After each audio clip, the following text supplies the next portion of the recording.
The 2025 season was absolute mayhem, but since we know all the results and who ultimately won, why not change up the order a bit and see who wins with different point systems and results formats? Well, I tried them all, and let me tell you, it was somehow even more bonkers. But if you enjoy what you see here today, subscribe to the channel, and let's get into our first point system.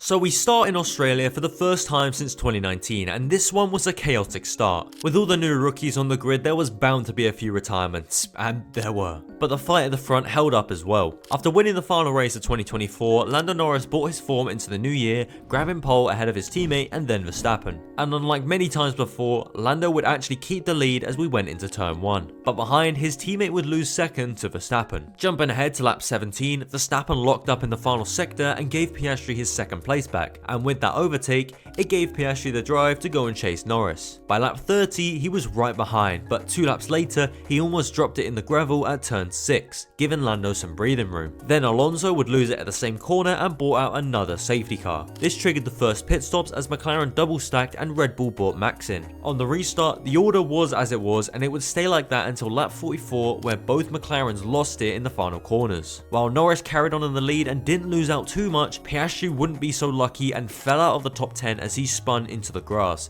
giving Verstappen his second place back. Rain began to fall soon after, and while the McLarens both pitted for new inters, Verstappen stayed out. He and the Ferraris for that matter. That was until Red Bull realised he was losing too much time and brought him in for the right tyres. However, another safety car would come out when Bortoleto and Lawson both retired in various walls across the track. And by the time the race was restarted, there was 5 laps left and Lando was still leading. But now, he had his arch nemesis right behind him, and that gave him some Vietnam flashbacks to 2024. But ultimately, he kept it on the island and won the first race of the season. But does he know? First place is disqualified, so this win is completely pointless and Verstappen will get the 25 instead. Clearly Maxipad had been reading the rulebook like he always does. Nerd!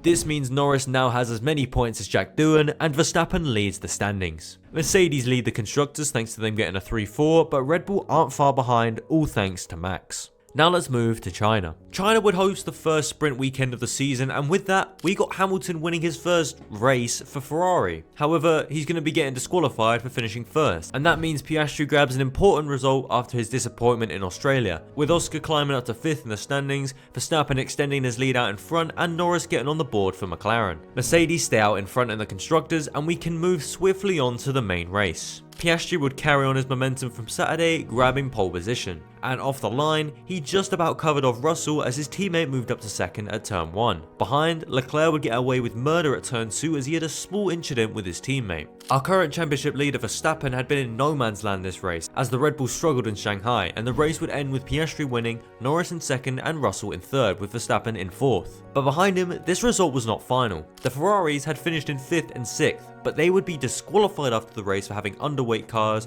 or excessive plank wear, promoting Ocon up to 5th and handing 13th place Sainz the final point. But then, Gasly would be disqualified after finishing 11th on the road due to being underweight, promoting 14th place Hadjar to his first point, a crucial result after his disappointment in Australia. So this is how it ended before the disqualifications, and here it is after. The Haas cars get a massive haul of points, which is exactly what they needed, and Antonelli finishes in a good position, as Russell is promoted up to 2nd thanks to Piastri being disqualified. So a very chaotic post-race in this one, and with it, Verstappen continues to lead the championship with Russell just 5 points behind and Antonelli falling behind but still staying in 3rd. Norris jumps up from 11th to 4th after his big 25 points, and Mercedes continue to lead the constructors. For our next race, we don't have to travel far as we head to Japan and Suzuka. Qualifying has become ever more important at this track as the cars have gotten bigger, and so when Verstappen pulled off an impossible lap in Q3, Sunday's winner had basically been decided already. So that means he's going to be getting disqualified, so who is going to inherit the 25 points?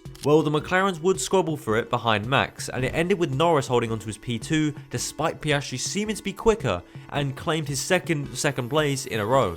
And with Max not getting any points, Russell finished 4th and becomes our new championship leader, with Norris just 2 points behind and Piastri getting back up there. Antonelli gets another big chunk of points, and thanks to him helping out, Mercedes continue to lead in the constructors. McLaren are now up to second after getting 43 points, and Red Bull stagnate as new driver Tsunoda was out of the points and Verstappen was obviously disqualified. We stay in Asia for race 4 as we go to Bahrain. Piastri would grab pole, and from turn 1 he had it all under control. With Max down the order due to a faulty car and Russell and Norris in the top 3, it was looking really good for our championship challengers. Even a safety car halfway through didn't change much, and it ended with Piastri getting disqualified, Russell getting the big points and Norris also getting good points. And this means that those two go far ahead of Verstappen in the standings, and he in turn is quite far ahead of Piastri, the next closest realistic challenger. Thanks to being disqualified the most out of anyone this season, Piastri is on the back foot, but one DSQ for any one of his challenges is enough to swing the momentum. Trust me, it really does.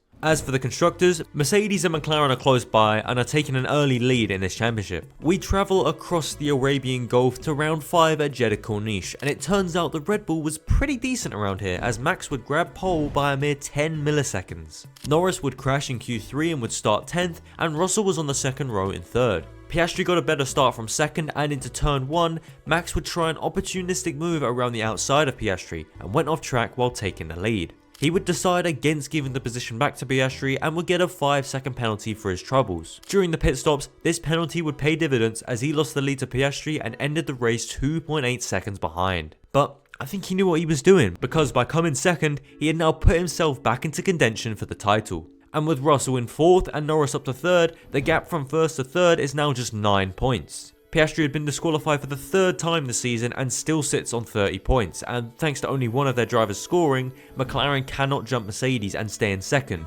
with Red Bull closing in thanks to the perfect result from Verstappen. In round 5 at the Miami Sprint, we got a wet to dry race and it was chaos. And it ended with Lando lucking into a safety car just like he did a year before, winning the race and handing Piastri 8 points, with Russell grabbing 6 and Max falling out of the points thanks to a fuck up by his team in the pits when they released him straight into Antonelli. With 2nd and 3rd in the championship not scoring points, Russell says thank you very much and moves 12 points clear, with Piastri still in 6th, 14 points away from his closest challenger. But on Sunday, he was out for revenge, and while he did only qualify 4th while Verstappen was on pole and his teammate was 2nd, we all know that you don't want to be racing Verstappen on lap 1, and Lando paid the price, falling behind his teammate and down to 6th. The McLarens were fast in Miami, and when the race settled down and Piastri caught up to Max, his antics didn't really faze the Australian, who got past after only a couple of laps. And when it was Norris's time to try and get past Verstappen, he struggled a lot more, but ended up getting through in the end. Piastri would win the race with Norris in 2nd, Russell in 3rd and Verstappen in 4th. And that's a big result, as with another Piastri disqualification, the top 3 continue to get further and further away from the Australian,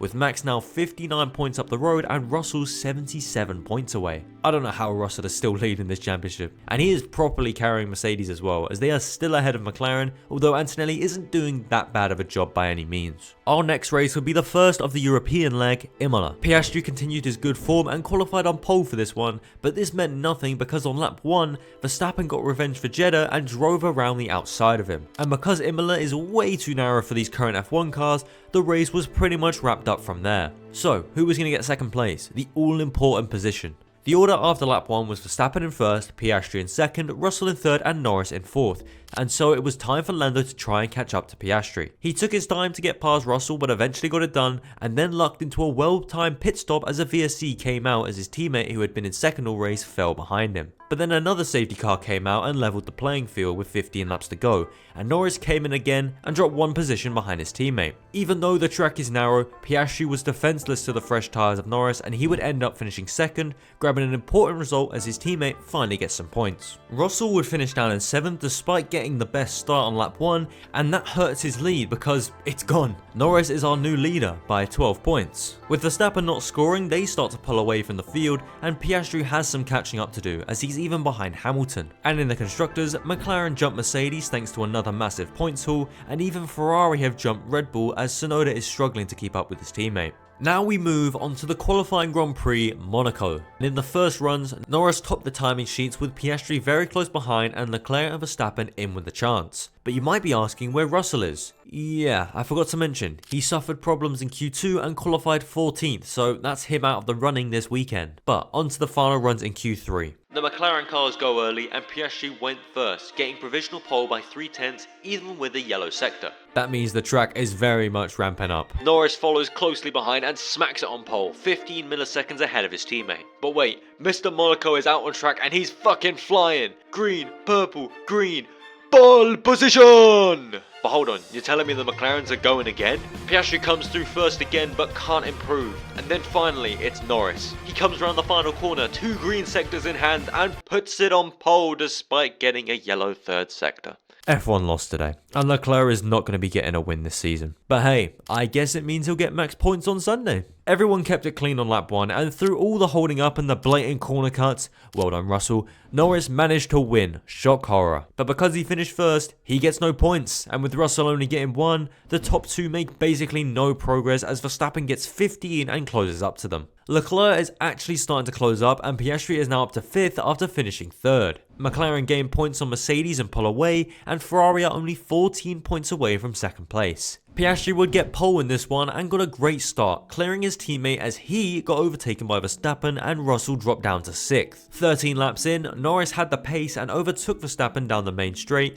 going after his teammate who was 4 seconds down the road. Through the pit stops, the order stayed the same. That was until Antonelli suffered a failure of some sort and brought out the safety car. Everyone took this chance to pit for some fresh tyres, and all of the teams elected for the soft. But Red Bull? Nah, they put Max on the hard tyre, a tyre that everyone was too scared to touch and barely anyone had used over the weekend. And when you're using an unknown tyre, with everyone around you on fresh tyres, the head loss was inevitable, and my god was it hilarious. On the restart, the McLarens get away, but Max has a Jesus take the wheel moment at the final corner, almost losing it and ceding position to Leclerc down the straight. Then Leclerc gives him a kiss down the straight as probably payback for the incident, and then Russell decides he wants to have a go, lunging down the inside of Max and forcing him to miss the corner. Think of what's going through Verstappen's head at this point. He just got put on shopping cart tyres, Leclerc tapped him down the straight for no reason other than vibes, and now Russell is dive bombing him all the way from Iraq. Yeah, my man's is pissed. And so, 3 laps go by and Red Bull are umming and ahhing about if they should tell Verstappen to let Russell by.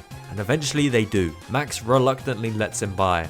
But then he dives down the inside, pretty intentionally crashes into Russell and then gets a 10-second penalty that dropped him to 10th place. All this while Hamilton was getting overtaken by a Sauber. Nah, this race was crazy. So, the McLarens ended up 1-2 and Oscar gets disqualified again. Norris gets a massive 25 points after last race's disappointment, and Russell finds himself in 4th after essentially rage-baiting Verstappen by sending that half-assed lunge on him. Oh, how I love this sport. So Verstappen's rage-fueled drive has now left him even worse off in the standings as Norris pulls 21 points clear of Russell and Leclerc is now ahead of him. In the constructors, it's close, but McLaren are still leading by 33 points with Ferrari and Mercedes jostling for that 2nd place. Next up was Canada, and it's fair to say tension was high after Spain. The incident from Spain was still fresh in everyone's mind, and another pressing topic was Verstappen being 1 penalty point off of getting a race ban. Spain hadn't helped him in the slightest, and when he qualified 2nd in Canada alongside Russell in 1st, the world of F1 exploded for a night. But then Verstappen would get a pretty mid-start and we never got those fireworks. But I skipped over the McLarens. Piastri was up there in 3rd, but Lando was down in 7th. After 11 laps, Norris was still behind Alonso in 7th, but eventually got past him, now 10.5 seconds off the lead. With 50 laps to go, the order was still Russell from Verstappen from Antonelli, and Piastri was still in 4th, but now chasing the Mercedes for the final podium spot. But Antonelli wanted his first podium and was making 0 mistakes. This hold up for Piastri allowed Norris, who had gotten up to 5th ahead of the shitbox Ferraris, to close in, and eventually, with 8 laps to go, Antonelli was out of Piastri's DRS and Norris was right behind. But his poor racecraft was showing once again. Like, what is the need to dummy a move that late at that corner? The following lap, he tried again, but instead of trying it at the final chicane, he sent a dive bomb at the hairpin. But Oscar was wise to it and stayed ahead. But in trying to stay ahead by taking the inside line at the final chicane, Piastri had compromised his exit down the straight and Lando had a great run on him. Heading down into turn 1, Lando would try it down the inside. Okay, we couldn't even get to turn 1. Lando just drove straight into the back of Piastri and had suffered terminal damage in the process. But just like in Monaco, with Russell winning the race, the top 2 get literally no points, leading Verstappen in 2nd place to close up to Russell in 2nd. But thanks to Verstappen having more 2nd places, he actually jumps George in the standings. From the head loss in Spain to leading his arch nemesis in the standings and not getting a race ban. I think that's a pretty damn good weekend for MaxiPad. As for the constructors, Ferrari actually get ahead of Mercedes by 3 points and they're only 27 points off the lead of the championship. Ferrari fans, get to inhaling that hopium. You might be getting a championship after all. See, there's always a silver lining to being so bad that you literally can't get close to winning a race. But with that said, let's move on to Austria. In Austria, Norris was dominant in qualifying, topping Q1, 2 and 3 to take pole by 5/10. Piastri would be in 3rd behind Leclerc in 2nd, with Russell 5th and Verstappen 7th. Off the start, Norris held on to 1st and covered off Leclerc, but in doing so, he gave his teammate a great run up to the turn 3 hairpin. Luckily for Lando, Piastri didn't try anything stupid, but behind them, Antonelli was trying something stupid, locking up his rears and ploughing into Verstappen at the hairpin, retiring Max and killing all momentum he was carrying from Canada. On lap 11, Piastri got his best chance at an overtake and managed to pass Lando before turn 3. But Norris had learnt from last year's mistake and calmly slotted behind Oscar before passing him down the next DRS straight into turn 4. They stayed in the DRS of each other for the next 10 laps when Oscar got his second biggest chance at an overtake. This time, he tried it at turn 4, but had a massive lockup and just narrowly missed out on taking Norris out. I don't really know what the thinking behind this move was other than trying to scare Lando into giving him the position. I don't know. But what it did do was destroy Oscar's race because now he had some badly flat spotted tyres and he wasn't even going to get the favoured strategy. After the final pit stops, Piastri was now 3 seconds behind Norris, but Colapinto and Tsunoda were fighting for P15 in front, and we all know that takes main stage here. And so, Colapinto drove Piastri off the road. Having just come out of the pits, this was going to need to be an important lap for Oscar if he had any chance of catching Lando, but this was not ideal. But even with this, as the laps ticked down, the gap got smaller and smaller. Was Piastri actually going to catch him? Well, he wasn't because he ran out of time. But if Colapinto hadn't decided to go to the school of Lance Stroll level awareness, then who knows how this would have ended. But either way, this second was actually a really good result for Piastri. With Lando not getting points and him obviously getting 25, he's now in triple digits and is only 46 points off of the lead. Russell stays in second, but now Leclerc is 1 point behind him. From absolutely nowhere, Leclerc is now in this title fight and the top 3 are separated by just 10 points. In the constructors, Ferrari also close up to McLaren as their 2 drivers do tend to score points every race and that is paying dividends for them. Silverstone was going to be a big opportunity for our challenges because it was wet. And in qualifying, Verstappen would pull out another impossible lap to snatch pole away from the McLarens. But crucially, he was running a low downforce setup which was not going to work well in the wet. Behind Piastri in 2nd and Norris in 3rd, Russell was 4th and Leclerc was 6th. Before the race started, a few drivers would gamble on slicks early on, including Russell and Leclerc. That is a massive chance to take when you're involved in a title fight that is this close. So, on lap 1, Verstappen would get a good start and held onto his lead, with the McLaren squabbling for 2nd place. But the VSC would be called out on lap 1 as 3 into this corner does not go. And while this could have worked out well for the guys who gambled at the start, it actually worked wonders for Stroll, who came into the pits for fresh slicks 7 laps in and was still ahead of all of the early gamblers. Back at the front, Verstappen was struggling and Piastri would get past on the hanger straight to move into the lead. But then a few laps later, the heavens would rain down on the circuit, and this especially hurt the early gamblers who barely made any progress and then were forced to pit because of the terrible conditions. And for Stroll and the drivers who were still on the Inters that they started the race on, this was very ideal. So on that lap, all of the Inter runners decided to come in for fresh tyres, meaning that Stroll was now in 4th and Hulkenberg was 5th. But then Hajar would drive into the back of Antonelli in the terrible visibility and another safety car was called out. Once the wreckage was cleared, the safety car came in and Piastri decided to stamp on the brakes immediately, catching out pretty much the entire grid and meaning that Verstappen actually overtook Oscar. But either the cold tyres or his setup or a mix of both, whatever it was, Verstappen would spin on the restart, allowing Piastri to blitz off down the road and giving everyone a free position. And now Stroll was in the podium places. The order with 17 laps to go read Piastri, Norris and then Stroll 26 seconds behind. But then the stewards threw a spanner in the works as Piastri would be given a penalty for the safety car restart infringement, basically handing Norris the lead no matter what happened. But we don't care because Nico Hulkenberg has just moved into the podium positions. As the race transitioned back to slicks near the end, it would finish with Norris grabbing a win out of nowhere, Piastri coming second, and Nico Hülkenberg getting his first podium after 10 trillion in 2 races. Verstappen would recover to a solid 5th, Russell was only able to manage 10th place after making a risky call at the start, and Leclerc had an even worse race. And this means the championship is now closer than ever. We've now got 4 drivers separated by 10 points at the top, and with Piastri getting 25 points in 2nd place, he's just 21 points behind Lando at the top.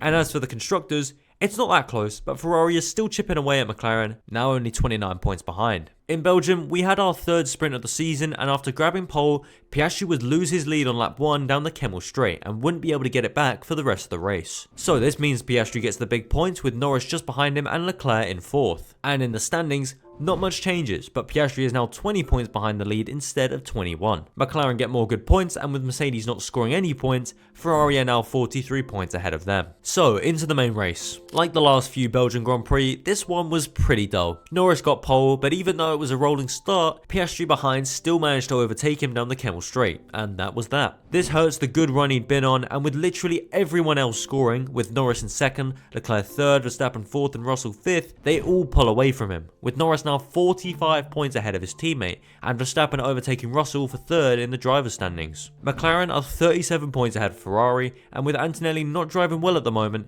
Mercedes are now 57 points behind 2nd place. For the second half of this video, I actually used a pop filter. If that's been annoying so far, I apologise deeply. After Belgium, we had Hungary, and out of nowhere, Charles Leclerc would grab pole ahead of the 2 McLarens. And out of turn 1, he kept the lead. While he did this, Norris would drop down to 5th and had to work hard to get back up into the fight. And as for Verstappen, well, he had a pretty bad start, but had only started in P8 as the Red Bull really struggled in Budapest. Back up in the fight for the win, Leclerc was controlling proceedings out in front. McLaren would blink first, pitting Piastri onto the favourable strategy and trying the undercut on Leclerc. Charles would come in the following lap and stayed ahead of Piastri, with Russell coming in on the same lap. With Norris being down in 4th when the pit stop started happening, McLaren decided to extend his stint and turned what should have been a 2-stop into a 1-stop. 10 laps later, despite holding a decent gap to Piastri behind, Ferrari wanted Leclerc to pit, and so he did, with Piastri coming in a lap later. But because McLaren smashed the pit stop time, it wiped out the small lead Leclerc had, and Oscar would overtake him from there, destroying the amazing race that Charles had had. By staying out longer, Lando now had track position, but with 19 laps to go, all Piastri had to do was knock down 9 seconds and he'd be able to walk past his teammate. As Piastri closed in on Norris, Russell closed in on Leclerc behind for the final podium place. Charles was really struggling on the new tyre thanks to the unnecessary pit stop and resorted to some pretty dodgy methods to keep George behind. But in the end, Russell had the pace advantage and passed him for 3rd place. But back to the very front because Piastri was now in DRS range of his teammate. With Oscar having the newer tyres, this should have been a breeze, but Norris reserved his bottling for the first lap and pumped in consistently good laps to keep his teammate behind. This all culminated in our second massive scare of the season, as on the second to last lap, Piastri found a gap out of nowhere and went for it, locking up his tyres and almost taking out his teammate in the process. They got away with it again, and it would end with Norris in 1st, Piastri in 2nd, and Russell 3rd. And with that, Norris's 18-point lead is chopped in half as Leclerc closes up to within 3 points of 1st place, with Piastri getting a big chunk of points to move up to 4th, and Russell is less than 10 points behind in 3rd. McLaren still look pretty comfortable in the constructors as they continue to keep a nice gap to Ferrari behind. It isn't quite the halfway point in the season, but round 14 was where the real summer break happened. At this point, we have an incredible title fight unfolding, with winners changing every week and the standings getting closer and closer every race. But we also have some other big risers, notably Hülkenberg, who's had a nice turn of form in the past few rounds, and Alonso as well, who really struggled in the first third of the season. The bottom 10 is just as close as the top 10 as well, with 11th down to 16th separated by just 11 points, with Bortoleto getting all 21 of his points in the last 4 races. We've got 10 races to go, so let's see who's coming back strongest after the summer break. Round 15 would be held at Zandvoort, and we had all of our challengers in the top 6 in qualifying, although they were separated by a certain Isaac Hadjar who put in an amazing lap to go 4th. Piastri got away well off the line, and Verstappen attempted to overtake him into turn 1. When this failed, he had to settle for 2nd, but almost lost it at the slingshot section when he got on some dust. 9 laps in, Norris would make a committed move on Verstappen to retake his 2nd place, and he would make it stick, now being allowed to go and chase his teammate. But at this point, Piastri was nearly 5 seconds down the road. Leclerc would be the first driver to pit out of our challengers, and just like clockwork, Hamilton would lose it at turn 3 and retired, bringing out the safety car. Leclerc had just gotten the worst luck thanks to his teammate's mistake. On lap 32, Leclerc attempted to make up for lost time and sent this ballsy move on Osama himself,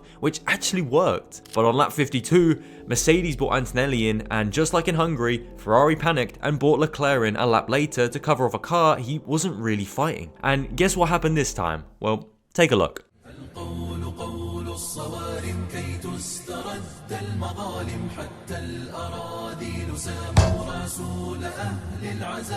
Taliban Antonelli was born, and the Islamic State of Mercedes now has a new member. Is that too far? Nah. But Leclerc was now out, and he can only have his team to blame for that. We now jump ahead to near the end of the race, and with 7 laps to go, Norris smelled burning and he was forced to retire from second place, handing Verstappen the place and moving Hadjar into the podium places. This is a massive shock for our championship, as our leader, who looks set to gain another 25 points, is now going to get nothing. On the restart, everyone survived again and Piastri would win, with Verstappen in second and Hadjar getting a season-defining 3rd place. And I feel like I should mention that Colapinto has got a point. But what about the standings? Well, obviously, Piastri doesn't get any points because he finished 1st, but behind, Verstappen brings himself back into the fight and moves up to 2nd, and Russell retakes his position at the top of the table, now leading Max by 3 points. 3rd, 4th and 5th didn't score any points this race, and so in the Constructors, nothing has changed. Like, McLaren didn't get any points, Ferrari didn't get any points, and Mercedes only got 15. Nothing has changed. At the Temple of Speed, Norris once again set a lap record, but for the 2nd week in a row, his lap record would be stolen, this time by Verstappen, who took pole a few seconds later. At the start, Lando was tired of being Mr. Nice Guy and gave Max some of his own medicine, which ended in him getting the lead as Verstappen was forced to give it back. But then on lap 4, Verstappen closed back in on Norris and retook the lead and never looked back from there. This was a pretty dull one and actually the shortest race in F1 history, but it did get interesting with a few laps to go as the McLarens were still yet to pit. They asked Norris, their driver, if they should pit himself or Piastri first, and so Piastri came in first for fresh softs. Lando would come in a lap later, having been told the undercut wouldn't work, but thanks to a slow pit stop, the undercut did in fact work, and Piastri was given a free 2nd place. But wait, what's this I'm hearing? Papaya rules are kicking in and McLaren want Piastri to give the position back to Norris? Slow pit stops are part of racing, says Piastri, but McLaren are having none of it. They want their boy to get the 25 points. And so, Piastri reluctantly gave the place back, and it ended with Verstappen winning and the McLaren securing a 2-3. These points are massive for Norris as he jumps from 3rd back up to 1st, and everyone gets ahead of Verstappen thanks to him not scoring, apart from Piastri. And this massive points haul means that McLaren are now 65 points clear of Ferrari in the Constructors. On the streets of Baku, we got some shocks. In Q3, it was mayhem, and actually in the entirety of qualifying it was mayhem. The Windy City delivered on its name because it was gusty, and we had 6 red flags across the whole of qualifying. 2 of them were thanks to Leclerc and Piastri, who both crashed out of Q3. And with the red flags hurting everyone's laps, after the first runs, it was Sainz on provisional pole, with Lawson and Hadjar rounding out the top 3, having been the only 3 drivers to get laps in. But in the final runs, Verstappen crashed the party, Norris blew the chance to get a massive result over his teammate, and even Tsunoda got ahead of him. So that's our top 10. Now let's see what it looks like after lap 1.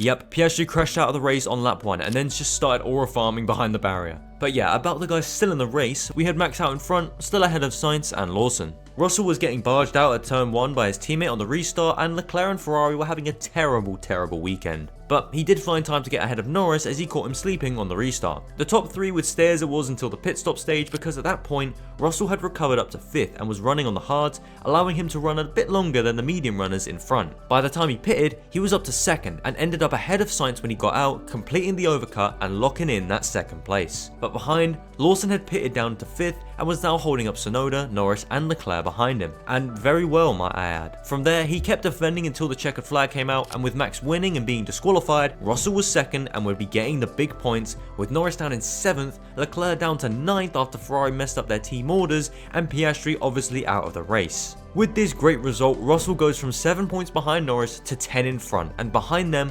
Leclerc is back up to 3rd, with Verstappen getting disqualified again. But 1st down to 5th is separated by 45 points, so one result could swing this again, and it's definitely not over. McLaren continue to lead Ferrari in the standings, and with them not getting many points, it's only really Mercedes that make gains. Qualifying has become ever more important in Singapore in the past few years, and let's be real, qualifying has become way too important in the second half of the season. But in qualifying, George Russell would put in a mega lap to take it off Verstappen, and Norris was down in 5th with Leclerc 7th. Off the start, Russell made a clean getaway and Verstappen stayed in 2nd. But behind, Norris had made a good start and was already past Antonelli into turn 1. Now alongside his teammate. As the cars went around turn 3, Lando broke too late, hit Verstappen in the back, and then hit his teammate to take 3rd place. Amidst the controversy at McLaren, Leclerc had moved up to 5th place, and as the race unfolded, the order from lap 1 was pretty much the one that finished the race, at least at the front. And so it ended with Russell being disqualified, Verstappen claiming some much needed points, and him holding off Norris for the honours of 2nd place. But with Russell getting no points and Lando getting 18, he still takes back the lead in the championship, but now the gap from 1st down to 5th is 38 instead of 45. Verstappen gets back up to 3rd as Leclerc finished 6th instead of 5th, with the Ferraris being terrible in Singapore, and in the constructors,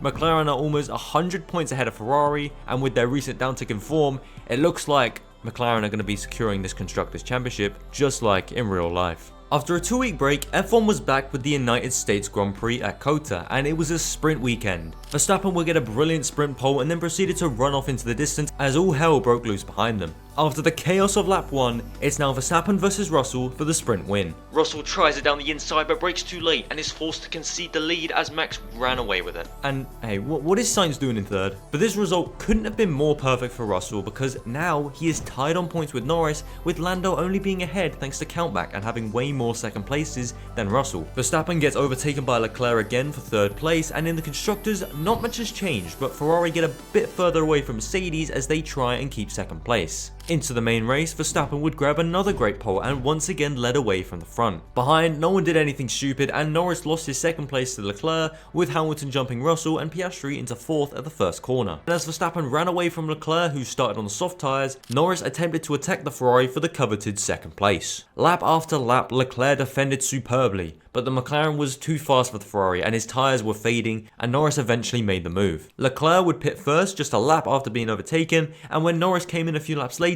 he was ahead by nearly 3 seconds. But soon, Lando reeled Leclerc in, and after going for an attack, being unsuccessful and backing off, it looked like Leclerc had the 2nd place in the bag. An important result with Russell off the pace in 6th. But then Norris started to come back and Leclerc's tyres were gone, making it a relatively simple pass for Lando, and he would go on to take the 2nd place that he just loves in 2025. As Max missed out on a Grand Slam thanks to not getting the fastest lap, this is what the order behind him looked like, and in the standings, Norris now goes 15 points clear of Russell, with Leclerc only 12 points behind George. Piastri had a pretty mediocre race and even finished behind Hamilton, and is now 51 points off from the lead, with Verstappen not doing much better thanks to his dominance in Austin. And in the constructors, Ferrari become the 2nd team to break 400 points after actually having a really good race, with Mercedes on the cusp of accomplishing the same thing. Into Mexico. In this one, Norris would claim an incredibly dominant pole, and despite the massive run into turn 1, he kept his first and led until the checkered flag. So that's our disqualified driver settled, but the fight behind him was very interesting. Behind Norris at turn 1, Leclerc, Hamilton and Verstappen went 4 wide into T1, and Verstappen went off into the grass, narrowly avoiding the barriers, and Leclerc cut the 2nd chicane for no discernible reason,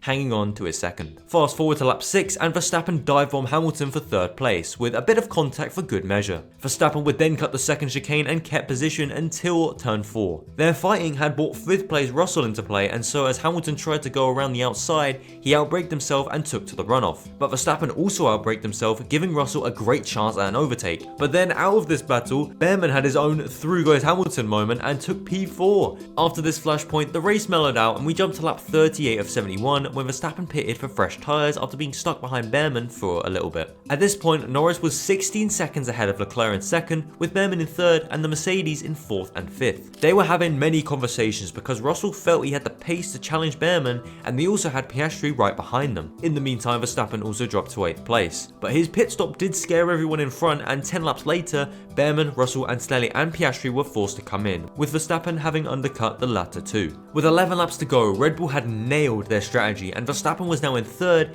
and chasing Leclerc, who was attempting to go to the end on really old tyres. And Piastri had overtaken Russell for 5th, and it got worse for Russell because he was forced to give his 6th place back to his teammate. But back to the battle for 2nd place. Verstappen was closing in on Leclerc at a rate of knots, but with 2 laps to go and within DRS range, the VSC would be called out for Sainz, who had spun in the stadium section and had actually pulled off track. And thanks to this VSC, which lasted a full lap, Leclerc would somehow keep hold of his 2nd place and Verstappen was forced to settle for 3rd. But this was a massive result for the championship. With Norris scoring no points in a dominant victory, Leclerc moves up to within 2 points of the championship lead, with Russell 5 points behind him in 3rd. Verstappen and Piastri are still in range, but they are over a win back from the top 3, and it's going to take a big result to topple them at this point. And in the team standings, 2nd and 3rd closing on McLaren further, with Ferrari now only 54 points behind. We have 4 races and 2 sprints to go, and the first of those came in Brazil. Norris would carry his momentum from Mexico into this race,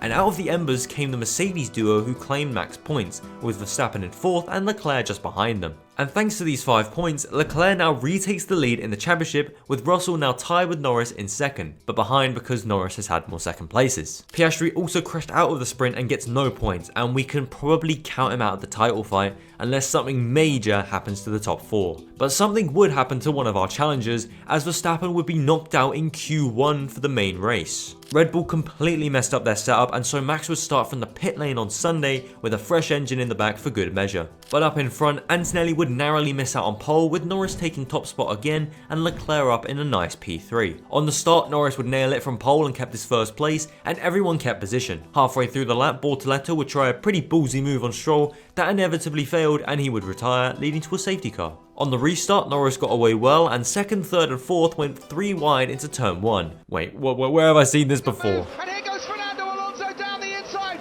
Okay, Piastri, beat that.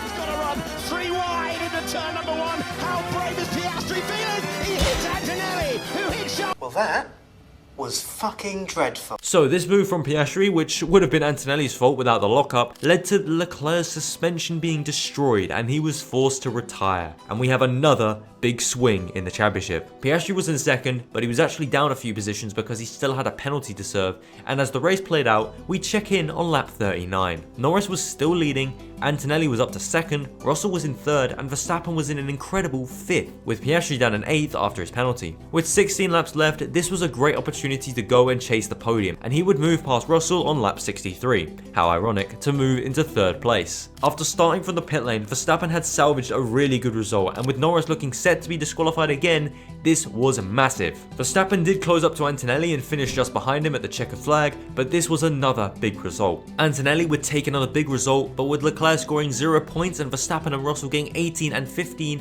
and with Norris scoring nothing, Russell now takes the lead of the championship and Max is 21 points off the lead. And the Constructors is equally as competitive, as Mercedes get massive points and move up to 2nd place, now 38 points behind McLaren. This championship is really heating up, and in Vegas, it rained? So out of this very weird set of circumstances, we got Norris taking pole from Verstappen and Sainz, with Russell 4th and Leclerc down in 9th. On lap 1, a few things happened. Norris tried to go ultra defensive into turn 1 to keep his lead, but it didn't pan out and he dropped down to 3rd, and behind, Lawson crashed into Piastri and Bortoleto crashed into Stroll again. Late on, the order was Verstappen in 1st, Norris in 2nd, Russell in 3rd and Antonelli in 4th on extremely old tyres he'd fitted on like lap 2. Despite starting 17th and getting a 5-second penalty for jumping the start, he acted as a great rear gunner to George and managed to fend off Piastri and Leclerc lap after lap. And eventually on the final lap, Norris got told to save fuel as they didn't have enough, and Verstappen won by over 20 seconds when originally it was 5. So because of this superb drive by Antonelli, Russell had held on to 3rd place, and he had kept Leclerc behind, and even finished ahead of him despite having the penalty. This is what the final result looks like. Well, at least that's what it looked like after the checkered flag, because both McLarens got disqualified. Yes, that's right. In the championship where 1st gets disqualified every race, 2nd and 4th had now also been disqualified, and so our new result looks like this. Antonelli earns Mercedes an incredible 2-3, with Russell taking a massive victory and Leclerc getting on the podium. And so in the standings, Russell breaks the 300 point mark and is now 22 points ahead of Leclerc, with Norris and Verstappen obviously getting no points this race. But even better, in the Constructors, Mercedes got 43 points while McLaren got got none, and so they take the lead in the team standings. The Qatar sprint would be incredibly boring, and while Leclerc floundered out of the points, guess who was in second? That's right, George Russell. He would therefore claim the big 8 points to extend his lead in the championship and leaves Leclerc with a lot to do in the main race. In the main race, Russell would start 4th while Leclerc was all the way down in 10th. On the race start, the order would slightly change. Piastri led comfortably, but Norris would fall behind Verstappen at turn 1. Behind them, Russell dropped down to 7th while Leclerc stayed in 10th. On lap 7, we got the first flashpoint of the race when Hülkenberg and Gasly collided at turn 1. This obviously led to a safety car, and it just so happened that this was a 57 lap race. This was convenient because Pirelli had forced all teams to only run tyres for a maximum of 25 laps, and so if you pitted now under a safety car as well, you wouldn't need to worry about strategy for the rest of the race. And so everyone came into the pits apart from McLaren. So the race progressed and it would end with Verstappen taking the win, being gifted it by the McLaren strategists. But winning our race would be Piastri as he finished in 2nd,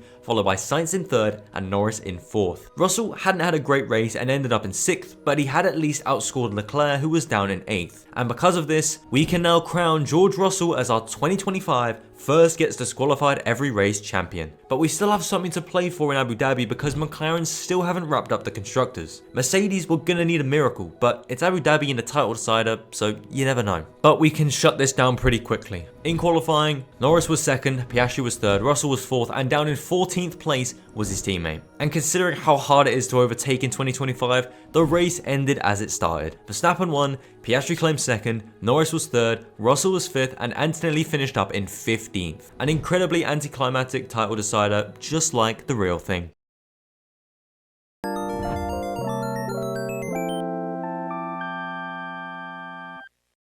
Starting in Australia, we get a George Russell pole to open the season, but he was followed by Yuki Tsunoda in the V-Carb and Alex Albon in 3rd. Through all the chaos and DNFs, we would lose Hadjar on the formation lap, Doohan on lap 1, Sainz under the safety car, Alonso halfway through, and Bortoleto and Lawson late on. All of these DNFs were self-inflicted as well. And in the end, it would be Mercedes who won out most, as they got a 1-2. Antonelli claims a podium on debut, that's gotta be a record of some sort, and Albon gets his first podium since 2020. Stroll gets a good chunk of points, but with his teammate retiring, he can only take Aston Martin to 4th in the Constructors, with Mercedes clear out in front and Williams ahead of Ferrari despite having just one scorer. Round 2 at China would see our first of 6 sprints in 2025, and it would be Lewis Hamilton taking his first win in Ferrari colours, with Russell 2nd and Leclerc 3rd. This doesn't change much in the standings, so we'll swiftly move on to the main race. The top 3 on the grid would once again feature George Russell starting on pole, but he was headed by 2 Ferraris. On lap 1, the Ferraris would get away with light contact with each other, but Leclerc would be forced to continue in the race without a bit of his end play. And somehow, it made him faster, as he finished ahead of his teammate in 2nd, with Russell winning again and Hamilton claiming his first real podium for Ferrari. But this would be cruelly taken away from him, as both Ferrari cars and Pierre Gasly would be disqualified. And so let's see what this does to the final result. Well, Russell still wins, but is now Esteban Ocon in 2nd, with Antonelli claiming another podium and a lot of first time scorers here. Behrman got 10 points in 5th, Sainz finished in 7th, Hadjar was 8th, Lawson was 9th for Red Bull getting their first points of the season, and Jack Doohan got the final point in 10th. We're 2 races in and we've already had 16 different drivers scoring points, which seems like a lot so early on.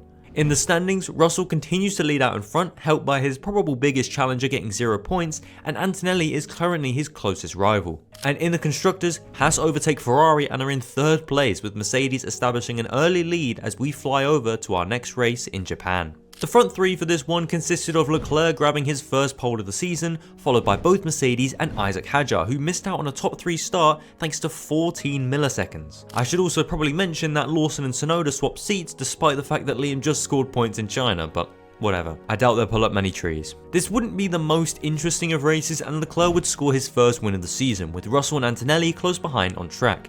And Albon scores for the 3rd race of the season and now sits in 3rd, behind Leclerc, who has jumped him thanks to getting the big 25 points. And Mercedes have really been on it in the early course of the season, as they have already crossed the 100 point mark, and we still haven't made it out of Asia yet. Ferrari also get back ahead of their customer team and jump Williams at the same time, but they are almost twice as many points behind. I'm liking this qualifying result in Bahrain. Starting on pole for the 3rd time in 2025 would be Russell, followed by Leclerc and Antonelli. But in 4th, missing out by just 3 milliseconds on 3rd, would be Pierre Gasly in that Alpine tractor. What a guy. And in the race, he converted this 4th place into a P4 finish, just like in 2018, with Antonelli dropping down to 8th and Russell winning despite having problems with his telemetry that made it look like he was already on his way to Jeddah. As for the rest of the top 10, Haas get double points, Tsunoda scores again for Red Bull, and Hamilton went from 6th up to 3rd at the checkered flag. In the constructors, Russell reaches 100 points, but it's now Leclerc in 2nd with Antonelli 1 point behind in 3rd. But thanks to the continued support from their second driver, Mercedes are still 58 points ahead of their closest rivals, and Haas have moved back up to 3rd place, leapfrogging Williams. Jeddah would see Russell on top in qualifying once again with Leclerc in 2nd and Antonelli in 3rd, but it would not end this way. Leclerc would have the pace and came through to win dominantly, nearly 20 seconds ahead of Russell. George would still finish in 2nd though and was still ahead of his teammate, meaning the gap shrinks, but barely. Russell is still 36 points ahead of Leclerc and Antonelli is somewhat in the fight, but I guess Mercedes would never prioritise him over George. And in the constructors, Mercedes obviously lead,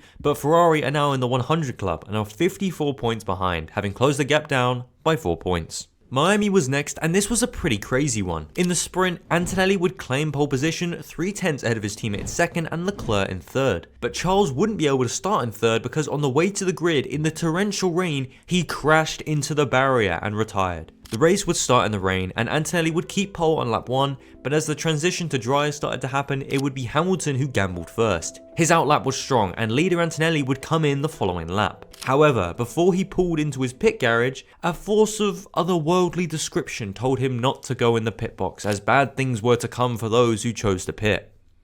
Yeah, what am I kidding? Red Bull released Verstappen into him as he came in, forcing him to have to drive another lap around the track. This destroyed any hope he had of winning the race, and Hamilton would take the lead shortly afterwards. While scrapping for 5th place, Lawson and Alonso would collide, and Alonso retired, with Liam earning a 5-second penalty for his troubles. This wouldn't have been a problem normally, but thanks to the race finishing under safety car conditions because of this crash, he dropped to the very back. But he actually didn't drop to the complete back because Albon and Behrman would also get penalties of their own, and so this is how the result looked before penalties get applied, and this is how it looked afterwards. Albon loses a nice 2nd place, Lawson loses his 5th place, and Behrman also misses out on points, with Hülkenberg getting his 1st since the opening race, and Gasly claiming 3 because why not? Here is the driver standings after the sprint, and here is the constructors. Wow, Mercedes are good. Into the main race now, and it wasn't as chaotic as the sprint on Saturday, but Antonelli would claim pole again for Sunday's race, with Russell in 2nd and Sainz in 3rd. But despite once again keeping his lead on lap 1, Antonelli would be hurt by a poorly timed VSC, which benefited his teammate, meaning Russell won,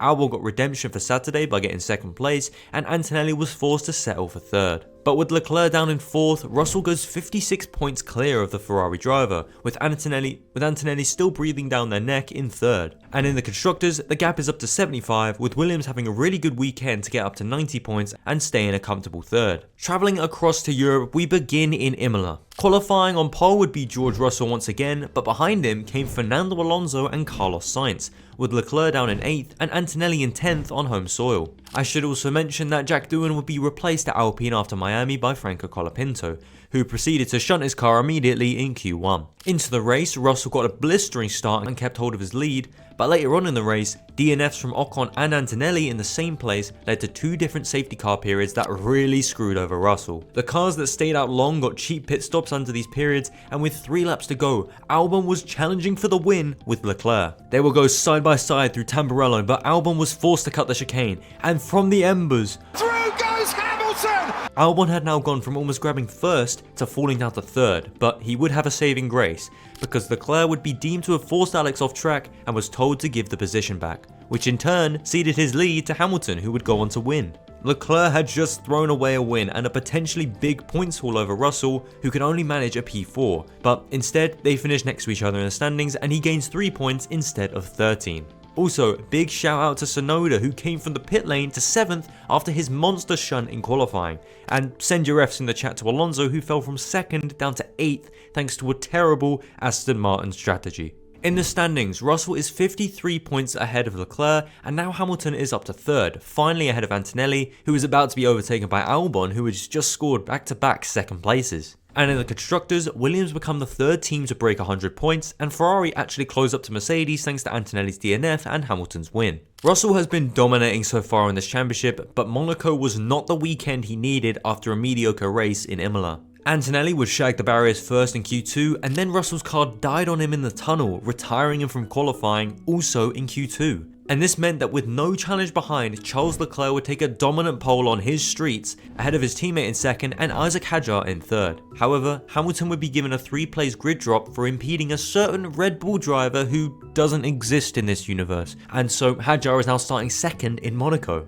And through all the holding up and the dreadful race that unfolded here because of the new mandatory pit stop rules, Leclerc won his second home race in 2 years. Hamilton got back up to second place and Hadjar secured his first podium, helped massively by teammate Lawson, who finished a career high 5th. And in this one, Russell would finish in 8th after pulling a move you see on the F1 game and cutting the Nouvelle chicane because he was just bored of being held up. And shout out to Colapinto, who got his first points. After missing a golden chance to gain points on Russell last time out, Leclerc didn't let that chance go away this time and is now 32 points behind, having gained 21 points in his rival in this race. Albon is also up to 4th ahead of Antonelli, who didn't score purely because he's had more second places this year. An incredible season for Albon thus far. And check out the constructor standings. Mercedes are now only 8 points in front of Ferrari, and finally we have a fight on our hands. After that big swing in Monaco, Spain would see Russell getting back on top by qualifying on pole, followed by Hamilton and Antonelli and Leclerc in 4th. At the start, Russell made a good start from pole, but he decided to defend down the inside into turn 1, and Hamilton gladly took the lead by going around the outside,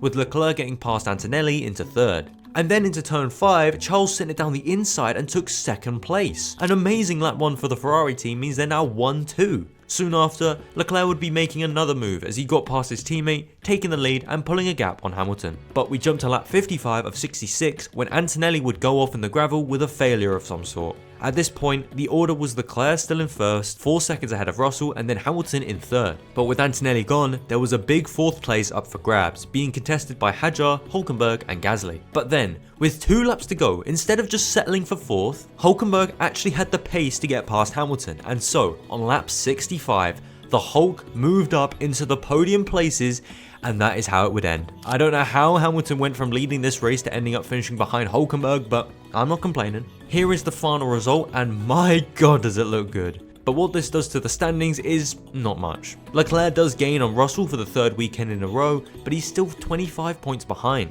However, in the constructors, Ferrari overtake Mercedes for the first time, now 11 points ahead of their closest rivals. Canada would be a great weekend for Mercedes and George Russell. He would take pole 5 tenths ahead of his teammate with Hamilton in 3rd and Leclerc down in 5th. The race would see Russell get off the line well and keep his lead, and he never let it go. Before a late safety car caused by... yeah, Russell was 5 seconds ahead of his teammate and 24 ahead of Leclerc. With Hamilton just behind his teammate in 4th, this means Russell is now 35 points ahead of Charles, with Mercedes going back ahead by 5 points. Moving on to Austria, Leclerc would respond, putting in a brilliant final lap to take pole ahead of his teammate in 2nd and almost 3 tenths ahead of Russell. That's massive in Austria. And this would translate into the race. Although Russell would get past Hamilton into turn 1, he ended the first lap back ahead of the Mercedes. However, Antonelli would get revenge on a certain someone at turn 3 and retired, leaving Russell without his teammate for the rest of the race. And it would end with Leclerc converting his pole into a win, Hamilton finishing up in 2nd and Russell coming 3rd, 43 seconds behind Leclerc. With this result, the gap drops down to 25 once again as Hamilton is slowly coming into contention as Antonelli is kind of faltering. And only having one driver scoring is really hurting Mercedes as Ferrari retakes top spot again and are 23 points ahead going into Britain. The first wet race of the season came out, of course, the British Grand Prix. But on Saturday it was dry and Russell managed to edge past Hamilton to take pole, with Leclerc not too far away in 3rd. The top 3 was separated by 92 milliseconds. But on Sunday it would be Hamilton lining up on pole because Russell and Leclerc would gamble for dry tyres on the formation lap. Now this was risky because while it wasn't raining at the start of the race and the track wasn't that wet, it was supposed to start raining early on into the race. As the grid got the crashing out of the way on lap 1 and Bortoleto spun on an invisible banana peel, we got an early VSC which Stroll used to get some soft tyres on before it started raining. And not too long after that, it started raining. hard. By this time he'd swapped back onto the Inters, but he'd gained time and places considering he started 14th. And so, when the rest of the grid came into pit for their new Inters, Lance Stroll became our new race leader, followed by Nico Hülkenberg and Pierre Gasly. If you like the look of that top 3, trust me, I do as well, stay tuned for my F1.5 video I'm doing soon. There will be a lot more top 3s that sound and look like that. But getting back to this race, with Leclerc and Russell hurt by their opening lap gamble, one of these guys is probably going to win the race. But behind, Lewis Hamilton was coming through and he was making it look easy. Just look at this double overtake into turn 3. On lap 30, he closed up to Gasly for 3rd place, and as Pierre got all out of shape in Stowe, Lewis sent it down the inside of the next corner to get onto the podium. But ever since he slotted in behind Stroll, Hülkenberg had stayed close, about a second or two behind. And as we approached 2/3 distance, Stroll's tyres were really struggling, and the Hulk had a run down Hanger Straight. And on lap 35, we had a new race leader, Nico Hülkenberg. But things would not get better for Stroll as Hamilton was soon past him, looking to get a massive home victory that could potentially ignite his title charge. But after overtaking Stroll, Lewis didn't close up to Nico, keeping about a 2-second gap to the car in front. And even through the transition back to dries, Sauber nailed their pit stop and Nico kept it cool, staying out in front. So as our championship leader floundered in the lower points positions and his closest rival was out of them entirely, Nico Hülkenberg would come out of the final corner still leading and won the 2025 British Grand Prix. He held off the home favourite, but this was an incredible result for F1. He just got his first podium a few races back and now he's a race winner. From 16th on the grid as well. On the podium would also be Pierre Gasly, as the Aston Martin was terrible at keeping its tyres in shape and Stroll's great drive only left him in 4th place. But in our championship, Leclerc doesn't score any points and so Russell re-establishes a 30+ point lead, with Hamilton only 25 points away from his teammate and Albon closing in on Antonelli for 4th place again. Hülkenberg also jumps from 9th up to 6th thanks to him getting 25 points. And in the Constructors, Ferrari extend their lead as Antonelli had a rough race, getting rear-ended by Hadjar halfway through and retiring as a result. Mercedes are now 35 points behind their rivals, as behind Williams at least, it's really heating up. Following this crazy result in Britain, we would have a sprint in Belgium, and this was a very weird result. Well, Hamilton would be knocked out in SQ1 along with Antonelli, but then Russell would get knocked out in SQ2 as Leclerc took pole from Ocon and Sainz. And that's how the race would finish, with Russell unable to make much progress. As a result, Leclerc closes up to within 23 points of his rival, and Ferrari get 8 more points on Mercedes. Into the main race, we had a more normal looking grid. Leclerc would be on pole again, but Russell would be in 3rd, split by a wild Alex Albon, with Antonelli and Hamilton both getting knocked out in Q1 again. So much for his title charge. On race day, it was wet, and we would get a rolling start because of the insane spray. Because of this, everyone would keep position, but Russell got past Albon not long after. From here on out, it was pretty boring, and Leclerc would secure the victory, with Russell staying in 2nd and Albon rounding off the podium. Hamilton would do a great job to recover to 4th, and this is how our standings look. Russell is now only 16 points ahead of Leclerc, and Albon is back ahead of Antonelli, who has really fallen off in the middle part of the season. And in the Constructors, Ferrari are making the most of Antonelli's form, as they are now 62 points ahead of Mercedes. Remember when it was Mercedes that were miles clear? Hungary was definitely an interesting one, but as Leclerc took a hard-fought pole, he would be followed by Russell and then the Aston Martins in 3rd and 4th. Off the line, the order stayed mostly the same, but Bortoleto did move up into a very nice 4th place. We would stay in this order until late on in the race. Ferrari had messed up their strategy in typical fashion, so much that we got this insanely long radio message, and after dominating most of the race, Leclerc was now under pressure from who else than George Russell. It all came to a head on lap 62, as when Russell went for a late move into turn 1, Leclerc responded with an even later defensive move that lost him the lead of the race and gave him an additional 5-second penalty. So Russell won the race, followed by Leclerc and then Alonso, who secured the podium, and means the gap in the standings rises back to 23 between Russell and Leclerc. And the gap in the Constructors is still pretty big, but Mercedes did outscore Ferrari by 11 points. Zandvoort had a very strange result for us, because starting on pole wouldn't be Leclerc, it wouldn't be Russell, but instead rookie Isaac Hadjar, who pulled out an incredible lap in Q3 and secured P1 for the race by 47 milliseconds. However, he did have the championship leaders right behind him in 2nd and 3rd. On lap 1, he held onto his pole as Leclerc got past Russell behind him. On lap 23, Hamilton would chuck it in the barriers, which brought out a safety car that really screwed over Leclerc. This meant that he dropped behind Russell and would need to overtake him again, and so he pulled out one of the best overtakes of the year. After the second DRS straight, he would send one around the outside of Russell, and after being left no room, went off the track, crashed into George a little bit, and then deservedly kept the place. We need more of this. The racing is very bad at the moment. So he got past Russell, which at least reduces the gap in the standings, but Ferrari had other ideas. Later on in the race, they got spooked by an Antonelli pit stop and so brought Leclerc in despite him showing good pace, and then Kimi took him out at turn 3. Maybe this was the operation everyone has been talking about, because this result is about to really benefit Russell. But with this safety car, Russell had another chance to take P1 off of Hadjar, who hadn't made a single mistake up to this point. However, through this restart and the next one caused by someone who we can't talk about, Hadjar kept his lead, and come lap 72, he was still leading, and as a result, takes his first Grand Prix win. He had gotten a podium back in Monaco, but this was an exceptional drive from the rookie. With this massive result, Hadjar is almost at the 100 point mark and is only 21 points behind Antonelli, which would be truly something. But obviously there's been a big swing at the front because Russell is now 41 points ahead of Leclerc and Mercedes are starting to pull that Ferrari lead back. The gap is now just 33 points, so they're doing a decent job. Italy next, and as is customary, Leclerc performed when it mattered most and got pole ahead of his teammate who would take a grid penalty and ahead of Russell who would end up starting third. And on race day, he held onto his lead on lap 1 and never gave it up. Russell kept his second place though, which wasn't the best news for Charles, but at least he's gaining points. The gap is now at 34 points and Hamilton becomes the third driver to break 200 points. On the same weekend, Russell became the first to hit 300. Ferrari's 1-3 does help them out in the constructors as they extend their lead from 33 to 47 heading into Baku, and Williams reached 200 points as they have held on to their third place since the very start. Baku was a very strange weekend. Wind was catching out a lot of the drivers all weekend, and in qualifying it took Leclerc as he crashed in Q3 and would be forced to start in P7.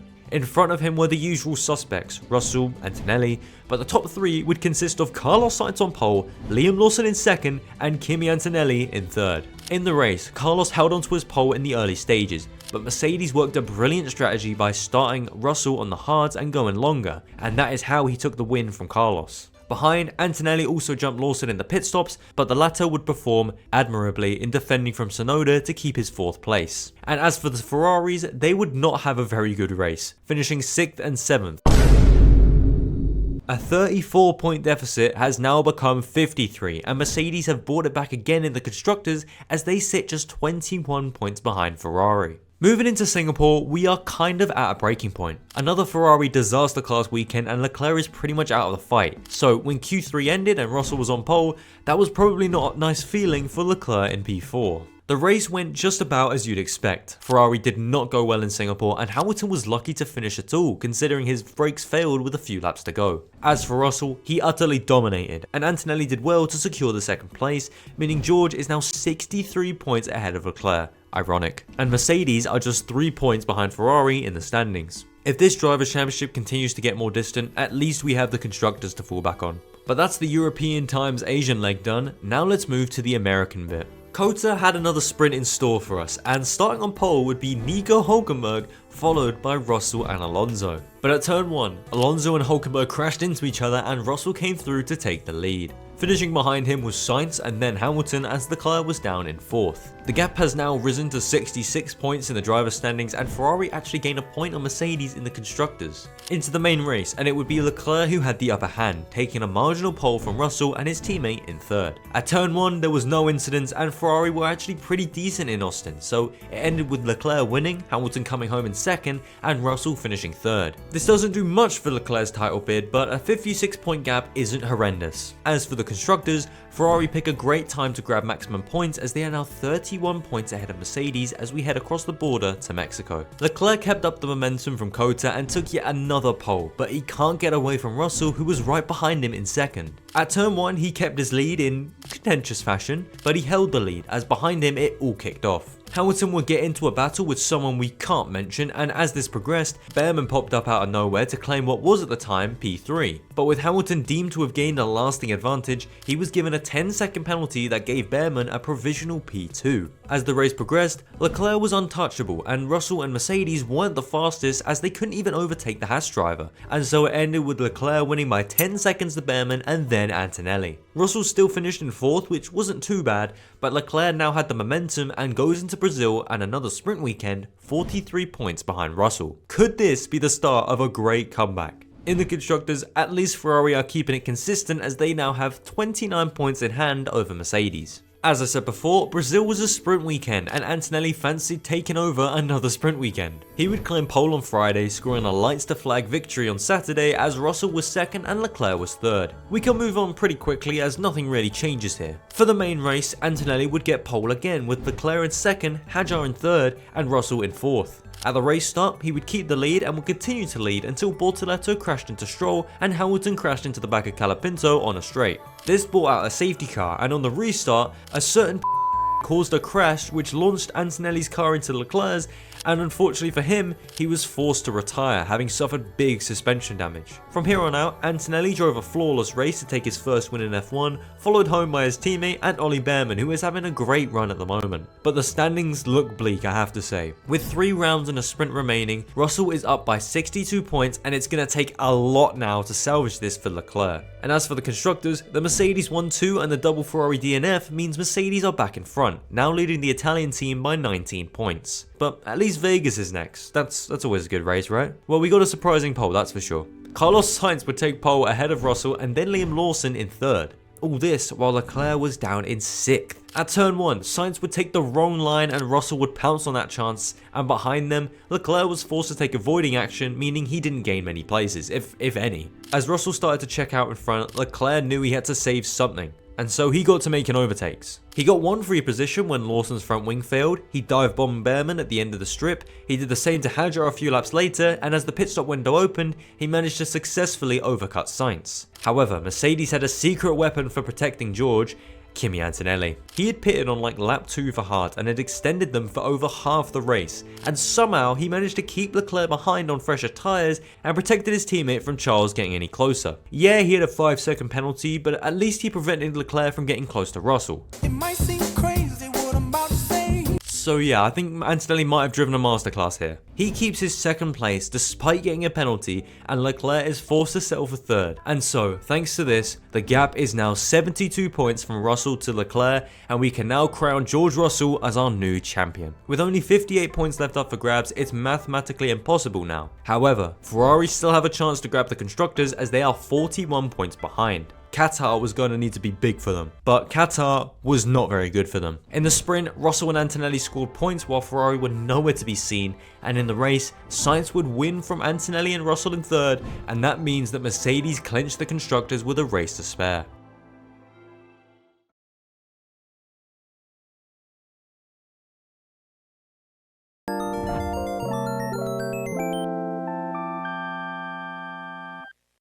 Our first qualifying of the year would see Yuki Tsunoda taking the first pole of the year, with Albon in 2nd and Gasly in 3rd for Alpine. But Australia was a tough race for our rookies and a couple of our more experienced drivers. We had Hadjar crashing out in the formation lap, Doohan retiring on lap 1, but then Sainz and Alonso also had their own respective crashes. Bortoleto also retired late on, meaning that we only had 7 drivers finishing the race. And taking the win would be Alex Albon as Williams nailed their strategy as VCarb gambled, meaning Yuki fell down to 5th at the checkered flag. With only 12 drivers in the championship, this race rewarded those who made it to the end, and I am specifically looking at Lance Stroll and Nico Hülkenberg. In the standings, with only 1 driver scoring for all teams apart from Haas, the table looks pretty similar to the final result, with Williams being our first leaders thanks to Albon. Round 2 at China would host our first sprint of the year, and starting on pole for this one would once again be Tsunoda, ahead of Albon and Stroll. And this time he converted his pole into a win, with the order staying pretty normal. Alonso gets on the board, Hadjar also scores his first points of the season, and Albon continues to lead in the standings, 5 points ahead of Stroll, who wants something to race for this year. As you can see as well, we are now showing position changes in the standings, so the dashes mean they haven't changed position,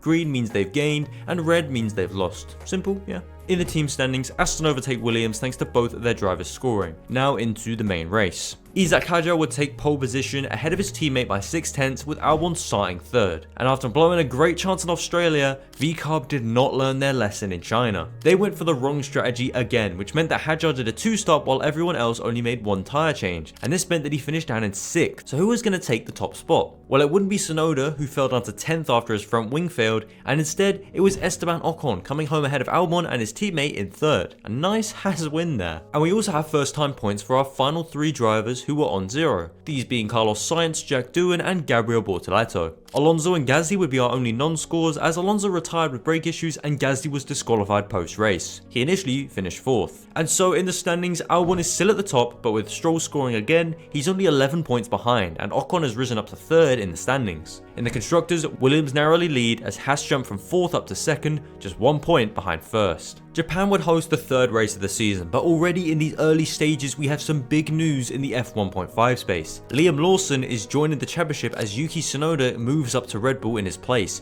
removing him from the championship. So now we're up to 30 drivers, and of course Yuki and VCarb will keep their points. Qualifying for Japan would see Hadjar taking his 2nd pole in successive races, with Albon half a tenth behind in 2nd and Behrman in 3rd. And that is how the race would end. This one was quite boring and not many drivers shifted position. As a result of this, Albon goes 28 points clear of 2nd place, with Behrman moving up to 2nd thanks to his 2nd podium in 2 races. Oh yeah, and Hadjar has finally got his first win, jumping up 4 places respectively. In the constructors, Williams continue to lead, but it's still early doors and Hadjar is in some good form for VCarb, who move up to 3rd place. Race 4 would be held at Bahrain, and taking pole in this one would be Pierre Gasly, an insane 4/10 ahead of his closest competitor, Carlos Sainz, with Jack Doohan rounding out the top 3. But unlike Japan, this race didn't end that way. Doohan pitted first out of our challengers, pulling the undercut on Sainz to give Alpine a 1-2. But on lap 31, Tsunoda and Sainz would make contact while fighting, leaving debris all over the track at turns 1 and 2 and leading to a safety car. At this point, Doohan had already made his 2nd stop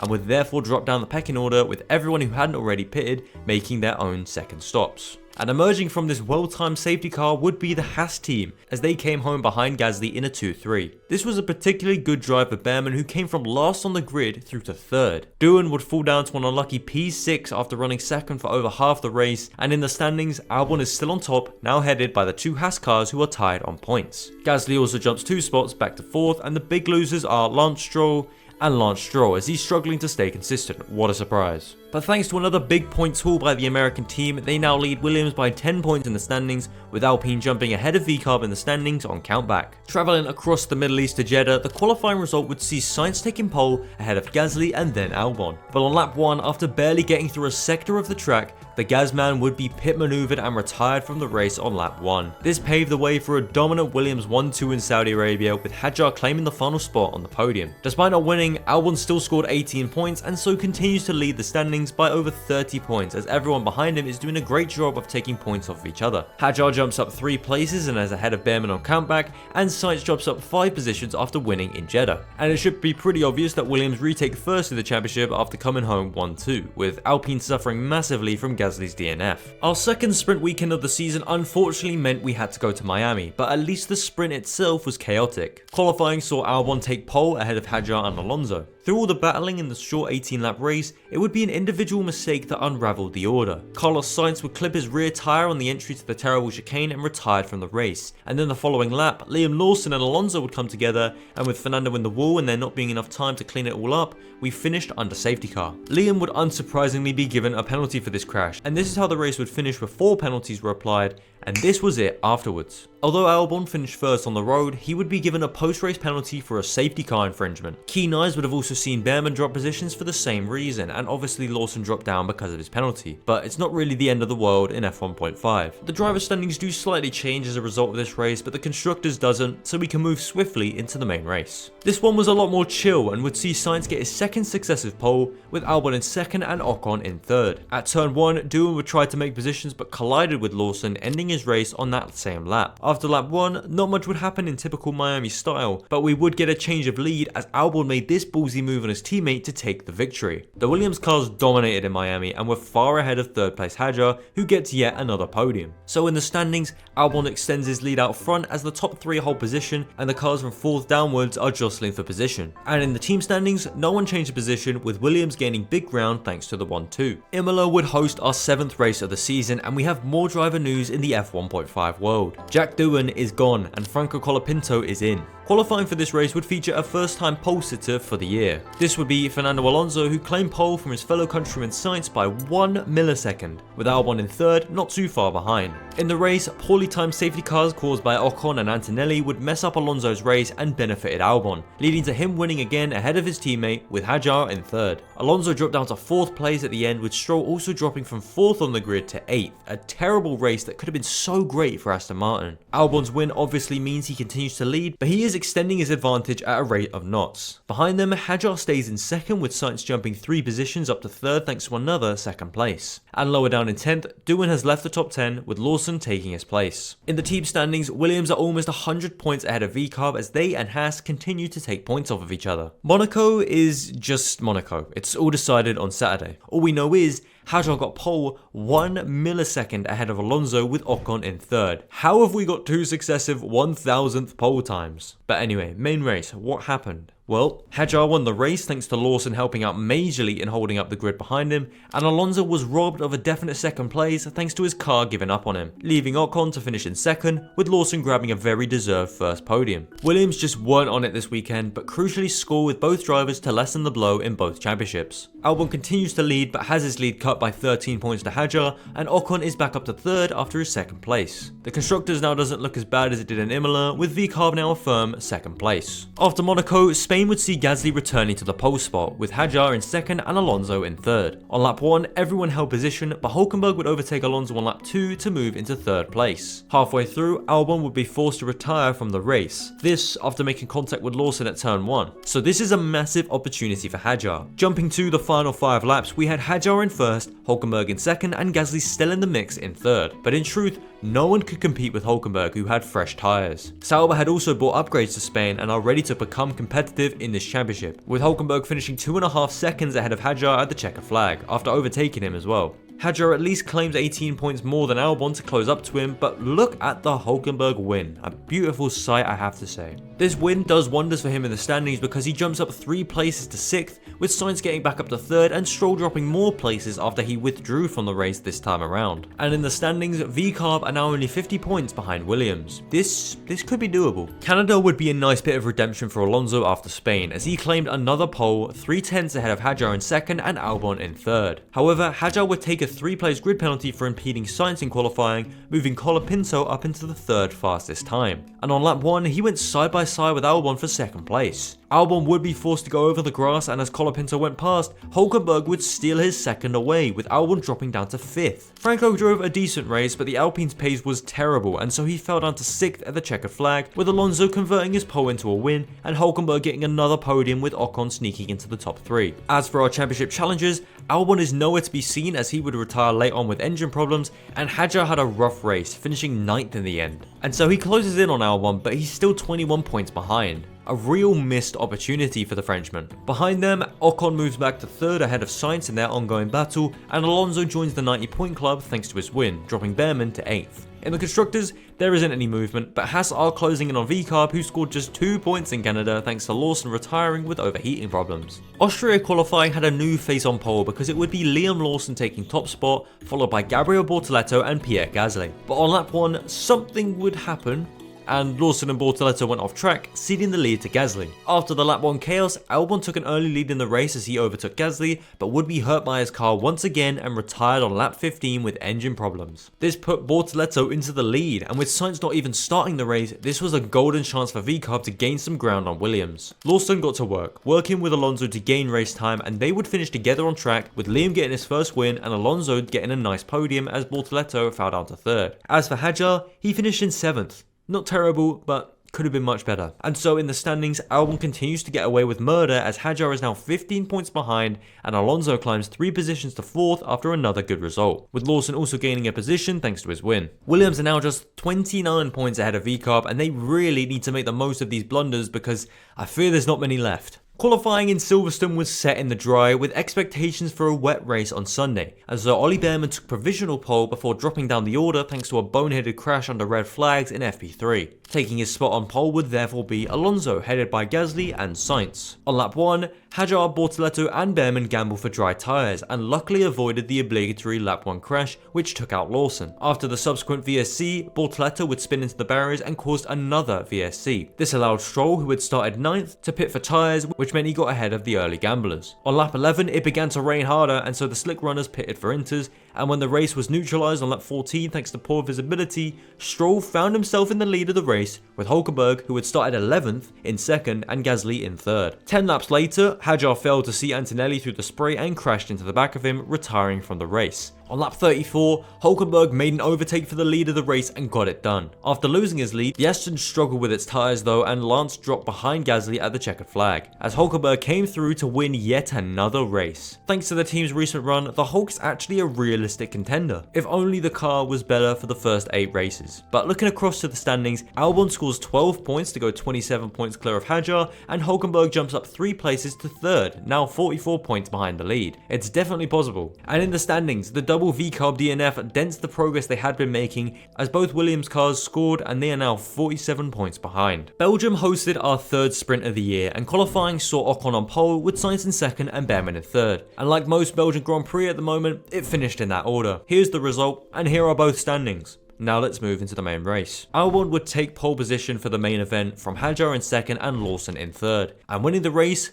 would be Albon, but he was headed by Lawson in 2nd and Bortoleto in 3rd, as Hadjar was nowhere to be seen. He didn't retire, but he was hurt by the team's late call to swap to dry tyres and couldn't recover from there. This is not good news for our 2nd place driver, as in the standings he's now 47 points behind the lead. Albon managed to get through his rough patch with only a minor scare from Hadjar, and now he's going clear of the Frenchman, as Williams go almost 60 points clear of V-carb in the Constructors. Our final race before the summer break would be held at the Hungaroring, and starting on pole would be Fernando Alonso, headed by his teammate in 2nd and Bortoleto in 3rd. On lap 1, Bortoleto would move past Stroll with everyone keeping it calm behind. Hungary isn't the greatest race ever, and so it's not really a shock that the race ended with Alonso winning, Bortoleto in 2nd and Stroll in 3rd. Albon would finish a lowly 8th while Hadjar was 5th, and so as Albon crosses over the 200 point mark, he now sits 41 points ahead of 2nd place. Alonso moves into 3rd in the standings thanks to his win, and the whole top 10 is now in the 100 point club. V-carb did have a good race here though, and so the gap is now 42 points in the Constructors. I would do a halfway checkup on the standings, but there's only 12 active drivers here, so you're only missing out on Bortoleto, who has 75 points, and Colapinto, who has 22. With that, into Zandvoort. Hadjar would dominate qualifying with a time 3/10 quicker than his teammate in 2nd and Sainz in 3rd. On the start, Albon would make a great start and gain multiple positions on lap 1, going from 7th to 4th. Through the safety cars caused by outside circumstances, Hadjar kept his lead all the way, but behind him, his teammate and Sainz would have a coming together, which unravelled both of their respective races. Sainz would earn a 10-second penalty for this, and in the end, Albon got a really good result out of it, with Behrman getting a podium and Aston scoring great points in 4th and 5th. Albon's damage limitation job was successful, as he's still 34 points ahead of 2nd place, and below the top 5, a few positions were lost and gained. Williams are now 33 points ahead of V-carb, which isn't too bad, and 3rd and 4th place are scrapping for position. Maybe we'll get a position change there soon. Monza was next, and taking pole was another new name. This name would be Bortoleto, who took pole ahead of his manager and then Ollie Behrman. As for Albon, he was down in 6th, while Hadjar qualified 8th and started from the pit lane. Lap 1 saw the order stay the same, and Bortoleto would do well to hang on to his 1st place as the race progressed. When the pit stop started happening, Fernando would use the absolute limit at pit entry to gain time on Bortoleto, and he did manage to get past him as they exited. But this would all be for nothing on lap 25 because his suspension would fail coming out of Ascari, and that was him out. Behind Bortoleto, who took the lead, Ocon and Stroll got close at turn 3, Sainz and Behrman spun each other at turn 4, and emerging out of the race star winner would be Albon? This, while Hadjar went from 12th on a pit lane start to 3rd. Held by Sainz and Behrman, yes, but still a very good drive. But I'm not really sure what happened to make it so Albon won by 8 seconds, but Bortoleto had picked up another podium at least. Hadjar loses out on 10 more points and so is 44 points behind Albon after Monza, with Ocon up to 4th. 3rd down to 8th is incredibly close as well. In the Constructors, we continue to get no movement and Williams are 47 points ahead of VCARB as we head to Baku. Baku qualifying was hectic as we lost Albon, Behrman, Colapinto, Gasly and Hulkenberg to wind-related incidents, and starting on pole would be Carlos Sainz from Lawson and then Hadjar. This was going to be a massive opportunity for Hadjar with Albon so far down. In the race, it was pretty dull as Sainz dominated, winning by 14 seconds to Lawson and then Hadjar. Albon would only make his way up to 6th place at the checkered flag, and so Hadjar gained some ground,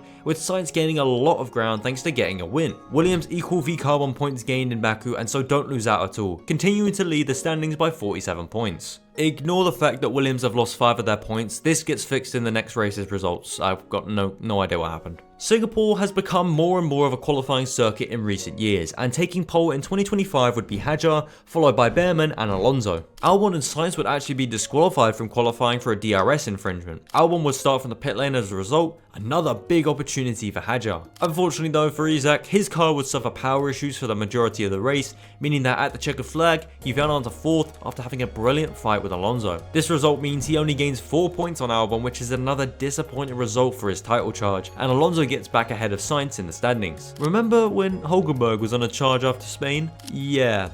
That dried up real quick. In the Constructors, VCARB just aren't consistent enough to make a decent dent in Williams' advantage. Kota hosted the next sprint of our season and we only have 2 left after this, thank god. The taking sprint pole would be Hulkenberg followed by Alonso and then Sainz. And then Alonso took out Nico at turn 1 and Sainz won the race, with Williams claiming maximum points. All that changes in the standings is Sainz moving up to 3rd place and we can move on swiftly to the main race. The big qualifying would see Behrman take pole, with Sainz in 2nd and Alonso in 3rd. Hadjar crashed out in Q1 and Albon would line up in 10th, so a pretty bad result for both of our contenders. In the main race, Sainz got to work early, making moves at the long left of turn 16, but then he made one move too many on a car that isn't even in this championship and retired that same lap. Behrman continued to lead from here on out, but he would also have an incident with a car not in the championship and spun out for a second, which allowed Hulkenberg to come through and take position, and he never lost it from there. Hulkenberg would win, followed by Behrman in 2nd and Alonso in 3rd. Hadjar could only get up to 8th place and Albon was in 6th, meaning that Albon continues to extend his advantage even when he didn't have a great weekend. Alonso and Sainz continue their fight for 3rd behind, and in the Constructors, Williams are 50 points clear. It's not over, but more weekends like this and it will be over soon. But next was Mexico, and Carlos Sainz would take pole, before being dropped 5 places for his move on Antonelli the previous race, and so taking pole would be Hadjar from Behrman and then Ocon. Albon had another rough qualifying and would start 9th. Could this finally be the race where Hadjar gets a good result? No, it wouldn't. He'd lose his lead to Behrman on lap 1, and while Ollie went about running away from the pack, Hadjar would lose another position to Ocon, and as the race progressed, he continued to hemorrhage positions. Tyre wear was a big part of this, and so in the end, he finished in 5th behind Albon. Yeah, this title fight is so done. But what a result for Haas, a 1-2 and a first win for Ollie Behrman. But the standings, they're looking bleak. Albon now holds a 43 point lead over Hadjar and it's really not looking good for him. Behrman is now up to 3rd though, as Alonso makes it 4 drivers with over 200 points. And in the Constructors, for the first time since Austria, we have a position change in the standings. And it's obviously Haas as they move up to 2nd place, and it's looking more and more likely that Williams have won this thing. The second last sprint of the year would come at Brazil, and starting on pole would be Alonso, followed by his teammate and then Hadjar. Albon was down in 5th for reference. And at the checkered flag, all of our big players avoided the oil spill at turn 3, and it ended with Alonso winning, Hadjar getting 5 points and Albon scoring none. This was because on the final lap, Bortoleto decided to have a plane crash that ended up damaging Albon as he flew past,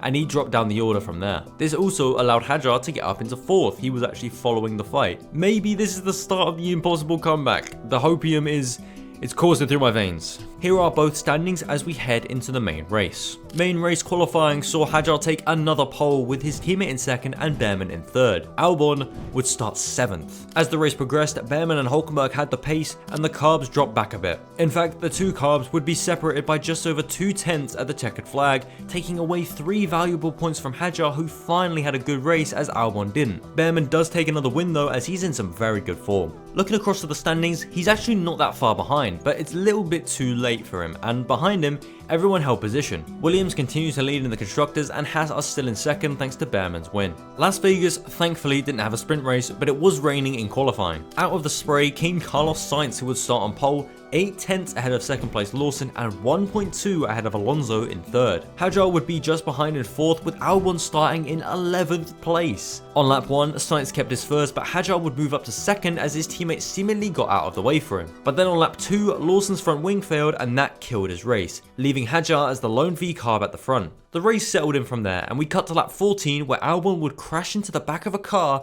that isn't even in our championship and earned a 5-second penalty for his troubles. He would retire after serving his penalty, giving Hadjar the biggest open goal of all time. But would he take it? Well, he didn't win because Sainz was there, but he did finish in second, which is better than he's been doing recently. And Hulkenberg would claim the final podium position. So how do the standings look now? Well, it's looking promising. Hadjar is now just 13 points behind Albon and there's still 58 points left up for grabs. Behind, the top 7 now will have 200 points and the constructors isn't looking too bad either. Williams is still leading, but Haas and VCarb aren't too far off, and all it takes is a race like Mexico to completely shift the tide. The final sprint of the year would see Fernando Alonso on pole, with Sainz and Albon in second and third and Hadjar in fourth. At the checkered flag, Hadjar would finish ahead of Albon as Alonso won from Sainz and so is now 12 points behind the Williams driver as we head into the main race. Main qualifying would see Hadjar taking an important pole with Sainz in second and Alonso in third. And so where was Albon? Well, he was down in 9th. This could be the greatest comeback since Verstappen almost got it done in 2025. On lap 1, Hadjar would lose his first and drop down to third, but Albon hadn't gained any places so he was alright. Gasly and Hulkenberg would crash at turn 1 on lap 7, leading to a safety car which everyone pitted under. Because you're only allowed to run tyres for a maximum of 25 laps in Qatar, this meant everyone was on identical strategies, and checking in on lap 30,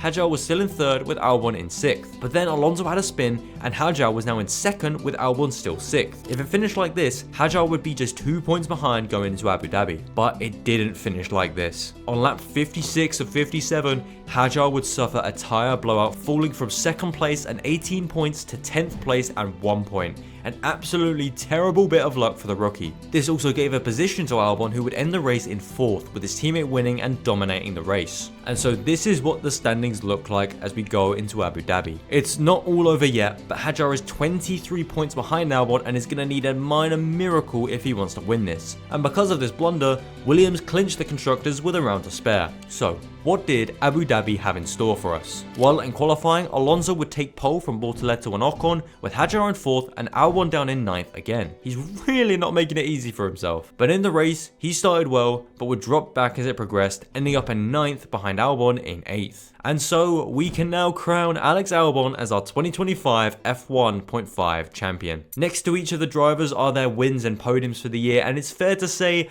Albon's first half of the year really saved his blushes because he was very inconsistent in the second half of the season.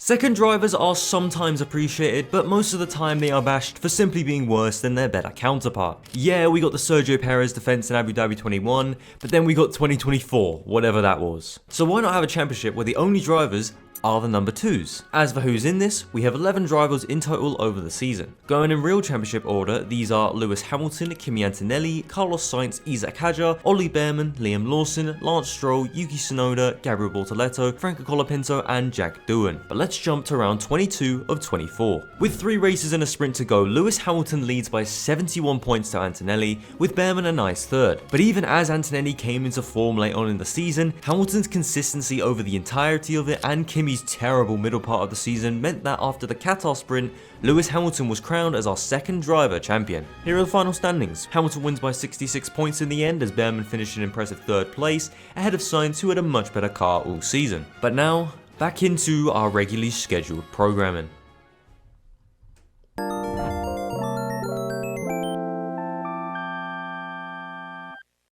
But with that out of the way, let's see who would be retiring on lap 1. We didn't even get to lap 1. Yep, that's right, Hadjar crashed out of his F1 debut 1 corner into the formation lap. And so, he comes into the sport and he very swiftly leaves, becoming our first disqualified driver. Nothing changes out in front obviously with this, and Norris defends from Verstappen to take victory in the opening round as his teammate fell down the order late on. McLaren and Mercedes are tied, but the papaya team stay in first thanks to having a higher position, that being first. So let's move to round 2 at China. There will be no sprints, I repeat, no sprints in this championship. I can already hear you celebrating at your desk, because frankly, there are too many. And also it would complicate this way too much. Sprints don't mean anything. So we moved straight into the race, and everyone was well behaved in this one. But we would find out who was getting disqualified on lap 4, because Fernando Alonso would suffer with brake issues, ending a very short season for him. But wait, what's that I'm hearing? We're getting info that 3 drivers have been disqualified. Charles Leclerc, Lewis Hamilton, and Pierre Gasly are the names in question. So who's going to be getting disqualified now? Well, because Gasly was P11 on the road and the Ferraris were further ahead of him,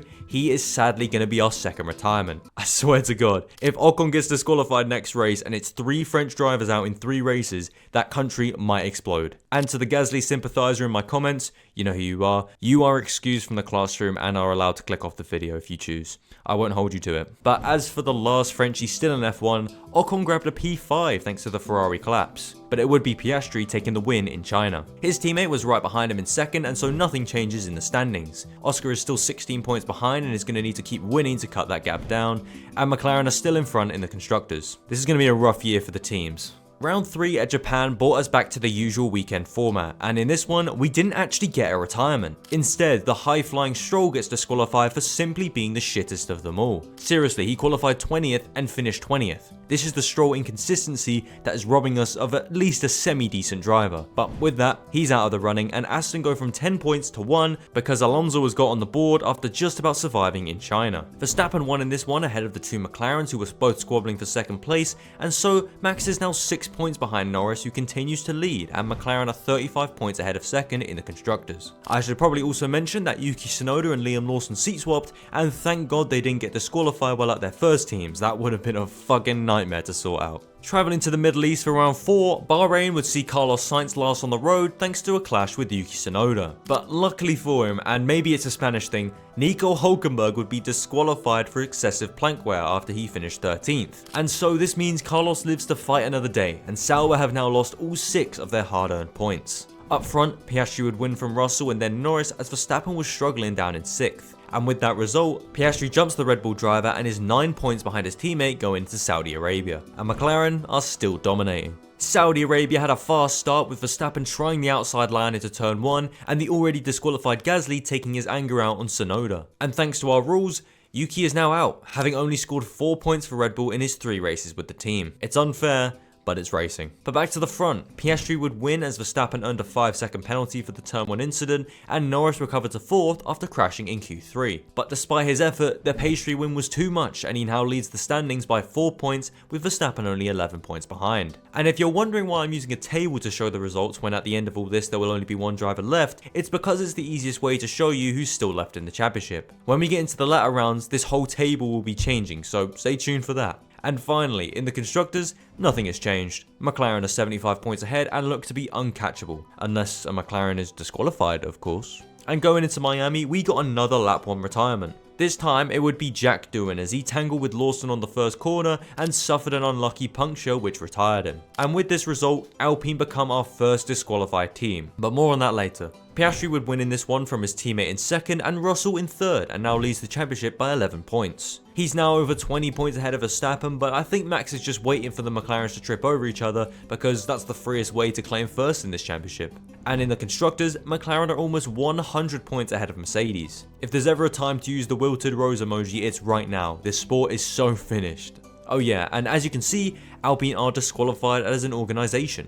Get used to this purple because it's going to consume all of the tables very soon. Imola saw Max trying to do what he did in Saudi Arabia, and it actually came off, as he went around the outside of Piastri to take the lead. And behind, everyone kept it clean. It would take another 27 laps to find out who would be getting disqualified, and in Imola, it would be Esteban Ocon, ruling out the last of the Frenchies in F1. France as a country has now effectively been disqualified from the sport, even though they literally govern it. But as for the final result, Verstappen won from the 2 McLarens and retakes 2nd in the championship from Norris, now 14 points behind Piastri, who continues to lead. Ocon's DSQ does a lot for Haas, who go from having 25 points to now only 8, as Behrman is their last driver remaining. Let's see how far he can go. But McLaren are 112 points ahead of Mercedes, so let's just move on to Monaco. There were no 2024 shenanigans in this one, but Gasly was still pissed about being eliminated so early and decided to rear-end Tsunoda in response. Damn, he really hates Yuki. But halfway through this one, we would find out who would be getting disqualified. It would be Fernando Alonso, who escaped in China but could not escape in Monaco as his Aston Martin failed him once again.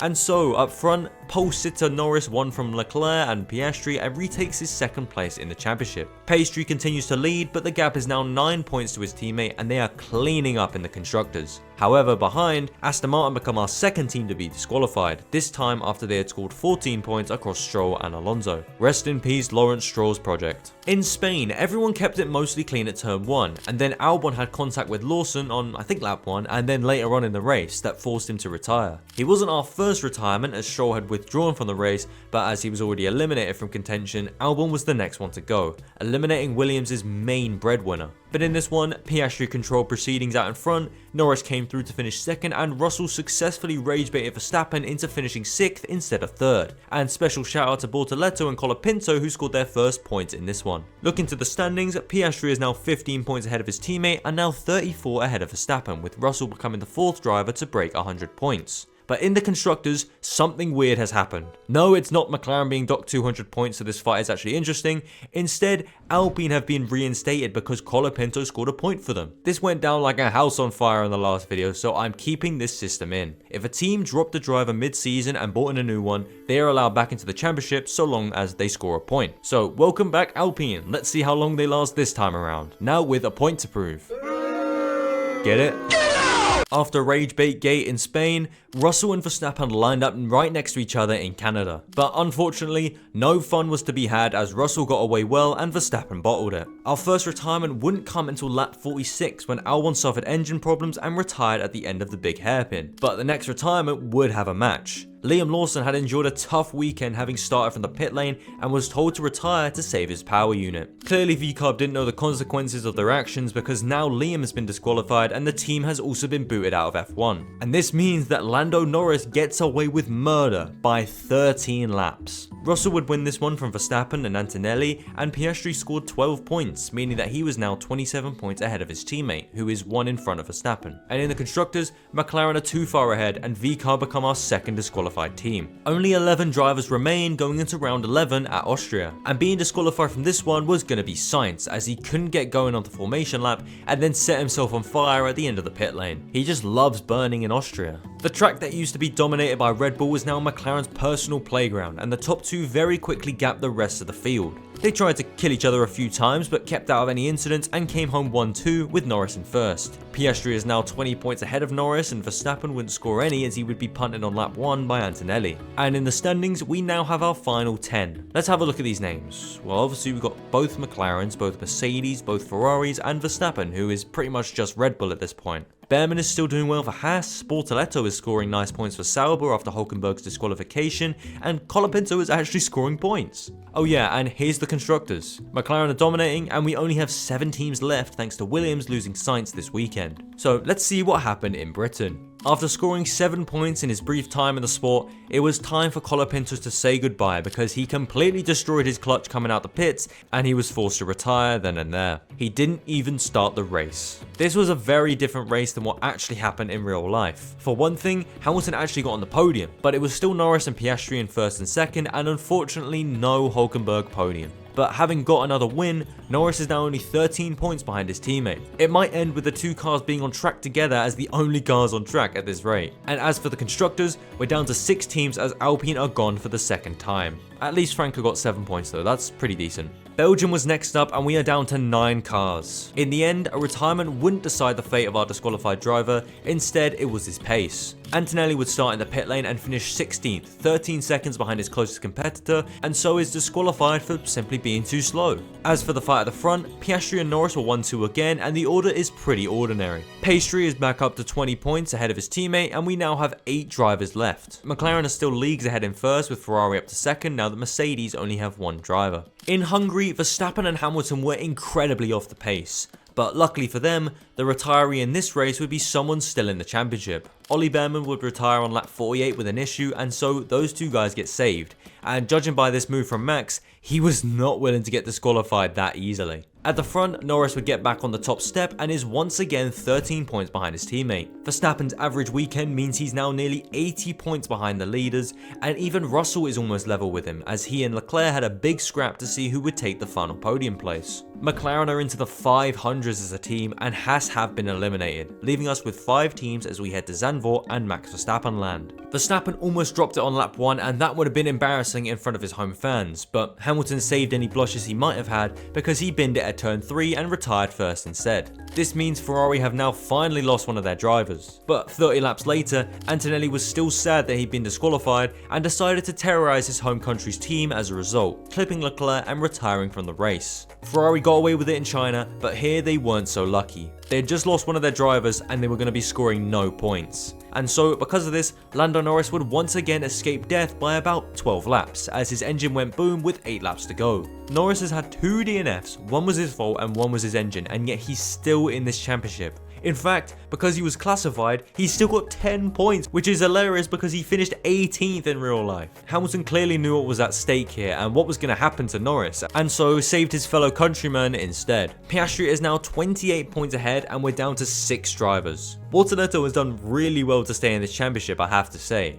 And in the constructors, only McLaren have both of their drivers still, and Verstappen is the best of the one-man teams. We're coming to the point of the season where it's going to be rare to see a DNF decide who goes, and in this one, despite having a really good race and finishing in P8 in real life, Bortoletto would be the worst of our 6 drivers and was disqualified as a result. And with Verstappen winning and the McLarens in 2 and 3, Oscar is now ahead by 25 points with Verstappen 72 back. But Max did win here, so maybe he's coming good at the perfect time. But moving across to the constructors, we're now down to 4 teams with Sauber now disqualified. Piastri must have taken what I said barely a minute ago to heart, because he picked this weekend to be one of his worst. He crashed in Q3, he jumped the start, fell down to P20 on lap 1 and then crashed at turn 6, eliminating him from the championship and handing Verstappen an easy win and his teammate the championship lead. So that was a pretty easy one, and now Norris retakes the lead in the championship, but he's only 37 points ahead of Max now. Leclerc also got away with murder this weekend because he was P9. Ferrari had another terrible weekend and yet are still in with a shot. Oh yeah, and finally the constructors is looking good again because McLaren have lost one of their drivers. In Singapore, we only had 4 drivers left in the title fight, and once again it was determined by pace. And in their terrible form recently, Leclerc would be getting disqualified after he finished in 6th place, 38 seconds behind his closest competitor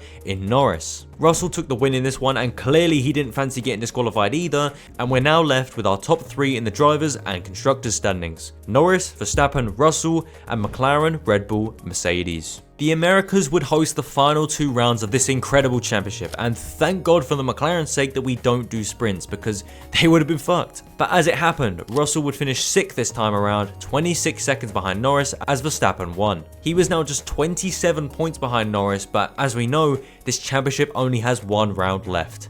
Mexico. Mexico is a track that has been dominated by Red Bull since its reintroduction in 2015, but in 2025, Norris had other plans. He would set a lap 3 tenths quicker than anyone else in the deciding lap in Q3, and he was 5 tenths ahead of Verstappen. Off the line, he made a good start for once, and even though the run down to turn 1 is long, he held on to his lead. Maybe he'd been paying the Ferraris behind because neither of them fancied overtaking him and instead decided to get in Verstappen's way instead. Max would go off track, narrowly missing the barrier at turn 1 and keeping the car pointing in a straight line, somehow. But it was clear that the McLaren was built with this track in mind because Norris checked out. Verstappen had no answer, and at the checkered flag, he was 31 seconds behind. Norris kept the lead on lap 1 and never lost it, becoming the 2025 last gets disqualified champion. What an honor.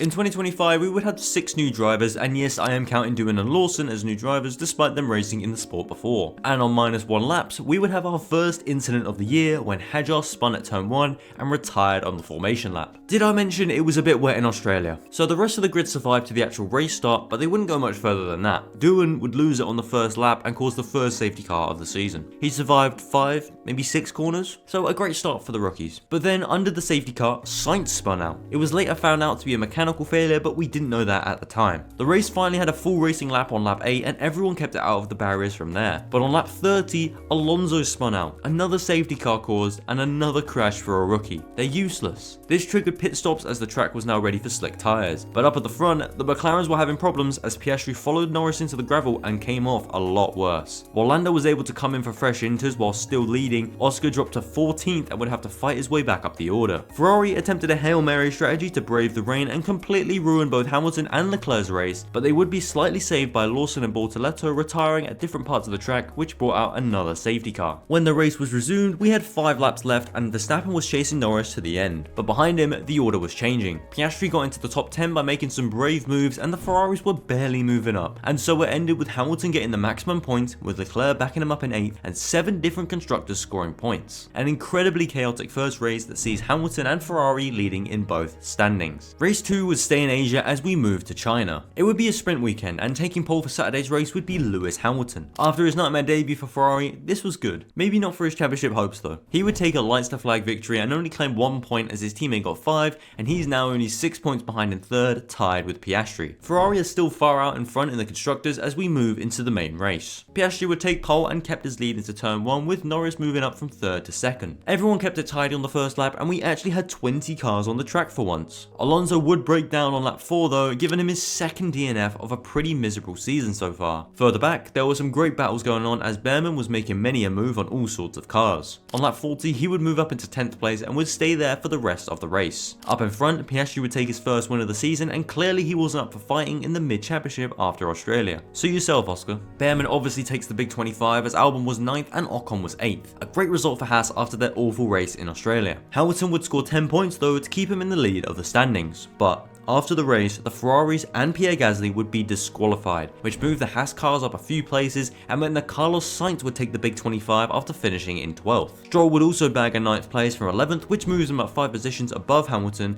and Sainz jumps up 15 positions to 3rd place because of this result, and Antonelli is getting close to the top 3. Remember, in this championship, scoring consistent points, no matter how big or small, is the main goal. Williams are now just 1 point behind Ferrari, and with that, we move to Japan. Verstappen would take a monster pole in his special liveried Red Bull and would dominate out in front. A lights to flag victory for the big man, aided by the McLaren squabbling in 2nd and 3rd. But behind him, things happened. Well, first, Lawson had seat swap with Tsunoda after just 2 races at the main team, and his replacement wouldn't do much better, finishing outside of the points. And it would end with Behrman coming 10th for good this time around, with Albon 9th and Hadjar getting his first points in 8th. Hamilton would be 7th, but even with that, he wouldn't be top of the board, as Behrman would take the lead of the championship with Lewis 2 points behind and Albon tied with him on 38 points. Haas start to close in on the top 3, but it's still Ferrari and Williams at the top, separated by just 1 point. As always in this championship, it's incredibly open, and with that, we go to the Middle East and Bahrain for round 4. After dominating in Japan, it was a bit surprising to see Verstappen so low down in the order,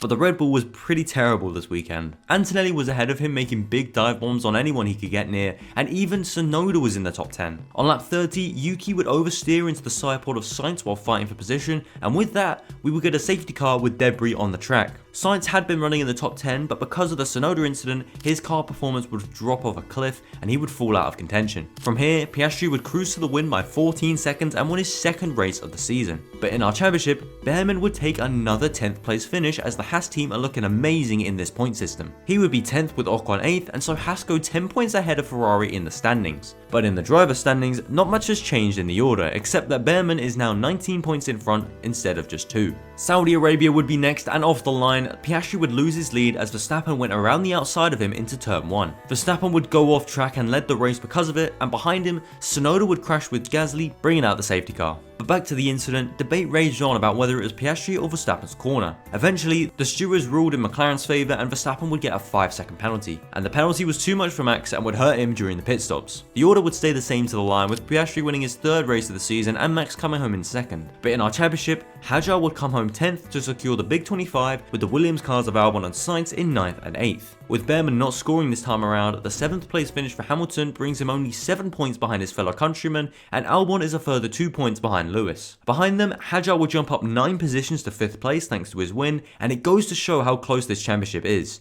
especially in 2025. Stroll was leading the standings after China, and now just 3 rounds later, he's down in 9th. And as for the constructors, Williams jumped from 3rd to 1st, just 2 points ahead of Ferrari, and Haas fall down to 3rd after not scoring in Saudi. The second sprint weekend of the season would come at everyone's favourite track, Miami. The Miami sprint was great, but only because it was wet. Leclerc would get us started by winning it on the reconnaissance lap, and Antonelli would lose his first pole position to Piastri at turn 1, dropping down to 4th in the process. The only battles came further down the grid and way out of the points, but the race would be flipped when it started to dry and the crossover to slicks started to happen. Hamilton would be one of the first to pit, and he started to go quick, leading Verstappen and Antonelli to follow. Red Bull would complete his pit stop, but then released him into the path of Antonelli, who was planning on pitting himself. This damaged Verstappen's wing, meant Antonelli had to do another lap and gave Max a 10-second penalty. Antonelli had his race completely ruined, and Sainz ruined any possible result for him by hitting the inside wall at the terrible chicane and getting a puncture. At the front, Piastri would come in for slicks before his teammate, but would be massively hurt by a safety car caused by Lawson and Alonso having a come in together. So with Max's penalty and the bunched up safety car order, he would drop out of the top 8 and to the back of the grid. This meant that Behrman would score max points again and finish in 8th, with Lawson getting his first points of the season in 7th. But this wouldn't be the final order. First off, Lawson would get a 5-second penalty for the Alonso crash, dropping him out of the top 8. Albon would finish 5th but would get a 5-second penalty for a safety car infringement.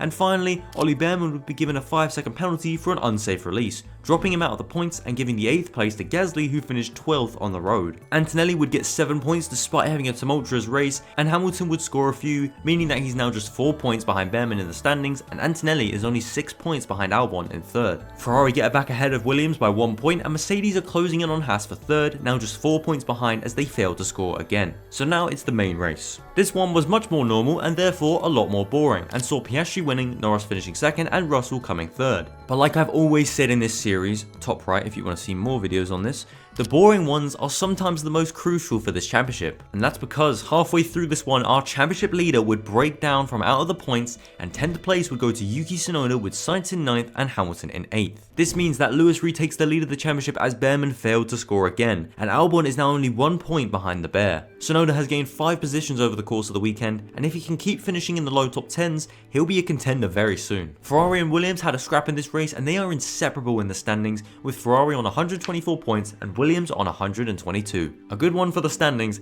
Now let's move to Imola. In Imola, we'd get our second driver change of the season, as Doohan would be dropped by Alpine for Colapinto in a move that had been expected since the team signed the Argentine in the off-season. He repaid their faith by doing what he does best and bin the car in Q1. But into the race, it would once again be Piastri on pole with Verstappen 2nd. But unlike in Saudi, where the outside line into turn 1 isn't necessarily the best, the outside at Tamburello is the optimal line, and Verstappen executed a beautiful pass on the McLaren to take the lead. But Imola is a narrow track, and the race would be decided in the pit stops. But these pit stops favoured those who stayed out the longest, as Ocon would break down on lap 29, bringing out the VSC. Thanks to this, Verstappen would take a free pit stop and came out almost 20 seconds ahead of 2nd place. But another DNF for a championship contender came on lap 46 when Antonelli would break down in the same spot as Ocon, and that would bring out a full safety car. In the closing laps, Albon would attempt to get past Leclerc for 4th place, but would be forced off and overtaken by Hamilton for 5th. Hamilton would then move past Leclerc for 4th place, with Leclerc giving his position back to Albon, and so Lewis gains 2 positions in the wrong direction thanks to this. So Max would win, but in our championship, Tsunoda scores his 2nd 10th place in 2 races, and considering he had this monster shunt in qualifying, this was a very good result. Sainz was also in 8th for another great finish, and the standings have changed quite a bit. Hamilton stays out in front, but Tsunoda has jumped from 6th to 2nd and is only 2 points behind Lewis. And Sainz is now ahead of his teammate after starting the weekend in 5th. Behrman falls down to 5th after not scoring once again, and the top 9 all have more than 50 points. In the constructors, Williams get back on top and are now 5 points ahead of Ferrari thanks to the Scuderia having a good weekend in real life on home soil. We are now into the European leg of the championship, and so that means we have Monaco next. Qualifying would once again deliver on the streets of Monaco. First off, Antonelli would crash in Q2 and would start 15th, and Russell's car would break down, stopping in the tunnel and leading to him starting 14th for the race. Qualifying saw Norris take pole, but wait, the Monaco Grand Prix this year would have a twist. You have to pit twice. But of course, with this being F1, the teams found a loophole and completely destroyed the race. VCarb benefited the most from this as they had their two drivers close by to each other, meaning that Lawson would hold up the pack, with Hadjar pitting into a massive gap and basically getting a free stop. It was a shambles of a race and a failed experiment. So that means it was another boring race, but let me tell you, this once again delivered fireworks in the standings. Albon qualified 10th and Sainz was 11th, and with Alonso retiring with an engine problem after starting in the top 10, Sainz would finish 10th, Albon would be 9th and Lawson would be 8th. This means that Sainz now leads in our championship by 8 points to Hamilton, who is tied with Albon on 90 points. Hadjar would also have a good race and jumps up to 5th as our top 8 all have 60 or more points. Williams would get a massive and crucial 43 points from this result, and so they can finally pull away from Ferrari, who are now 38 points back. Like I said, the boring races are sometimes the most important for the mid-championship. The next race of Spain would see us return to a proper track, and in this one, Piastri would get off the line well from pole and led into turn 1. But on lap 29, something big happened. Albon would be forced to retire after sustaining damage from some contact with Liam Lawson. He had been running out of the points, but as we've seen so far this season, sometimes you can score points when you finish as low as 12th place. On lap 55, Antonelli would suffer from a technical problem which put him into the gravel and brought out a safety car. The McLarens would double stack for fresh tyres, and behind them, Verstappen would pit from his old ones onto the hard compound. Bear in mind, this tyre hadn't been run all weekend by Red Bull. On the restart, Max had to catch an insane slide and lost a bunch of time, being swallowed up by Leclerc, who gave him a love tap down the straight for good measure, and then got hit by Russell in an opportunistic move into turn 1. Max would go off track because of it and kept his position, which he deserved. However, Red Bull made the mistake of telling Max to give the place back to Russell, which he did, before diving down the inside and hitting George. This happened with just 2 laps to go, and Max would incur a 10-second penalty from it, but the order behind him wasn't set yet either. With 1 lap to go, Hülkenberg passed Hamilton for 6th in a Sauber, which had gotten some new upgrades. And so, after all the madness behind him, the McLarens would come home 1-2 with Piastri winning again, and Verstappen finished 5th on the road and 10th after the penalty. This means that Hülkenberg finished 5th, Hadjar was 7th, Gasly was 8th, and Alonso finally gets his first points of the season in 9th. If you were wondering when Max last scored 25 points in this format, it was the 2017 Italian Grand Prix. He's come a long way since then. This was a crazy ending to the race and means that, thanks to both Williams cars not scoring, Hamilton retakes his lead in the driver's standings, with Verstappen breaking into the top 10 thanks to his big points haul, and Red Bull are actually closing in on the top 2 thanks to Yuki scoring low points and this result from Max. But Williams continue to lead for now. In Canada qualifying, the top 2 would be Russell and Verstappen. Russell got off the line well, and the speculation of a turn 1 crash with Verstappen never materialised as Max didn't get the greatest start. Behind them, Antonelli would move into 3rd ahead of the cautious Piastri, who was playing the long game. Further down the order, Albon would try going alongside his old teammate Colapinto, but he was never going to get through, and the runoff caused him to lose a load of time and positions, which Hülkenberg gladly took. In the closing stages, the McLarens would start to do battle. There would be moves at the final chicane, the final hairpin, and finally into turn 1, where Norris crashed into the back of his teammate and retired. Piastri would survive with no damage, and the race would end under the safety car. So Russell wins, Verstappen comes 2nd, and Antonelli gets his first podium to become the 3rd youngest podium sitter ever. But what happened behind them? Well, before the Norris DNF, Ocon had been running a stellar race in 10th, but after that, it bumped him up to 9th, and 11th place Sainz into 10th. Hülkenberg would finish in 8th, Alonso scored points again, and Hamilton ran a solid race in 6th as the Ferraris always struggle in Montreal. But this result was massive for Sainz as he retakes his lead in the championship by 13 points, with Hamilton still his closest challenger as Albon retired from another race. Williams become the first team to break the 200 point barrier and are now 31 points ahead of Ferrari as we head back to Europe and Austria. In this one, we had big drama before the race had even started. On the formation lap, Sainz didn't get off the line and would therefore be wheeled into the pit lane to start there instead. Not the biggest thing because he'd only qualified 19th anyway, but then his brakes set on fire and Williams were forced to pull the plug. So our championship leader didn't even start the race. Now let's see if Hamilton can retake his lead in the standings. Turn 1 was incident free, but the first hairpin, nah. Antonelli completely misjudged his braking, swerved to avoid someone who was actually braking for the corner, and retired Verstappen and himself. On lap 17, after running in 6th place, Albon would retire from the race due to a cooling issue and gave Hamilton a massive open goal to score in. And about Hamilton, he was sitting nicely in 4th in a pretty boring race for him. Norris would end up winning out in the strategy department and took his 3rd win of the year and a great response to his DNF in Canada. But behind them, Ocon would take maximum points with his teammate in 11th place behind him, and we had a double points finish for the Sauber team for the first time since the 2023 Qatar Grand Prix. This doesn't change much in the standings, but Hamilton gets closer to Sainz's lead thanks to the 6 points he got from 4th place. And the Constructors is looking the same at the front, with Haas getting back up to 3rd and Sauber closing in on the pack that they have been miles off all season. Silverstone was next, and this was a banger. The track just always delivers on a wet day, but in this one, Hulkenberg got a podium from 19th on the grid, Lawson, Bortoleto, Hadjar and Antonelli all retired, and George Russell claimed the big points after a wrong strategy call at the start of the race put him further back. Albon would finally get some points after 3 very unfortunate races, and Alonso scored points again in 9th. As for the standings, Sainz continues to lead, but the gap is only 1 point to Hamilton behind, and Albon breaks the 100 point mark. Russell gains a few positions thanks to him getting 25 points, and Behrman drops more positions as he cannot catch a break. Hard to believe he led the championship for a few rounds. Actually, not really. Stroll led at one point and he's now in 16th place. As for the Constructors, Williams led by 30 points to Ferrari, and Mercedes jump up 2 positions as Haas fall back down to 5th. We would have a 3-week break before Belgium, and it would host our 3rd sprint weekend of the season. It would be dry on the Saturday sprint, and Piastri would hold his lead into turn 1. But down the Kemmel straight, the slipstream was too much for Piastri as Verstappen took the lead. He wouldn't look back, and we would have a really nice top 8. We would have the 2 McLarens and Leclerc occupying the top 4, but in 5th it was Ocon, and in 6th it was Sainz, who bounces back well after his Austria and Silverstone setbacks. Hadjar would get max points, and it's a weird case for Behrman, who would have definitely been in this championship hunt had he not finished 11th in Canada, Austria and Silverstone. But in the standings, due to Hamilton getting knocked out in SQ1, Sainz extends his lead out in front to 7 points, with 8 of our drivers now having at least 80 points. And Williams move a further 2 points in front of Ferrari as Haas reclaimed 3rd place immediately after losing it. So now into the main race. Racing at Spa has been an issue for a couple years now, and so after losing his lead on the first racing lap, Piastri won the race. But in our championship, Hamilton would get knocked out in Q1 due to getting his lap time deleted,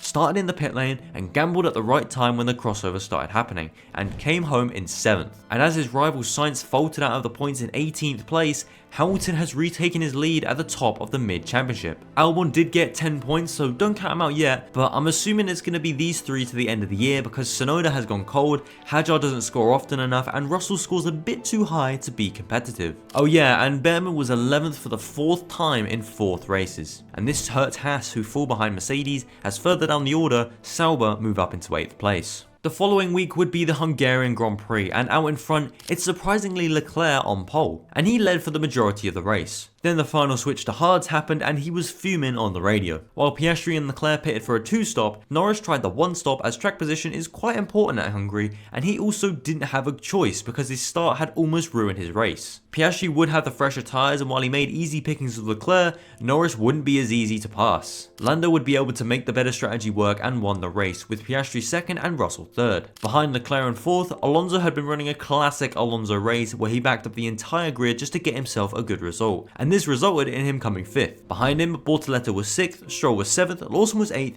and behind him was Verstappen, with Antonelli coming home in 10th. That's right, Lawson was ahead of his former teammate in the sister car. Red Bull are terrible, but there's a distinct lack of Hamilton in here. That's because he got knocked out in Q2, had no pace and finished 12th. Luckily for him though, Sainz also didn't score any points, and so Verstappen jumps up 5 places in the standings and is only 37 points off the lead. This is very funny because last year after round 14, he was 15th in the standings with 50 points. If he had 97 points in 2024, he would have been in 8th place instead of 4th. I guess it goes to show how many of the top teams are scoring good points this season, and that literally the entire grid has 50 points or more, barring Norris and Bortoleto. And final words for these standings, Antonelli is also up 5 positions thanks to finally scoring again, while Hadjar, Ocon and Tsunoda lose quite a few places. But the Constructors doesn't look so chaotic as only Haas and Red Bull change positions, and we have 8 teams with over 100 points, with Williams still out in front. So it's been a good first half of the year, now it's time for Zandvoort. In Max Verstappen land, the McLarens was still the team to beat, but in our championship, Sainz got into the top 10 with his teammate being knocked out in Q2, and Hamilton was a solid 7th for Ferrari.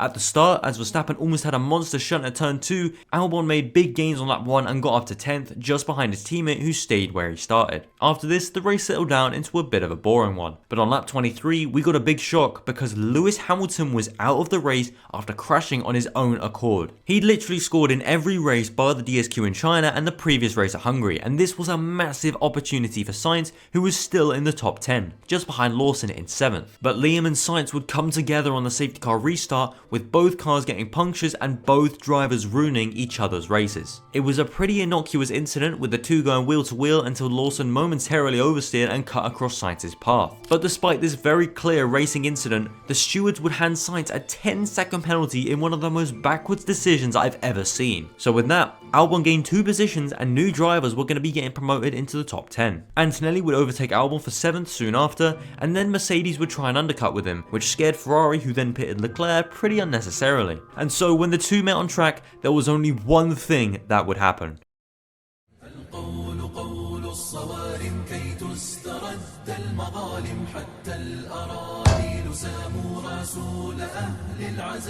Russell had clearly trained him well, and so with the second Ferrari out of the race and with Antonelli getting a penalty for his incident, we now had 2 more spaces in the top 10 waiting for new drivers. On the restart, we now had Bortoleto in 10th, Gasly in 8th, and pretty much everyone could get in the top 10 now. But there would be one more twist at the front, because Lando Norris would break down with 7 laps to go, promoting Hadjar up into the podium places and giving us another safety car. After Norris retired, the order looked like this: Piastri, Verstappen, Hadjar, Russell, Albon, Antonelli, but he would definitely be dropping out of the top 10 with this penalty, Behrman, Stroll, Alonso, Tsunoda, and Ocon in 11th, who took the big points at the checkered flag. Colapinto was so close to his first point in F1, and even Lawson and Sainz were kind of brought back into play by the final safety car. But Hamilton gets away with murder thanks to this, as his non-score paired with Sainz's non-score and Albon only getting 8 points mean he continues to lead in the standings. But the gap is now just 11 points from 1st down to 3rd. Ocon jumps up 5 places from 9th place to 4th, becoming our 4th driver in the 100s,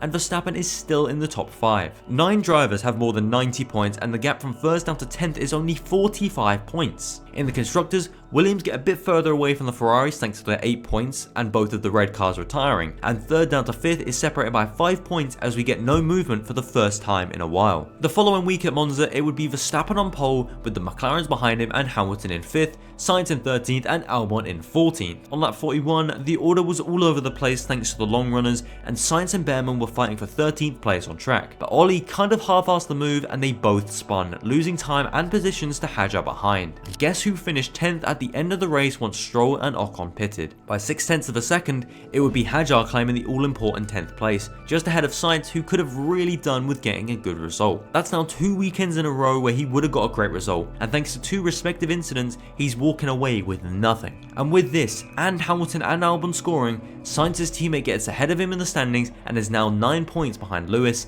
and Hadjar jumps up from 8th to 4th in the championship, with Antonelli also making a big jump. The top 8 all have over 100 points as well. Williams is still ahead of Ferrari despite only having one of their drivers scoring, and Mercedes are actually closing in. We could very well have a 3-way title fight here. In Baku, we got an incredibly long and chaotic qualifying session that ended with 6 red flags across the 3 sessions, Leclerc and Piastri crashing in Q3, and Sainz putting it on the front row with Lawson in 3rd. Albon also retired from qualifying on the first runs of Q1 after colliding with the inside wall of turn 1, which means he'll start from 19th place. Hamilton was also knocked out in Q2 and Hadjar was 9th. On lap 1, Piastri would cook the start and then retired 5 corners later, capping off a terrible weekend and bringing out the safety car. After the restart, Hamilton was up to 10th, and Sainz was still in 2nd with his teammate down in 18th. After all of the pit stops had happened, because this sport has reverted back to 1 stops every race, the order was Verstappen in 1st, Russell 2nd, Sainz still on the podium in 3rd, and then Antonelli, Lawson, Tsunoda, Norris, Leclerc, Hamilton, and then Hadjar. And to be honest, it finished in a very similar way. Verstappen completed a Grand Slam out in front, Sainz got on the podium for the first time at Williams, and Hadjar secured the Big 25 for the 2nd time in a row. But this result was really not good for Sainz, and with Hamilton getting 15 points in 8th, he goes even further clear at the front as Hadjar leapfrogs the Williams cars, sitting 17 points behind Hamilton. Leclerc is also up 5 positions after getting 18 points in this one, and thanks to this big pool of points, Ferrari get back ahead of Williams in the constructors. 24 points behind to 5 in front is a big point swing, and Ferrari are back on top for the first time since Miami as VCARB gained positions behind. Next up was Singapore, and there would be big news in qualifying. After coming 12th and 13th, both Williams cars would be excluded from qualifying after being found to be illegal, and started from the back of the grid as a result. At the front, it was pretty boring apart from the McLarens hitting each other, but the fight for 10th was pretty competitive. We had Alonso, Hadjar and Behrman all around that mark, and with the Williams out of it, it was crucial to be getting near that elusive 10th place. As I said before, Hadjar was running in 9th when his engineer came on the radio and and said that they had an electrics issue. With that, he lost quite a bit of power, but was able to continue having a great fight with Alonso. Once again, we had loads of long runners, including Lawson, Stroll, and the Williams cars, who had nothing to lose. And so the standings look a bit messed up. With 10 laps to go, everyone had finally pitted, and Alonso had fought back up to 8th, Behrman was 9th, and Hadjar and Tsunoda were fighting for the final point. But as they got held up by the leaders lapping them, this allowed Sainz, who had fresh tyres, to come through and overtake both of them,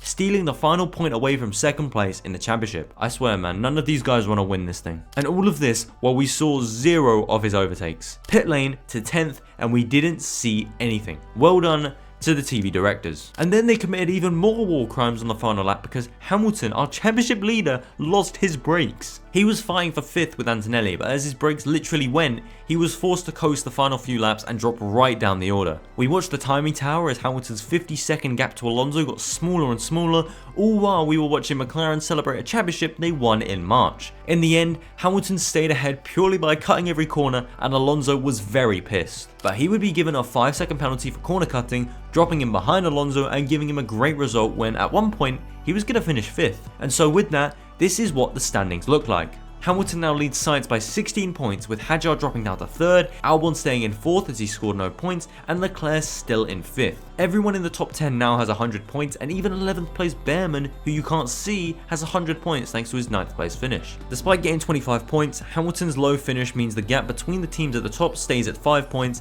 and Mercedes did not have the greatest weekend in 3rd. The top 6 teams all have over 200 points now as well. Travelling across the world to the US of A, we had a sprint weekend, and this was carnage. A multi-car pile-up at turn 1 collected Norris, Piastri, Hülkenberg and Alonso, and emerging out of the chaos would be Sainz in 3rd, Hamilton up to 4th, Albon in 6th and Tsunoda up 11 places to 7th. Sainz's 3rd did not do him any good though, as Hamilton outscores him, and Albon is right behind Hadjar now as we go into the main race.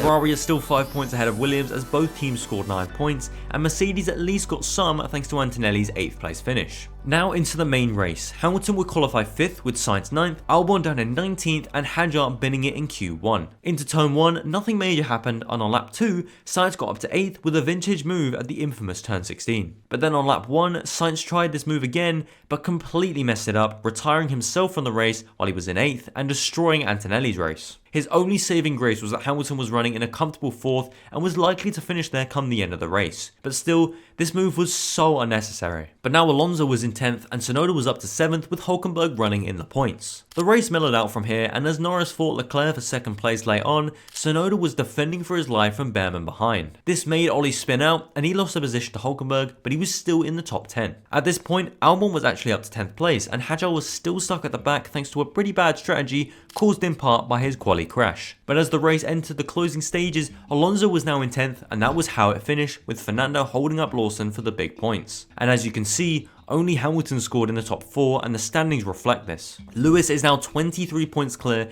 and Sainz is going to need some really good results in the final few races to catch him. If Alonso hadn't had such a terrible start to the year, I have no doubts that he would have fought for the title, but instead he's down in 9th with Behrman getting back into the top 10 thanks to his 2 successive 9th place finishes. In the team standings, Ferrari had a good race and crucially scored some points as Williams didn't, meaning they are now 15 points clear of the Grove outfit. Mercedes are also only 44 points behind them now, and if Antonelli hadn't been hit, they definitely would have been a lot closer. After qualifying in Mexico, everyone behind Hamilton must have been licking their lips because Lewis would put it in P3. Behind him, Sainz qualified a crucial 7th but would be dropped down to 12th for the crimes he committed in Austin. At the start, Hamilton would go 4 wide with his teammate Norris and Verstappen at turn 1 and emerged from it in 3rd place still, even after Leclerc cut the chicane. 6 laps later, Lewis started fighting with Verstappen, and a few corners down the road, it ended with Hamilton going off track, getting a 10-second penalty for gaining a lasting advantage, which he did by the way, and Ollie Behrman moving up to 4th and a provisional 3rd place. With Hamilton's penalty, it dropped him out of podium contention, but he was still in the top 10 and he was probably thinking about this specific championship when he got those 10 seconds. So with Hamilton looking likely to secure some good points,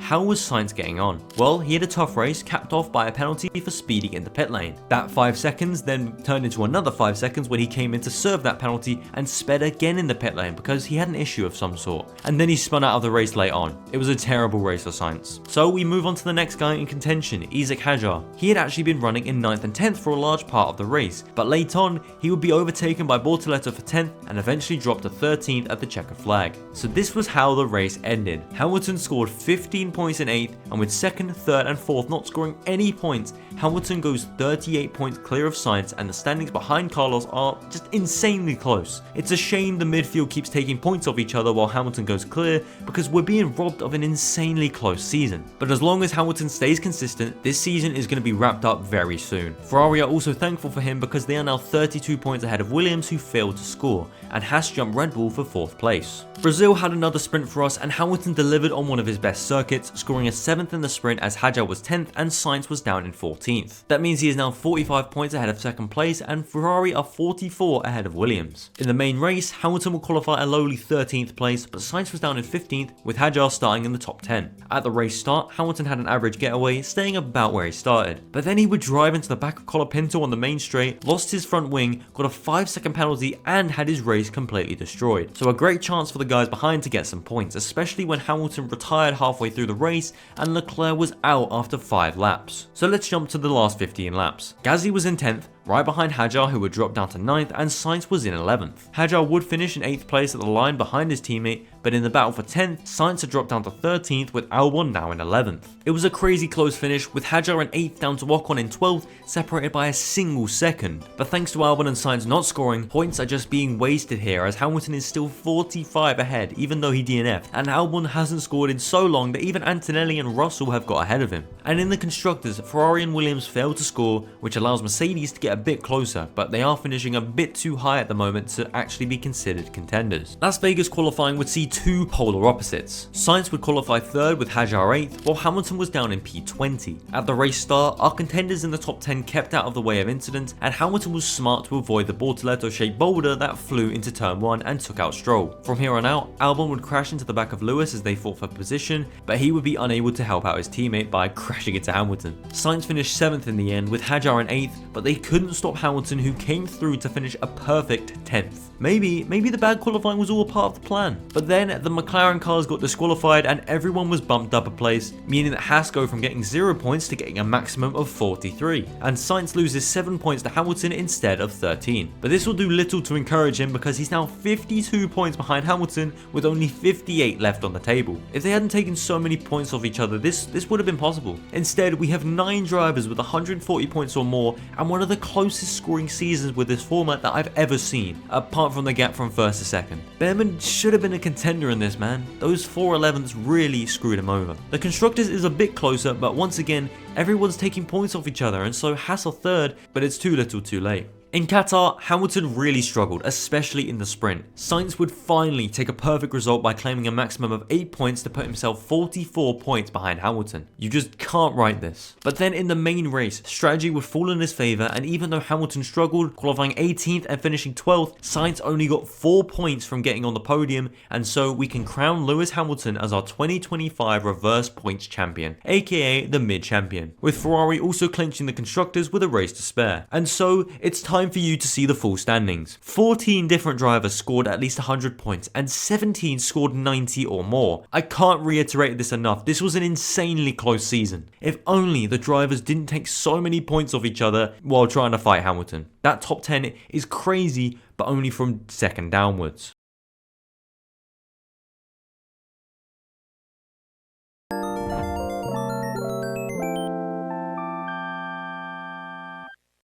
This is an F1 channel, but I had been cooking up an F2 point system for 2025 before I ultimately scrapped it when making my 6 point system videos. But like the video just before this one, this works in the same way. The top 10 points are reversed both in the sprints and in the features. Pole points are given to the driver that qualifies in last place, and this was a genuinely good season that I really hated that I couldn't make a video on. But now we're doing it. After the insanely long break in between Baku and Qatar, we pick it up with 2 rounds to go. Gabriel Mini leads our standings by 3 3 points to Richard Verschoor, with Fornaroli in third and a very close pack closing in behind. Despite Verschoor and Fornaroli being actual contenders for the real championship at different points in the season, their consistency has put them in this position, and it was about to get good in Qatar. As for the team standings, Prema lead from Campos, with 3rd to 6th being separated by 7 points. Well, before we even got into the race, there was a big shock. 4th place in the championship, Pepe Marti, who was only 25 points off the lead, remember, was leaving the championship for Formula E. That is big. But now, sprint time. Joshua Dirksen started 2nd, but he blitzed into the lead at the start, leaving Verschoor in the dust. Everyone kept it clean on the first lap though, and we left it with Mini down in 13th, Fornaroli in 8th place, and Verschoor still in 2nd. So he was at least scoring some points as it stood. But on lap 4, he overtook Dirksen into turn 1 and retook the lead, and didn't look back from there. Even a late safety car didn't rock the boat. So it ended with Crawford taking home the max points as Solov lost it on the last lap, and Fornaroli would be getting 6th as he finished 6th. And with Mini not scoring, Verschoor closes in to within 1 point, as Fornaroli is only 12 back. Marti is still in 4th as no one really scored behind him, and in the teams, Prema are still comfortably leading, now into the main race. Fornaroli started on pole on Sunday, but swiftly lost it to Martins into turn 1. Mini was still out of the points on Sunday, but he was only 3 places off the top 10 this time around, as Verschoor qualified 10th and stayed there in the early stages. Ollie Goethe would pull over 15 laps in and cause the safety car, and so the order is very messed up. Once it was restarted, Martins was still leading, Fornaroli was still 2nd, but Verschoor was now in a provisional P7 as Mini was still not in the top 10. But Qatar wasn't very interesting this year, and it ended with Martins taking pretty much a lights to flag victory and Fornaroli only getting 2 points in 2nd. But thanks to a few penalties down the order, Verschoor finished 7th but was actually promoted up to 6th, and as Mini finished a lowly P14, Richard Verschoor takes the lead of the championship by 9 points. But thanks to a really good race for Hitek and Beganovic, who finished 9th, he's now up to 4th, with him, Lindblad and Martins jumping Marti in the standings. And in the teams, the 44 points gained by Hitek shoot them from 6th into actual title contention. Thanks to Montoya though, Prema is still 23 points clear, but with the 2 races in Abu Dhabi, who knows what will happen in either of the standings. In Abu Dhabi, our top 5 in the championship lined up like this in the sprint. Verschoor 12th, Mini 13th, Fornaroli 8th, Beganovic 7th, and Lindblad 1st. And Arvid would win the sprint on Saturday from pole, ruling him out of championship contention for Sunday. But what about the rest of them? Well, on lap 1, Fornaroli dropped down the order to 11th, and replacing him in the top 10 was Mini, as Verschoor didn't have an answer. 8 points would be massive for him at this point in the season, but we're only on lap 5, and it's Gabriel Mini we're talking about. But on lap 14, Crawford would make a lovely overtake to move past Mini into 8th place, and then the two would continue fighting through the next corners, ending with Mini going flying over the curbs. And after that, he didn't get into the points again. Mini was 9th, Verschoor was 11th, and Fornaroli was 17th, and so none of our top 3 score in the championship. However, Beganovic did at least get some points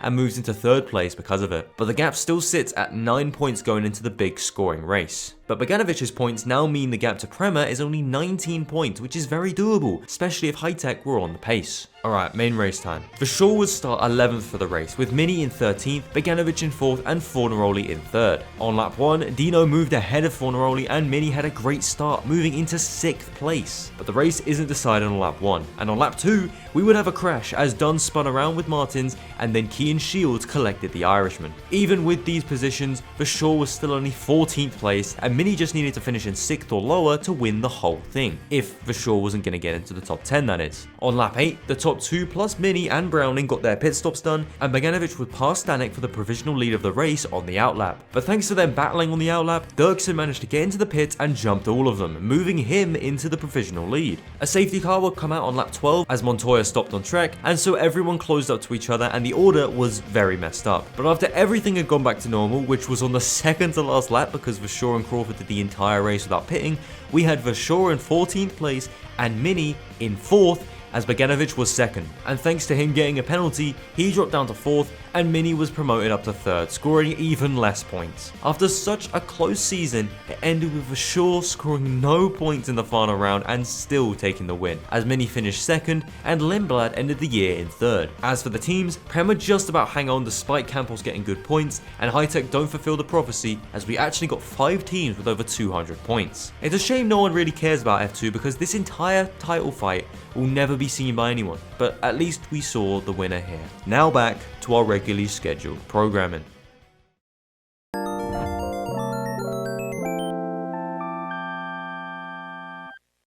Australia was a wet fest, and in the end we only had 4 cars getting points. This was because we had 6 separate incidents retiring half of our bottom 10, and taking the big points in race 1 would be Pierre Gasly as he beat Tsunoda to the coveted 11th place, and the Haas cars rounded out our small finishing pack. This championship is so open that you could probably get away with finishing 15th every race so long as you finish every race. Consistency is key, as a certain George Russell would say. But obviously Gasly is leading, but it's Haas who take an early lead in the constructors thanks to their double score. China hosted our first sprint of the year, and this works in a similar way. 11th gets 8 points, with it trickling down to 18th and 1. But everyone finished in this one, and Alex Albon would get on the board, with Gasly following behind in second and Behrman and Ocon scoring again. In the standings, Albon's 8 points bump him up 6 places to 5th, and Gasly continues to lead at the top of the board, with Alpine still 2 points behind Haas as we go into the main race. In China, fortunes favoured the Haas cars, who both finish in the top 10, and Gasly was well aware of the task at hand as he finished a perfect 11th place. Stroll also enters the championship with a nice 12th, and Sainz does the same in 13th. But after the race, the Ferraris would be disqualified, and Gasly would also be struck by the banhammer in a massive result. Out of the embers came Isaac Hadjar, who scores an almost perfect 31 points this weekend, with Lawson getting nice points for Red Bull in 12th, and Doohan getting a crucial result for Alpine by finishing 13th. In the standings, Hadjar moves to within a point of the lead, with the Haas cars suffering by doing so well. But in the constructors, it's not Alpine on top because VCarb have come out of nowhere to lead the standings by 10 points. Sauber also come out of nowhere to claim 23 points and move up some places themselves. Japan was a pretty boring one thanks to the massive cars on an old school track, and taking the big 25 points would be Fernando Alonso, who finally scores in a championship that should favour the kind of mid Aston Martins this year. They also bookend the standings, with Stroll finishing in 20th and last place. Tsunoda also gets 18 points, now racing for Red Bull, with Lawson going back to VCarb, and that means it's now 2 races in a row with the 12th place for the Red Bull team. But crucially for the standings, Gasly comes 13th and gets 15 points,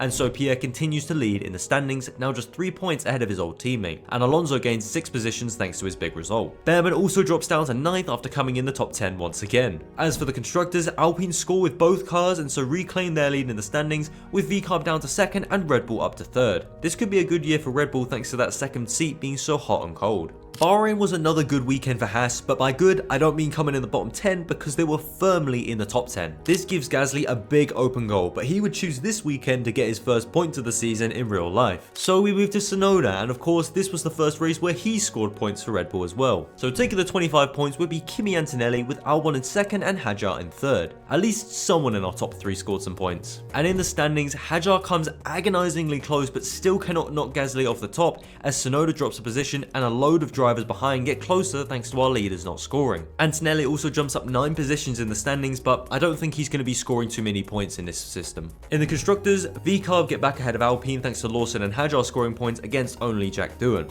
The standings behind the top 2 are very close though. Saudi Arabia was next, and on lap 1 we had fireworks because our top 2 from last race, Gasly and Tsunoda, would come together and retired each other 1 sector into the race. So would Hadjar capitalise? Well, he wouldn't because he finished 10th, and coming 11th was his teammate before he got a penalty and dropped to 12th. So taking his place in 11th would be Fernando Alonso, who claims another big result early on in the season. And after this, Alonso takes the lead of the championship, jumping up 5 positions, with Lawson also climbing up the standings. The 11th would have been good for him, but a 12th still does wonders for him. The entire top 10 has changed positions in one way or another, and in the constructors, Red Bull and Williams drop down, Aston start to close up to the top 2, and VCarb and Alpine at the front hold position. Miami came next, and the sprint was pretty chaotic, but we have to focus on one specific moment. Lap 15, and it was Lawson and Alonso fighting for 8th and 9th place. Then they would touch, Alonso was DNF'd, and then Lawson got a penalty for the incident, dropping him from 8th all the way down to 13th. In fact, there were loads of penalties that dictated the final result. Here it is before penalties. As you can see, Gasly got a nice 12th, and afterwards he finished 8th, and Lawson gets 6 points. So the standings. Now it's Lawson on top thanks to Alonso DNFing, and Albon is the only other gainer in the top 10. And in the constructors, VCarb get a few points further away from Alpine, now into the main race. This one would see 4 drivers retiring, including our championship leader Lawson. He was hit on lap 1 by Jack Doohan, and the damage must have been too much. This gave everyone a big opportunity behind, and thanks to the small margin of 2/10 at the checkered flag, it would be Isaac Hadjar taking the big 11th place, with Gasly picking up a decent result and Alonso scoring again. And so Lawson drops 3 positions, Gasly stays where he was, Alonso also stays in 2nd, and Hadjar jumps up 3 positions to 1st. A nice turnaround around for him, but he's going to want to be more consistent if he wants to win this thing.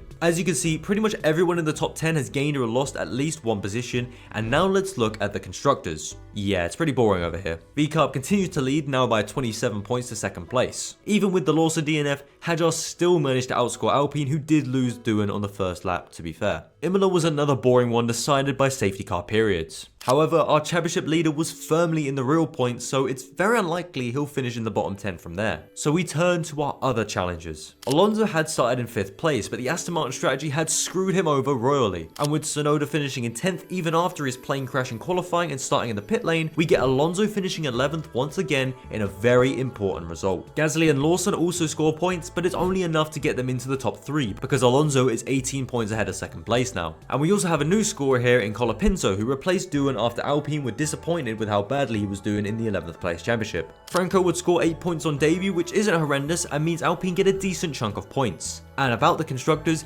here's how it looks. Only Aston Martin gain positions, and they are actually only 20 points off the lead thanks to Alonso getting big 11th places and Stroll also consistently finishing in the bottom 10. VCarb are really going to need to step up. But next was Monaco, and VCarb did not step up. Both cars qualified in the top 10 and both finished there as well. Alonso also qualified 6th and retired, so we have a mixed up order here. So how did Gasly do? Well, he qualified 17th, which isn't bad, but he would crash into the back of Tsunoda early on, so that's our top 4 not scoring anything. So did 5th place Ocon do anything? No, because he was also in the top 10. Instead, Russell gets the big 25, with Behrman finishing 12th and Colapinto getting a nice 13th. So in the standings, the pack behind the top 4 start to close in as Hulkenberg moves up to 5th and Behrman jumps up 3 places to 6th. And in the constructors, thanks to Colapinto's contributions, Alpine are now just 1 point behind VCarb in a massive race for them. If Gasly hadn't hit Tsunoda, who knows what would have happened here. Aston also close up thanks to Stroll picking up 10 points as we now have a fight on. Spain was the home race of our championship leader, and of course this was the race where he finally broke his duct and finished in the top 10. So who was going to take this big opportunity to close the gap on 1st place?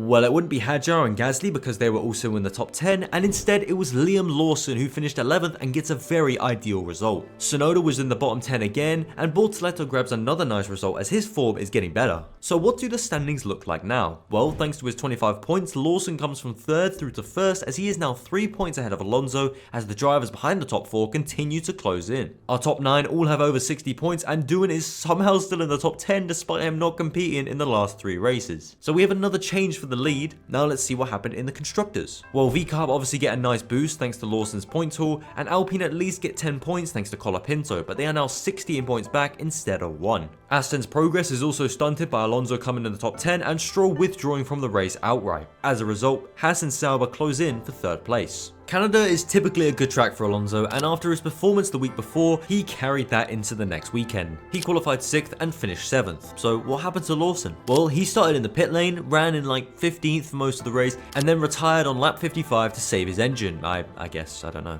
So this was really not a good race for our top 2. Moving on to 3rd place, Gasly also started in the pit lane but actually finished but was 15th. Still pretty solid. Taking the big points would be Behrman though, and let me tell you, this is a great result for the championship. Lawson and Alonso continue in 1st and 2nd, but now it's Behrman in 3rd, 7 points off the lead after claiming 25 points and gaining 4 positions. Gasly drops a place but does at least get 10 points closer to the lead, and Tsunoda also got a good result to put himself back into contention. The midfield was so close this year that we could count all of these guys as realistic contenders. And the constructors is delivering as well. Alpine now retake the lead as they sit 1 point ahead of VCarb in the standings, and it's Haas who jump up ahead of Aston. We're almost halfway through the season, and this fight in both standings is still very much on for a lot of different teams and drivers. After Canada, we logically go to Austria, and in this one, Lawson qualified P6 with the rest of his closest challengers qualifying in the bottom 10. On lap 1, Antonelli retired Verstappen and himself, shifting the positions up by 2. Albon then retired, and in the end, Lawson, Alonso, the 2 Saubers and Ocon made it into the top 10. And where was Behrman? Well, he was only 11th place, 14 seconds behind his teammate. He definitely knew what was at stake. So that's back-to-back 11th places, with Gasly and Hadjar also getting nice results in our championship. So the standings, they're wild. Behrman obviously jumps up to 1st, having gained 50 points from the last 2 races, and now Gasly gets back up to 2nd, Hadjar gains 2 places to move into 4th, and our top 6 all have 90 or more points with a win separating 1st and 6th. I don't call this a brilliant point system for no reason. It also delivered when I implemented it on the last 15 years of F1. Link in the top right. The Constructors doesn't have as much change as the drivers, but it's still close, with VCarb 8 points behind Alpine and Haas only 23 back. In Britain, our championship leader was looking fast and qualified a nice P8, but he did this after crashing in FP3 under red flags and under 10 place grid drop for the main race. One bad gamble later and it ended with Gasly in the top 10, Alonso in the top 10, Hadjar and Lawson retired across different parts of the circuit, and Ollie Behrman finishing in 11th for the 3rd race in a row. This is truly a remarkable run. It was at this point that the mainstream was starting to pick up on this incredible run of results, so much that I made a 1-hour video covering a fictional point system that actually slaps. And looking across to the standings, Behrman comes out of his home country with an insane 39 point lead over 2nd place, with only Tsunoda really making any ground in this crazy race. But with Ocon in 13th, Haas picked up 40 points and therefore jumped the top 2 as Alpine and VCarb failed to score. We're now halfway through the season and Behrman is in some golden form. Can anyone take the fight to him? Well, they're gonna have to try and DNF him first because he was on it in Belgium as well. The sprint race saw Tsunoda claim maximum points as the Haas cars were both in the top 10 and Alonso at least gets some points after the last few races. Tsunoda moves up to 2nd as a result and Alonso also gains positions in this close title fight and the standings stay unchanged. So into the main race, Tsunoda, Hadjar and Lawson all qualified in the top 10, with Alonso starting from the pit lane on race day and Ocon and Behrman starting 11th and 12th. Belgium was a boring race, but in the end, the gap between 10th and 11th ended up being 4 tenths, and coming 10th was Gasly as Ollie Behrman finished 11th once again. We have never seen consistency like this in the championship. 4 straight 11th place finishes is ridiculous. That's 100 points in 4 races compared to Gasly's 25, Tsunoda's 51, Alonso's 6, and the list goes on. He was outscoring everyone. No one can keep up with Behrman at the moment, and the standings reflect this. Tsunoda is his closest challenger, but he's still 42 points behind as Alonso moves into the 100 club and overtakes Gasly for 3rd place in the standings. And thanks to Ocon scoring points again, Haas continue to lead in the Constructors as VCarb and Alpine cannot keep up. Into round 14 in Hungary, this shit is getting out of hand. Behrman qualified P11 for this one and actually ran around that position for most of the race. That was until he was forced to retire with an issue of some sort, and the title race had been blown up once again. So taking the big points in Hungary would be Isaac Hadjar, but a lot of our other challengers were in the top 10 again, notably Alonso and Lawson. And with Gasly down in 19th, he was only going to get 2 points, and Tsunoda wasn't much higher. So the standings look like this. Hadjar climbs 2 positions to P3, Tsunoda at least gets some points as Behrman doesn't score, and our top 7 all have at least 100 points. And in the Constructors, Ocon scores some points to dampen the blow of VCarb's points haul, but they're still 42 points off of the lead, although they have now overtaken Alpine, who are not delivering anymore. After the high of Hungary, Hadjar would disappoint everyone by qualifying P4 in Zandvoort, and he finished P3 in the race, so he's nowhere near to scoring points here. Behrman would start in the pit lane on race day as he tried to bounce back after Hungary, but Tsunoda would be starting P12, Alonso was P10, and Gasly was 14th. There were a couple of DNFs in this one, coming from drivers in the top 10, which bumped up the order as a result. And as Hadjar got his podium, Behrman finished an insane P6 with Alonso, Tsunoda and Ocon also getting in the top 10. And in the end, Colapinto would take the honours of getting 11th place as Gasly finished a low P17. But thanks to Lawson and Sainz having an incident with each other while in the top 10, they both finished in the bottom 10 and Lawson grabbed a P12 as a result. But that means Haas scored no points, and so Alpine and VCarb took this opportunity. Alpine are just 21 points off the lead, with VCarb losing a place but only being a further 3 points back. And in the driver standings, Lawson and Hulkenberg gain ground, but the top 3 stay as they were, and Colapinto enters the top 10 thanks to his nice result. This was another missed opportunity for the guys behind Behrman, so let's see if they can make up for it in Monza. Alonso once again qualified in the top 10 in Italy, with Tsunoda starting the race in P9. This left Behrman to start in 11th, with Hadjar and Gasly starting in the pit lane with Lawson 18th. In the race, Stroll and Ocon would come together, Alonso would DNF, Tsunoda and Lawson came together, which ruined both of their races and put them firmly in the bottom 10,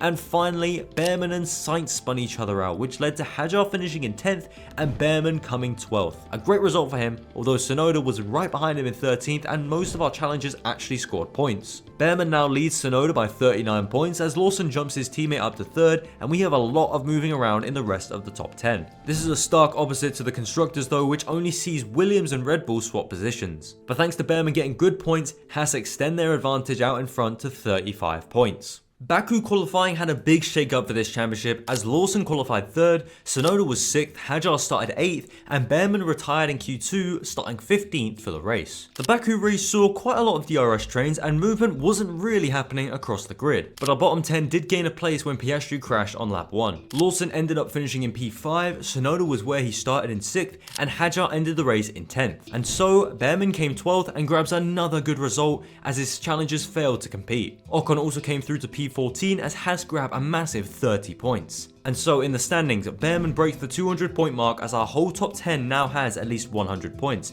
and no one really wants to challenge him. Gasly keeps scoring points, but it's just 2 here and 4 there, really not enough to mount a serious fight. And in the constructors, Haas are starting to run away with it as they are now 59 points ahead of Alpine. Singapore was gonna need to be big, and big it was. Behrman actually qualified in the top 10 with Hadjar right ahead of him in 8th, and crucially, Lawson was 12th and Tsunoda was 13th. They really needed this 11th place if Behrman was going to score points. As expected, Behrman ran in a comfortable top 10 spot for the whole race, so who was going to grab the 11th place? Well, Hadjar suffered issues in the race that hampered his power unit in an obvious attempt to claim the 11th place, and in the closing stages, he and Tsunoda were scrapping for the big points. But then, out of nowhere, the long-running Sainz got fresh tyres and passed both of them, moving Hadjar down into 11th place and Tsunoda down to 12th. With Behrman finishing 9th, this was massive. Lawson also scored points in 15th, and so the standings look a bit better. Tsunoda is 39 points behind once again, and Hadjar got another big result as he moves back ahead of his teammate into 3rd. And thanks to their double score, VCarb jump Alpine for 2nd, and Haas are only 39 points ahead of the Red Bull sister team, heading into the American leg of the championship. A chaotic start to our sprint race in Austin meant that only 5 drivers scored points,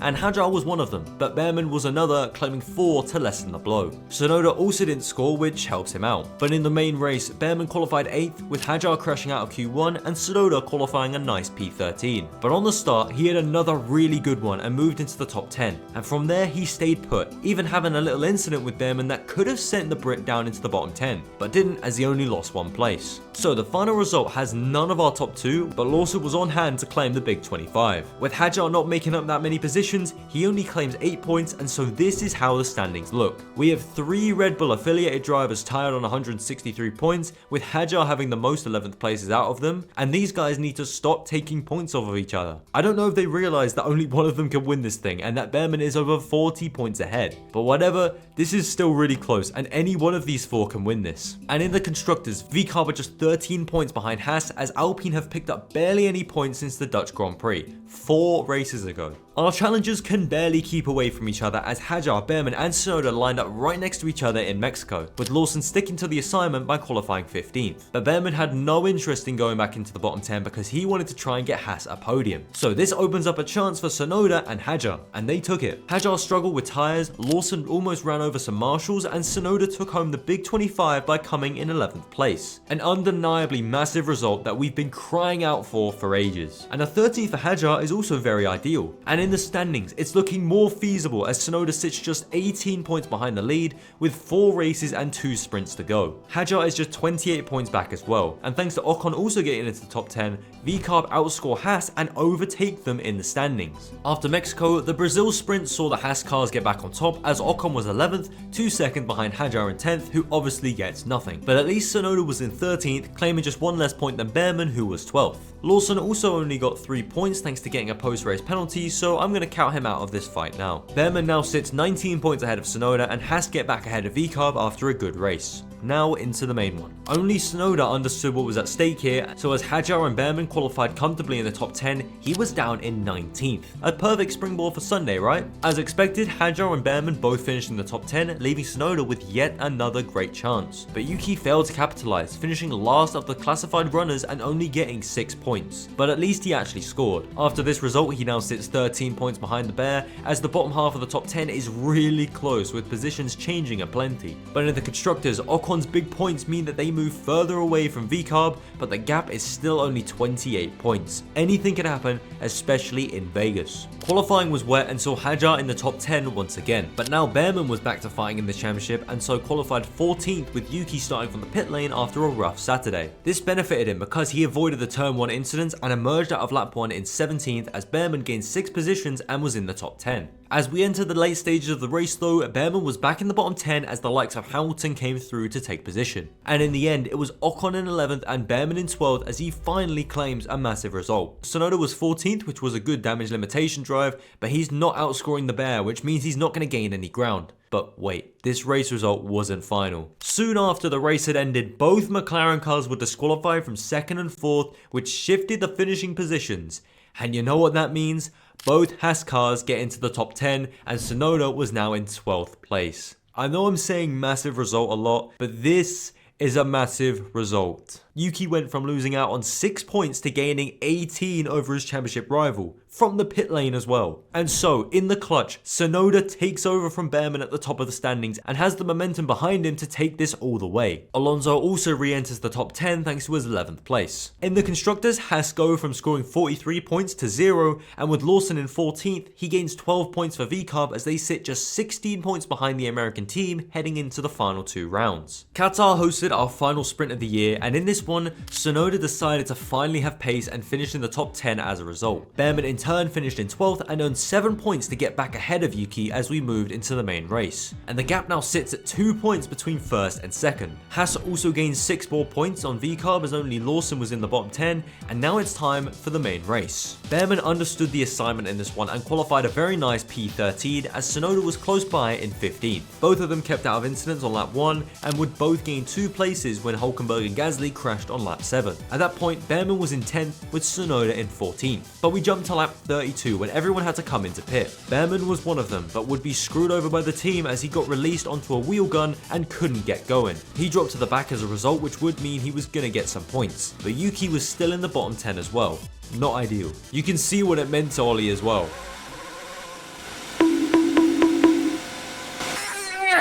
On top of being dropped down the order, he would also receive a 10-second stop and go penalty for the incident, which he served before retiring the following lap. The biggest open goal for Yuki we've potentially ever seen. With 4 laps to go, Tsunoda sat in 11th place, looking set to gain a massive advantage heading into the final race. But then, on lap 56 of 57, our former challenger Isaac Hadjar suffered a tyre blowout, dropped out of the top 10 and promoted Yuki into the non-scoring positions. It ended with Tsunoda in 10th and Behrman and Haas had just got off the hook. An incredible turn of events. This means that our top 2 scores 0 points and we are still at a 2-point gap heading into the final race at Abu Dhabi. You couldn't write it. This point system is simply amazing. So here's our driver standings and here's our constructor standings. For once, none of these have been decided and we can actually get into Abu Dhabi. For the title decider, our challengers were inseparable in qualifying. Yuki managed to get into Q3 by the slim margin of 7 milliseconds to Behrman in 11th,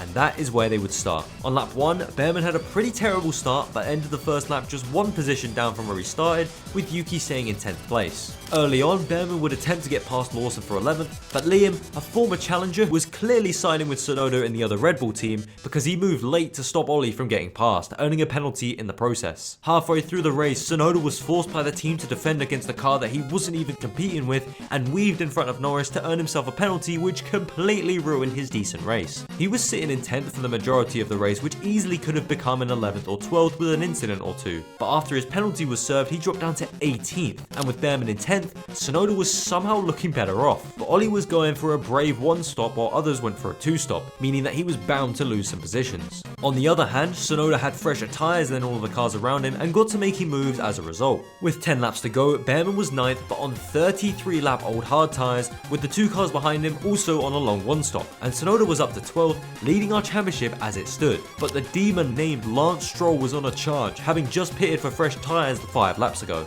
and he got to making moves. With 5 laps to go, he passed Yuki for 12th, and with 2 to go, he moved into the top 10. Hülkenberg was also a late stopper and was carving his way through the midfield as well. On the final lap, Stroll passed Behrman for 9th place around the outside of the wannabe spoon curve, but he was still in the top 10, 5 seconds ahead of Hülkenberg, with Tsunoda still in point scoring positions. But after being overtaken by Stroll, Behrman tried a pretty opportunistic move to try and get back past him, which didn't work and lost him a load of time. So he ended the race in P10 with Tsunoda 14th. But this wasn't final. When Stroll overtook him on the last lap, Behrman had weaved quite a lot in his desperate attempts to keep Lance behind, and in doing so got a 5-second penalty. Thanks to his little excursion a few corners later, this lost him in time to Hulkenberg. Remember, it was 5 seconds before, now it's less than 5 seconds. And it also dropped him behind Bortoleto, which means Behrman finished 10th on the road, but 12th after penalties were applied. He knew what was at stake. So in the end, both cars scored points, but Behrman was the higher finisher, and so we can crown Ollie Behrman as our 11th equals win champion. He did some pretty scummy moves to get there in the end, but came through to take the title by 8 points. Haas also claimed a load of points thanks to these moves, which mean they take the Constructors title as well, as VCARB were too inconsistent to challenge them.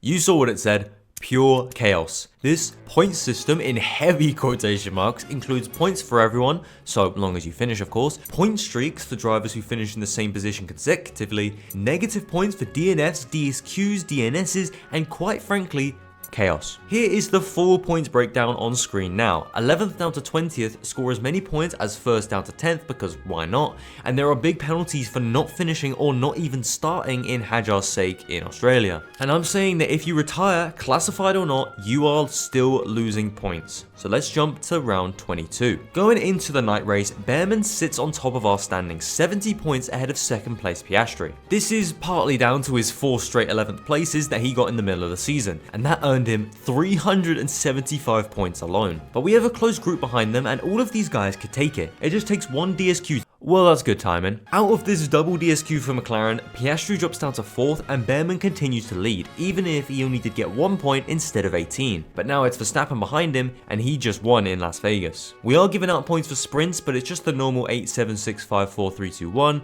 with DNFs still giving out minus 50. But no one retired, so let's move into the main race. In this one, we got 4 retirements, and in there, crucially for Verstappen, was Ollie Behrman, who got stuck on a wheel gun or something in the pit stops and had his race completely ruined. By retiring, he would be losing 50 points, and as Verstappen won again, that was 50 points gained for MaxiPad. But although it's technically out of reach for Behrman, a DNF can absolutely shift the tide. But in Abu Dhabi, there was no DNF for Verstappen, and despite Behrman getting 18 good points, Max won his 3rd straight race in a row and claimed 100 extra points as a result. Here are our final standings with positions gained and lost from their real finishing result. Colapinto is a nice 7th place, Tsunoda is a good 6th, and Alonso has an absolutely horrible time thanks to his early season form. And if you're wondering what happened in the Constructors, it wasn't much better. But with all that said, let's get back to our regularly scheduled programming.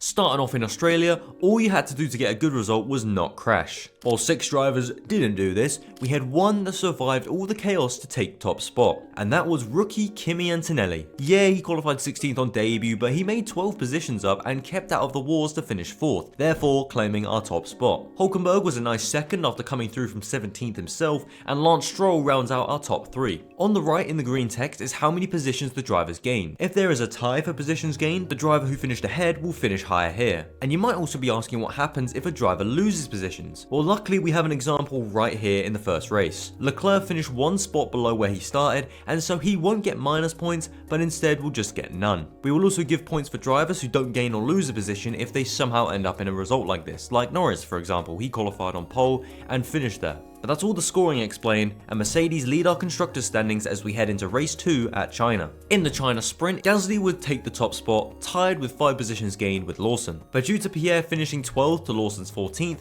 he takes the top honours here. This doesn't really affect anything in the standings, but Gasly, Lawson and Tsunoda score their first points at least, with VCARB and Alpine gaining positions in the constructors because of it. In the main race, disqualifications for Hamilton, Leclerc and Gasly gave everyone 3 positions, but taking full advantage of this was Ollie Behrman as he came through from 17th to finish 8th, thus gaining 9 positions. Lawson did well to go from the pit lane to 12th, gaining 8 places in the process, but it wasn't quite enough, and so we get a Haas 1-2 in the standings as Behrman jumps up 4 places and Ocon gets up by 3. Sainz also jumps 12 positions in the standings after making 5 places in this race and finishing 5th, and we get Haas who are running away with it early on in the constructors. Red Bull are up thanks to Lawson having to make up so many places, and Williams also gained positions thanks to both of their drivers scoring. Suzuka has become a bit more of a qualifying track as of late. With all the massive cars and big dirty air on such an old school track, it's rare that positions are gained, especially when all 20 drivers finished in this one. And so, making up the most positions was Jack Doohan, as he gained 4 from where he started. This was a blistering drive from 19th all the way up to 15th, a great recovery after his massive crash in FP2. We also had 5 drivers not gaining or losing a single place, and so the real leaders actually get some points. But in the standings, Doohan rises up 10 places thanks to his win, now sitting just 4 points off the lead, as Behrman continues at the top despite not scoring any points. Tsunoda also jumps up 6 places thanks to making up 2 positions in the race, and he is now scoring for Red Bull as he and Lawson seat swapped after 2 races. As for the constructors, Haas not scoring mean that Red Bull close in to within 7 points, and Alpine also gained 4 positions thanks to Doohan's great result. After his disappointment in Japan, fortunes would turn for Behrman and Haas as they secured a 1-2 thanks to Behrman going from 20th to 10th in the race and Ocon gaining 6 positions of his own. This was helped by a well-timed safety car, which in turn screwed over Jack Doohan, who doesn't get on here because he lost positions. We also have a wild Hamilton who's getting some nice results, having just got his second successive 3rd place finish, and he jumps up 7 places in the standings because of it. But out in front, Behrman now leads by 15 points to his teammate as they are 14 points ahead of their nearest challenger, and it looks the same in the constructors as Haas now lead by 40 points. But behind them, a lot of changing is going on, and it's all very close. In Saudi Arabia, we had our first example of a driver in the top team making a recovery drive, and so Norris dominates the standings in the Gulf. He crashed in Q3, started 10th, and came through to finish 4th in the end, just about edging out Ocon, who gained 5 places of his own. We also had Behrman scoring by simply gaining 2 positions, and Hajar gets a nice result where he has been losing places in races all year. So in the standings, Behrman gets his lead chopped, with Ocon now 3 points behind his teammate, and Norris jumps up by 7 places thanks to gaining such a good result. Norris is a qualifying specialist though, so don't expect to see much more of him this season. But while it is close in the driver standings, the constructors is a bit more one-sided. Haas have almost 2 times as many points as second place Red Bull, but second down is much closer. Expect a lot more position changing as the year goes on, and hopefully someone can come through to take the fight to Haas. Miami hosted our second sprint of the season, and this was another one where it was vital to stay out of incidents, as Tsunoda showed by gaining 14 positions and getting the most points. Even though Behrman actually got a post-race penalty for an unsafe release, he's still gained 5 places from his starting position and gets 5 points as a result. And so he extends his lead out in front to 8 points as Ocon couldn't score, and Tsunoda and Stroll gain positions behind them in this very close mid-pack. A dent isn't really made in Haas's lead, but at least Tsunoda scored some points for Red Bull. The Miami race was another good one for Pierre Gasly as he gained 7 positions on his way to 25 points, and we actually had a few top runners in the nice scoring positions as well. Piastri only gained 3 places but still got 3rd place, a very nice outcome for him and McLaren. Norris does score 1 point, but both Behrman and Ocon didn't, and so Lewis Hamilton comes through to take 3rd place off of his fellow countryman. Gasly also gains 10 places thanks to his very nice Miami weekend, and like I've said many times already, it's bloody close in the standings, at least from 3rd downwards. Behrman does still have a 20-point buffer to someone who isn't his teammate. In the constructors, McLaren really close up to Red Bull in 2nd, and Alpine gain 2 places of their own thanks to Gasly's performance in Miami. Ferrari also do nicely thanks to Hamilton as they gain 2 positions in the standings. And he was on form again as we travel to our first European race, Imola. He would gain 8 positions in the race, but still wouldn't claim top spot because Tsunoda went from the pit lane to 10th, getting all 25 points. This was especially impressive as the reason he started in the pit lane was because he had a plane crash in qualifying and the whole car had to be changed. Leclerc also did well in Imola as the Ferraris secure a really nice result, but Behrman was gaining positions once again, so he continues to lead. But now it's Hamilton in 2nd and Tsunoda moves up 5 places thanks to his big points, up to 4th. It really shows the power of a 1st place in a championship as close as this one. As for the constructors, it's looking a bit better as Red Bull break into the 100 and sit just 38 points behind Haas. And thanks to Hamilton and Leclerc having a good race, Ferrari jump up 4 places to 3rd. I will also mention that Colapinto replaced Doohan at Alpine, so expect to see his name pop up occasionally. At least Doohan got his win, I guess. Monaco was next, and obviously this is the qualifying Grand Prix of the season. And taking the big points when they counted most was Ollie Behrman. He started in dead last and somehow came through to 12th place, gaining 8 positions in the process. I really don't know how he did this because there was only 2 DNFs ahead of him, but either way, it's a very good result. As a result, he now leads by 24 points to Hamilton behind, as Lewis picked up another 10 points and remains in 2nd place. We also had Stroll and Russell rising up positions in the standings, so all things considered, the Monaco GP actually had something going for it this year. But it doesn't look good in the constructors. Haas picked up 31 points from Monaco, and with Red Bull not scoring and Ferrari only getting 10 points, the gap has now ballooned to 69 points. It's still so close from second downwards, it's just a real shame that Haas are so good in this format. If we were docking points for losing positions, Verstappen would be very fucked in Spain because obviously he had his little captain head loss moment with Russell and lost a ton of positions in the process. But we don't dock points, so he's fine. But in this one, Nico Hülkenberg would go from 15th on the grid to 5th at the checkered flag, earning a deserved first place in this championship, with Tsunoda also getting points and Ocon and Behrman not scoring any. With Hamilton also not scoring, that's our top 2 not changing, but Tsunoda and Hülkenberg both jump Ocon as he falls down to 5th. The top 5 are separated by 33 points, which isn't much at all, especially if Hülkenberg and Tsunoda can keep doing these insane recovery drives. And in the constructors, Red Bull gets some points to slightly close up to Haas, and Sauber gain 2 positions to 5th thanks to Nico's performance. In Canada, it was close as we had a tie for first place and for third, but taking the win thanks to finishing higher was Carlos Sainz as he came through from 16th to 10th ahead of Tsunoda, who went from 18th to 12th. Gasly went from the pit lane to 15th, but he was obviously behind Ocon, who finished 9th after starting in 14th. But all of our top 5 scored apart from Hamilton, which means that Tsunoda closes up to within 13 points of Behrman,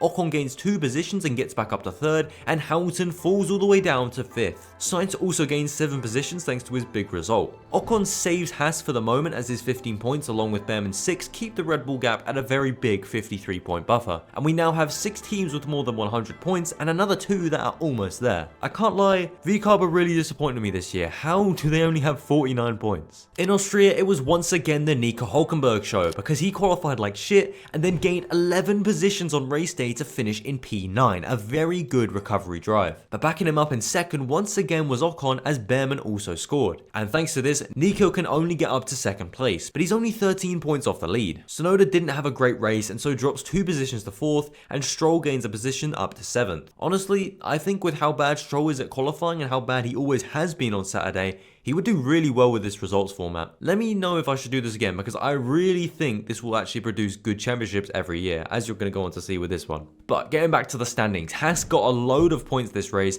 and so they are now 83 points ahead of Red Bull, who failed to get any points. But Sauber are on the way up thanks to Hülkenberg as they get up to 3rd, with Aston Martin also gaining positions thanks to Stroll. Next is Silverstone, and we are just living in Nico Hülkenberg's world at this point. This is obviously the site of his maiden podium where he came through from 19th place all the way to 3rd. An absolutely insane drive and a thoroughly deserved win in this format, but the other winners may surprise you. Stroll obviously gained a lot of positions of his own, but despite having the pace to be in the top 10, Behrman's crash in FP3 that gave him a 10 place penalty really helps him out here, because he gains 7 positions and finishes 3rd, which means that he continues to lead in the standings. That's pretty impressive, I can't lie. Hülkenberg has gotten 50 points in the last 2 races, yet somehow isn't leading because Behrman has just about been able to hold on. Further down, Albon breaks into the top 10 and Stroll gains another place thanks to his good recent results. And in the constructors, Haas keep getting points, and as long as Hülkenberg scores all the points for Sauber, they aren't going to be getting near Haas. Once again, I say that second down is incredibly close,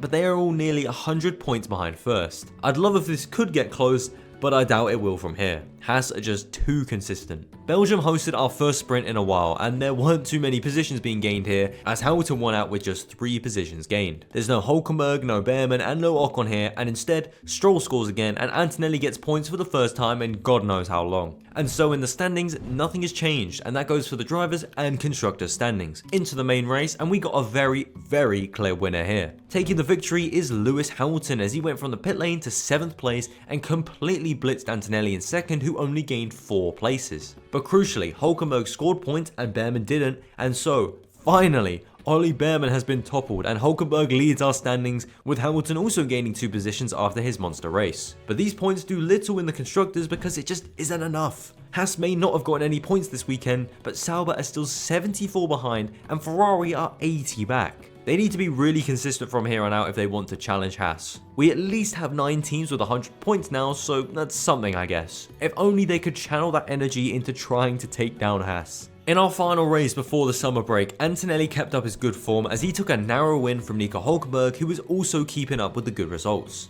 What decided it in the end was their finishing position, and as Antonelli came from 15th to 10th, Hülkenberg only came from 18th to 13th. It's a missed opportunity to take 25 points, but 18 as Behrman DNF'd is pretty good going. Hamilton is not here, but we do have the returning Tsunoda as well as Albon getting a good result. And so in the standings, Hülkenberg now leads by 25 points as the top 7 haven't changed positions, although we now have 5 drivers in the 100s thanks to Tsunoda getting points. Antonelli also gets back into the top 10 after a long time out of it. In the Constructors, it's looking a bit better to be honest, because Sauber are just 52 points behind. More races like Hungary, and we're in for a great second half of the year.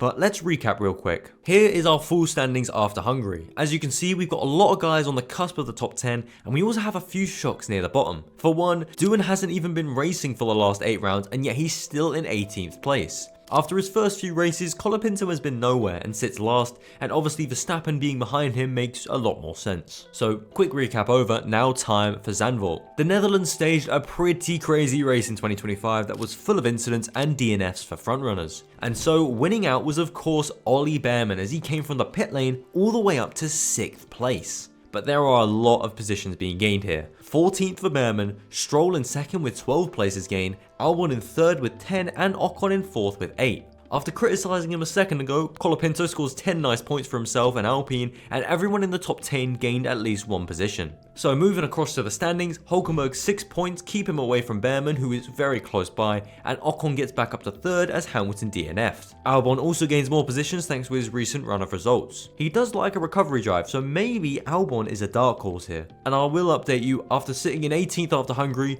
Doohan is now last in the standings. I think I might have jinxed him. But what about the Constructors? Well, thanks to Haas scoring big points, that being 37, the gap is now back up to 83 points. Not looking good. Sauber do get into the 200s though, which is nice to see, so it gives us a little bit of hope, I guess. Monza was a race that saw a mix of drivers finishing where they started and some coming through the grid. And so winning would be Isaac Hadjar as he came from the pit lane through to 10th place, and Albon gets another good result in 2nd as he started 14th and finished 7th. Hamilton also gets good points for himself, and there's no Hülkenberg, Bearman or Ocon here. And so, Lewis gets back up to 3rd place, with Albon up to 6th as he continues to rise up the standings. He also makes it 7 drivers with 100 or more points. And in the Constructors, Haas and Sauber score no points, and Williams and Ferrari close up instead, as they gain 3 and 1 positions respectively. At least it's 100 points separating the top 4 now instead of just 1st and 2nd. Baku had a crazy qualifying, and our top 2 both got into incidents on Saturday, which would see them start 17th and 15th respectively. So which one would rise up the highest? Well, both of them wouldn't be our winners, because that honour would go to Alex Albon, who gained 6 places after also crashing in qualifying and finishing ahead of Ocon by 5 seconds on the road. But crucially for Bearman, he gained 3 places on Sunday as Hülkenberg only gained 1. And so after updating the standings, we now have a tie at 1st place. Hülkenberg stays ahead though, due to him having 1 more 2nd place than Bearman, as they both have 3 wins so far this season. Hamilton also had a nice result and sits 22 points behind those two, as Ocon also gains points and is 32 points off the lead. Albon also gains yet another position after getting a win, and he's under 40 points back now. Could he actually pull off this comeback? But while we have many cool storylines going on in the driver standings, the Constructors is looking a lot more boring. Haas are 99 points ahead of 2nd, and despite 4 teams now having 200 or more points, they are so far back, it's actually ridiculous. And now we have Singapore, yet another qualifying track. But our result on Sunday was pretty much decided as soon as both Williams cars got disqualified on Saturday. Sainz would go from 18th to 10th, and Albon came through from the pit lane to finish in 14th. And so Williams lock out the top 2 as Bearman, Ocon, Hamilton and Hülkenberg didn't score. The standings are looking good as a result though. Alex Albon is now up to 3rd place, sitting just 21 points off the lead as he is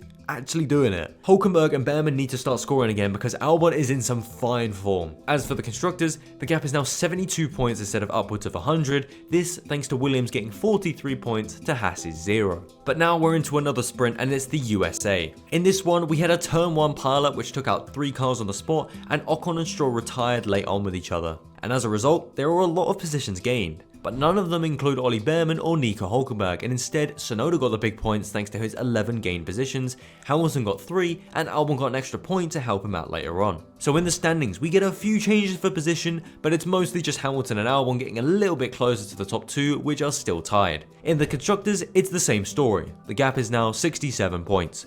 Get fucked. Main race time. I guess the main highlight in this one directly involved Hülkenberg and Bearman. Going into the infamous turn 16 hairpin, Behrman was trying to overtake Tsunoda for 7th place. While trying an overtake, Tsunoda jinked a tiny bit to the left in the braking zone, which unsettled Behrman and sent him spinning. After starting 8th, this would have obviously gained him 1 position, but after spinning, Hulkenberg would overtake him, and after starting in 11th place himself, he was now going to have gained 3 places instead of 2, which bumps him up to 5th place in the final result, as Behrman is nowhere to be seen, having lost a position. This could be a big moment in the championship because Hulkenberg is scoring 10 points as Behrman is getting nothing. And as you can see, Hamilton, Ocon and Albon all scored as well. So we're in the standings, it's the Hulk on top by 10 points, but now Albon sits just 5 points behind Behrman, an insane turnaround that sees him only 15 points off the lead. And the gap from 1st down to 6th is only 34 points. Any one of these guys could still win this. And in the constructors, the gap is 50 points. It might be doable, but I'm not sure. After the previous week's shenanigans, Behrman was out for revenge in Mexico. He started a high P9, but finished an insane P4 and was actually running in P3 for a majority of the race. But despite making up 5 positions, he wasn't the biggest gainer of this race as Gabriel Bortoleto took home the win by going from 16th to 10th and making up 6 places. But thanks to coming 4th, he finishes ahead of Albon, who gets yet another great result. 3 drivers gained 5 positions including Stroll, and so in the standings, Behrman gets back on top as Hulkenberg retired early on. But Albon is now level with the Hulk as he is just 8 points off the lead. An insane rise, I can't keep reiterating this enough. And Stroll is also rising and continues to gain points every race thanks to his terrible qualifying in 2025. But moving across to the constructors, Williams are 65 points off the lead as they could have done with both of their drivers scoring, and we have a bit of movement as McLaren and Aston Martin gain a place each. Another sprint now as we head to South America and Brazil. Ocon will gain 7 places and 1 out here as Tsunoda finally gets some points, Hamilton scored 4 and Behrman gets a crucial extra 2. This could be very vital for him. As for the standings, Ocon and Tsunoda gain a place on Stroll, who actually qualified 7th and finished 9th. A rare good qualifying by Stroll. And Ferrari get back ahead of Aston Martin as we head into the main race. As is becoming customary for Verstappen in Brazil, he qualified a lowly 16th, started from the pit lane and came through to finish P3. It hasn't got anything on that Hulkenberg result, but it's still very impressive nonetheless. This means that Max dominates the standings, so who was behind him? Well, if you can remember the thumbnail, it was Ocon in 2nd with 8 positions gained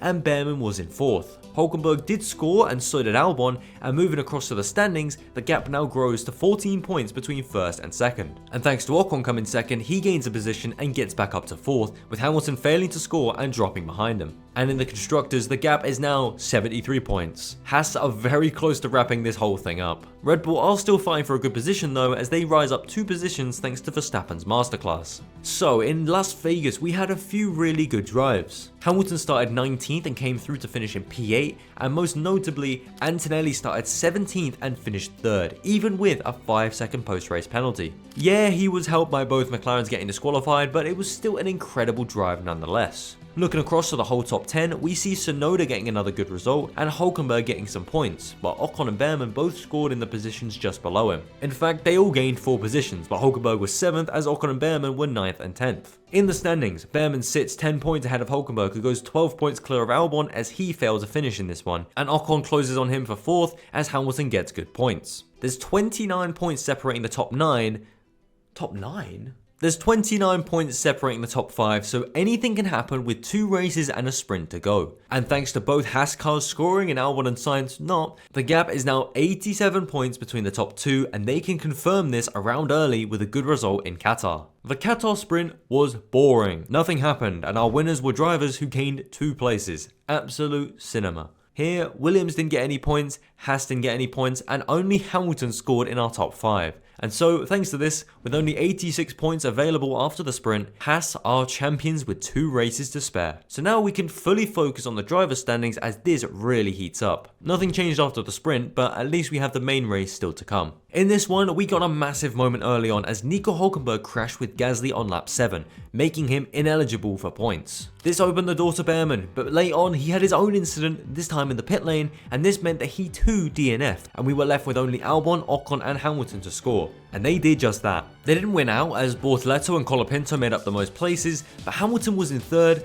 Albon was in 6th, and Ocon was in 10th, scoring at least 1 point. So with 1 race to go, we now have 5 drivers all in with a chance. Hulkenberg and Hamilton are about 10 points off, Albon is going to need 15 more than Behrman to win, and Ocon is going to need a maximum of 25 points. So into the finale. Qualifying is probably important to mention, as the lower you start, the more chance you have of gaining places. And Hamilton knew what he was doing. He qualified 16th, Behrman was 11th, Albon was 17th, Hulkenberg was 18th, and Ocon was 5th. He clearly didn't think he had a chance. So into the main race, and everyone kept out of the wars on lap 1. Hamilton got to making moves through the pack early, getting up 2 positions on the first lap alone. And checking in on lap 20 of 58, Lewis was up 6 places with Hulkenberg right behind him, having gained 7. Importantly though, Behrman and Hulkenberg were on different strategies. I guess that goes for Hamilton as well. Lewis and Nico were on an aggressive 2-stop, as Behrman and Ocon were on long 1-stops. With 11 laps to go, Hamilton was up to 8th place, having gained 8 places, Hulkenberg had just pitted for fresh tyres in a late charge attempt, and Behrman was up 2 places with his long strategy giving him track position.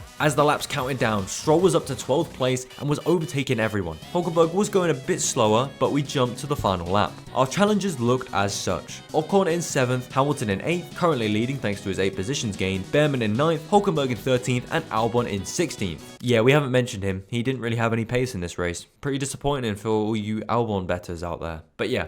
Final lap. Stroll was hot on the heels of Behrman and overtook him on the final lap around the wannabe spoon curve, which obviously dropped him down a position. At the same time, Hulkenberg made a move on sides to make it 6 positions gained for the race, and then he got past his teammate for 7. But this was still not enough, and so Hamilton was looking like a certain winner here, having never actually led the championship. But there's a big but. While defending from Stroll, Behrman weaved quite a few times and earned himself a penalty in the process. In the heat of the moment, he also tried a pretty desperate move after being overtaken that lost him time. And so, after the 5-second penalty was dished out, he actually dropped behind Hulkenberg. This made it 8 places gained for the Hulk, and due to him being behind Hamilton on track, Lewis was still taking the win.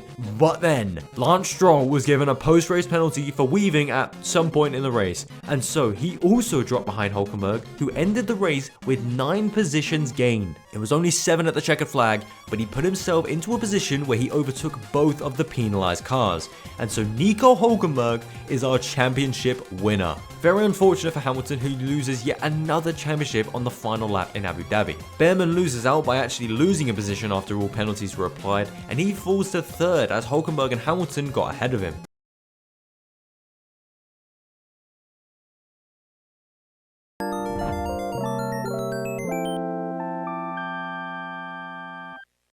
I wanted to give everyone who makes it past lap 1 points. So if you DNF, you get nothing, but if you're 20th, you at least get a point. I used Tomo's everyone gets points system from this video, but made one adjustment. First gets 45 points instead. So now, let's jump to the standings after Brazil. No sprints, by the way. Norris has been in some fine form recently, finishing first on the first lap in the last 2 races, and as a result, has caught up to his teammate and Verstappen. For now, the gap sits at 2 points between the top 3, with Piastri ahead of Norris thanks to an extra 2nd place. Into the race. Qualifying was jumbled up here once again, but despite qualifying on pole, Norris would fumble his lead on lap 1 and gave it up to Verstappen, while also dropping to 3rd as Russell got through. As for Piastri, he was down in a low 7th, and so after lap 1 in Vegas, the gap has now risen to 17 points, but at least Norris has gotten ahead of his teammate, who has been in some bad form as of late. But we need to get into Qatar. Remember that poor form for Piastri as of late? Well, in Qatar, he was on a mission and dominated the weekend, grabbing pole and holding on to it on lap 1. But unfortunately for him, his teammate conceded 2nd to Verstappen into turn 1 to give our championship leader some more points. But it's looking good for Oscar after Qatar. He's now back ahead of his teammate by 3 points and only 18 points off the lead. It seems like a lot, but one tiny mistake on the opening lap can cost you many positions, and lots of points are given out here, of course. So let's see how the 3-way title decider went. On Saturday, the order was Verstappen in 1st, Norris in 2nd, and Piastri in 3rd. And on Sunday, unlike the year before where Verstappen and Piastri spun at turn 1, Max got a good start and led the race. But Piastri wasn't giving up. Around the wannabe spoon curve, he made a ballsy move on Norris to claim 2nd place, but Verstappen hadn't made any mistakes of his own and finished the lap cleanly to take home the title. The final gap was 29 points, which is quite a lot, but let's look at the rest of the grid. On the right is how the table looks compared to the real standings. So the big risers are obviously Verstappen, who wins,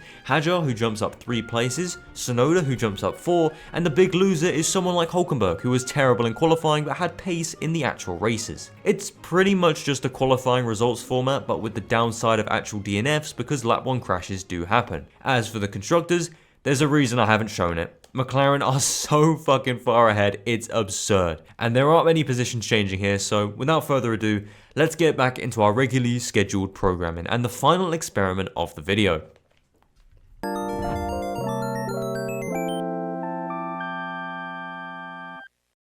let's check out our wheel for today. I won't explain everything on this behemoth of a wheel, but let's just say there's a mix of some really goofy systems and some genuinely good points changes. So, into race 1 and our first spin of the video. Race 1 was a pretty chaotic one which saw 6 drivers not finishing and Lando Norris taking the win. But how will the wheel reward him? Oh yeah, I also brought my friend along for the ride. First race. Last equals win. No. So the wheel rewarded Norris by giving him 0 points and handing our final finishers the big points instead. This means that Behrman gets 25 points with Ocon finishing second last and getting 18. As a result, he leads our standings after race 1. Calculated move by Haas right there to be painfully slow in Australia. We are viewing sprint races as normal races here, and so we had Hamilton winning the sprint in China. So, time for the spin. Or is that Mario Kart? I think it is. Oh, it's Mario Kart. Okay. So Hamilton would be getting a better result than he did in real life because of the Mario Kart point system. This gives first place 15 points, with second getting 12, third getting 10, and 11th getting 1. And of course, I'm using Mario Kart Wii because that is the best Mario Kart there is. Fight me. And so, Behrman fails to score any points, as does Ocon, and we don't get a change of lead for the time being. The second race in China would have Piastri taking the final honours, with both Ferrari cars and Pierre Gasly getting disqualified. So what about the wheel? Oh, would you look at that? Okay, this means that Alpine get a 1-2, but because Gasly DSQ'd, he's going to get no points. And this means Jack Doohan is grabbing a win. So you heard that right. Alpine landed on their golden ticket and used it on the complete wrong race. Jack Doohan claims a win as a result, but this was a big missed opportunity. This is also only a bonus entry, so we'll get rid of it from the wheel and we'll also spin again to find out what point system we actually get for the race. Oh, Jack Doohan. And just like that, Alpine have lost their free win. This means everyone will lose their points and we start again on 0. So, a very productive weekend in China. Now into Japan. Verstappen took pole and won in this one, with the order not changing too much over the course of the race. So is the wheel a Max Verstappen fan? Let's find out. And it's gonna be the Scrabble point system. Yes.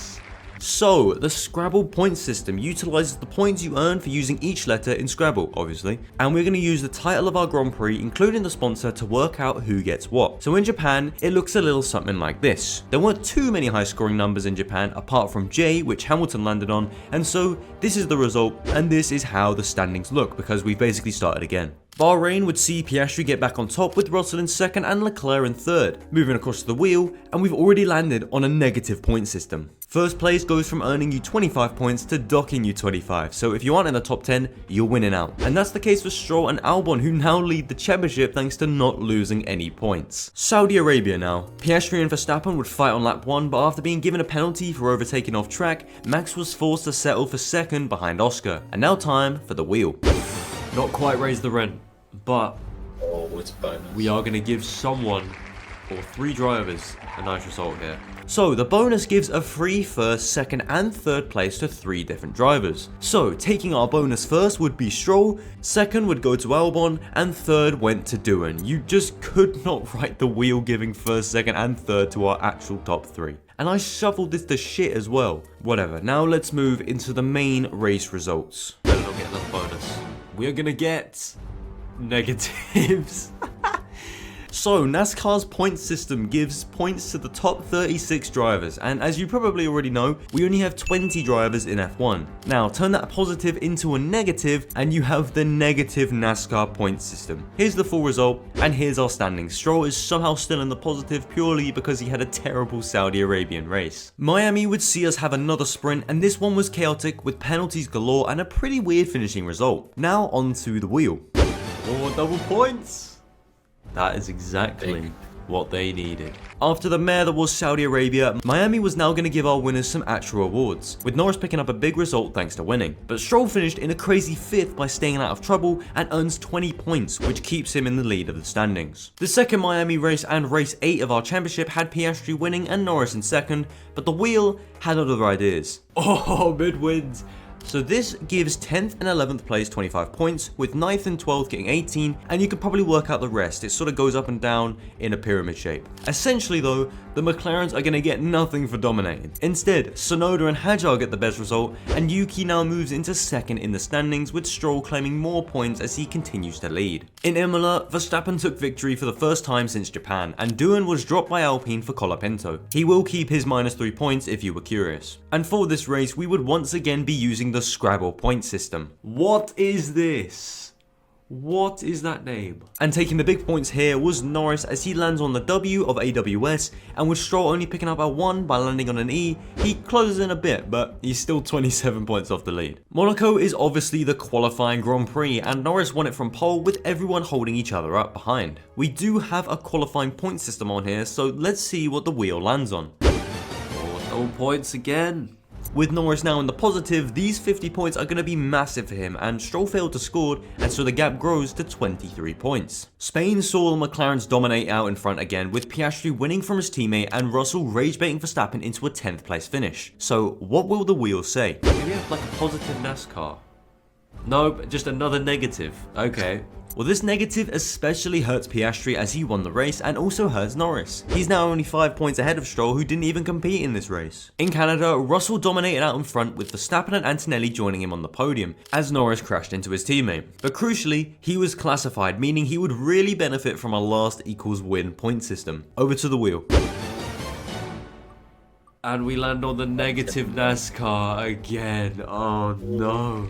So this negative NASCAR does actually benefit Norris, as he went from losing 32 points by finishing 5th to only losing 19 by crashing out in 18th. Stroll also had a terrible race and so doesn't lose out much, and it's literally only those two still in the positive. This is a sight to behold. Austria was a good comeback to form for Norris as he won out ahead of his teammate, but Verstappen and Antonelli would retire after a lap 1 crash. Let's see if that affects anything as we move to the wheel. Oh, is that normal? It's qualifying. So this point system gives the usual 25, 18, 15 and so on, but based on the order you qualified in. So this actually saves Verstappen as he goes from getting no points to earning 6, and Norris keeps his win out in front. He's now 31 points ahead of Stroll as Hamilton manages to get out of the negatives. Race 14 at Britain would see Norris winning out again as Piastri got a penalty and dropped to P2, and Hulkenberg came from the back of the grid to finish in 3rd. Let's see if the wheel can reward the Hulken GOAT. Nope, instead we'll give him IndyCar. Actually, I think that's quite good actually.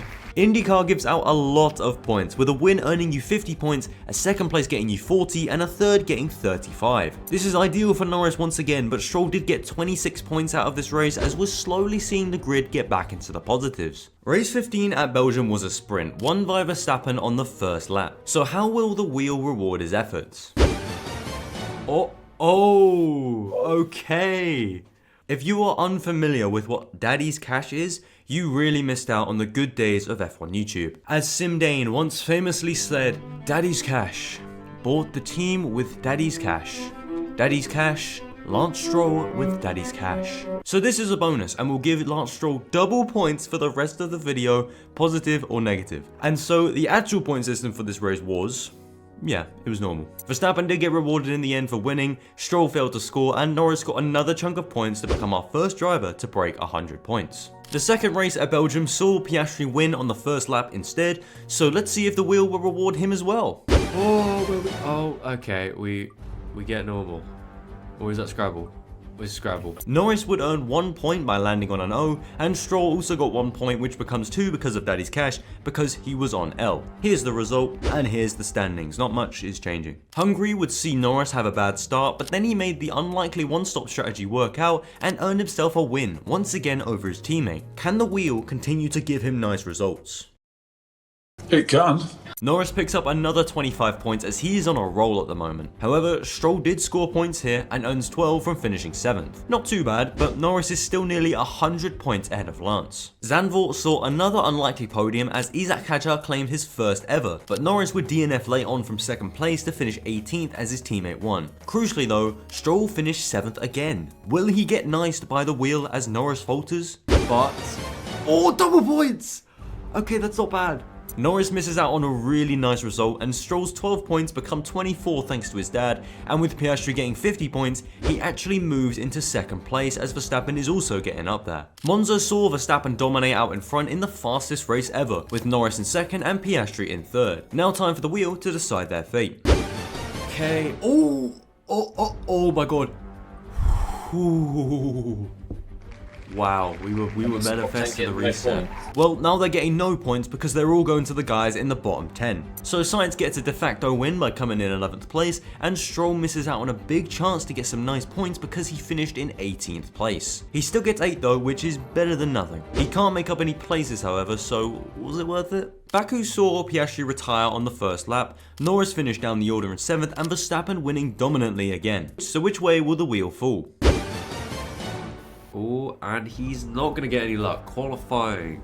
Wait, this is good for Piastri, right? Yeah. No. Piastri crashed out in qualifying. Yeah, but he still will get points. Well, Piastri is going to get 2 points at least for starting in 9th place, but no one is really changing in the order. Verstappen still wins, and Norris still finishes 7th as Stroll was nowhere to be seen. Max is now just 9 points behind Stroll as Norris continues to pull away out in front. Race 20 at Singapore also finished similarly to how it started, with Russell qualifying on pole and winning the thing, with Verstappen in 2nd and Norris crashing into his teammate on lap 1 to finish in 3rd. Over to the wheel. Oh, 20 to 1. And this actually really works because everyone finished in this race. This format gives you points based on the position you finished. 20th gets 20, first gets 1, unlucky Russell. And so Verstappen only gets 2 points and Stroll finishes in 13th to claim 26. A big result for him as he moves above Piastri and into second place. He's only 33 behind Norris, but if it goes negative once, he's gonna lose out a lot. Race 21 was held in Kota, and on lap 1, we had 3 DNFs including Norris and Piastri. It then rose to 5 by the end of the race as Stroll pulled this stupid move to retire from the race. So how will this affect LeBron's legacy? Manifested. Well, at least it finally came back. But this is massive. Everyone is back on 0 and we now have a 9 race sprint to decide the championship. As for what point system we're getting, it was negative normal. Norris, Piastri and Stroll win out by not coming in the top 10, and Verstappen and co get fucked over again. For the second race in Kota, Verstappen won out again as he hopes to reclaim what he lost in the first race. Oh, is that first is, please, first is DSQ'd? No, it's 21, 20 to 1 again. So he's not getting any luckier as we get the 20 to 1 point system again. Norris was 2nd, Piastri was 5th and Stroll was 12th, meaning he gets 24 points and leads after the reset. The multiplier remains even through resets, by the way. What a different top 4 as well. Mexico saw Norris dominate in this one, with Leclerc coming home a nice P2 and Verstappen in 3rd, with a surprise Ollie Behrman in 4th, almost getting on the podium. So will he get a nice result as everyone gets a second chance in the standings? Last equals a win. Okay. Unlike what he had in race 1, Behrman will not be scoring any points in Mexico, and instead, Sainz was classified last, and Colapinto gains even more points as Stroll gets another for finishing 4th from last. And so he continues to lead, now from Colapinto and Gasly, as Verstappen might not get out of the negatives here. Race 24 was held in Sao Paulo, and here, Stroll finished 9th, Colapinto retired on the turn 3 oil spill, and Gasly was 8th. So how will the wheel reward them? And we are going to land on mid-wins. You know the score, 10th and 11th get 25, and with Stroll in 9th, he's getting 36 points, a devastating blow for Gasly. Hadjar now moves into 2nd place as Lance sits 33 ahead of 2nd place. Race 25 was our second race at Brazil, and in this one, Norris won out again with Verstappen coming from the pit lane to a podium and Piastri almost taking out 2 cars in one corner at the restart. But can the wheel gift him a way back into this championship? We're not going to be hitting it this time. It's going to be... What's that? Mario Kart! Whoa, that was close. So it almost gave Gasly a way back in, but instead we get the Mario Kart point system, which obviously gives Norris some solid points. He's still in 15th place though, as Hadjar and Gasly at least get a few points over Stroll. Heading back to America in race 26, we move to Las Vegas. In this one, Verstappen dominated once again, but with both McLarens getting disqualified, I think they're definitely out of this now, even with nice results. But let's see if the shifted positions affect our championship. No way, no way. Another reset, what the fuck? Okay, this was very unexpected. Stroll's new lead gets wiped. All of the back markers who were contenders are now reset, and the McLarens actually still have a chance. But we need to spin the wheel again to find out what the point system is for this race. What do you? Oh, new one. It's a new WRC. one. It is a new one, yeah. The WRC point system is very similar to F1's. It literally just gives second place 17 points instead of 18. Why is it here? Because why not? And so Verstappen gets a nice 25 points to finally lead the championship as the McLaren cars lose out and Russell sits in second place. With 3 races to go, we head to the first of our 2 Qatar races, and Piastri would dominate here from Russell and then his teammate. Now time to see the wheel. Oh, negative IndyCar! Yeah, Piastri has not gotten any luck this year. He finally wins a race again and then immediately loses 50 points because fuck you. And the wheel wants chaos because after calculating all the results, look who's on top. Jack Doohan leads as the only driver with positive points because he has none. Race 2 at Qatar and the penultimate race of the year would see Verstappen get back on top. And he's going to need a good result here as he's currently the closest negative driver to Doohan. So time for the wheel. Another negative! Negative normal! Verstappen gets punished for winning. Oh my god.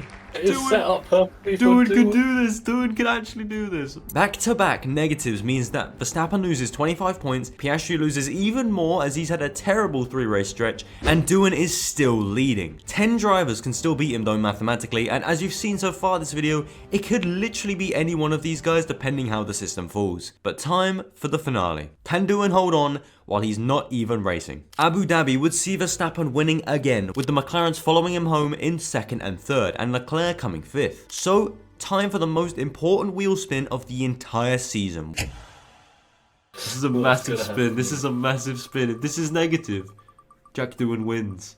Instead, first is disqualified. First equals disqualified gets rid of the first place finisher in a particular race, meaning Verstappen gets 0 points and Piastri inherits the 25 instead. So, how does this affect the championship? Did Jack Doohan do enough? Yes, he did. By not competing in the final 22 races of the season and getting very lucky, Jack Doohan is our champion thanks to getting 0 points. So, 2025 is done. I honestly didn't expect it to take this long, but at least we got it finished before 2026 started. It's better than some of the creators in the F1 space. If you enjoyed this one and you're still here, I thank you very much. So much has happened in the last 3 months and it's been a ride, let me tell you. I know people say it's been a ride and I've been saying that, but it has been a ride. We've grown by almost 8,000 subscribers. That's a third of my entire sub count. My Discord server grew from 100 to almost 2,000 members, which was insanely overwhelming. I got an actual copyright strike on my channel from one of the 2025 videos, which is thankfully gone now. And I've had a mostly good time. This was a great springboard into the 2026 season. And I really hope, if you are going to stick around, that you enjoy what I've got planned for this new season. But with all that said, thank you so much for watching, and thank you to our Patreon members. The Big 8, Clism, Brian, Sim, Blindman, Connor Carvalho, James Westwood, Paul Marr, and Bush Lee. Your support is so appreciated. And if you want a shout out at the end of every video, like these legends, make sure to subscribe to the Patreon. But once again, thank you so much for watching.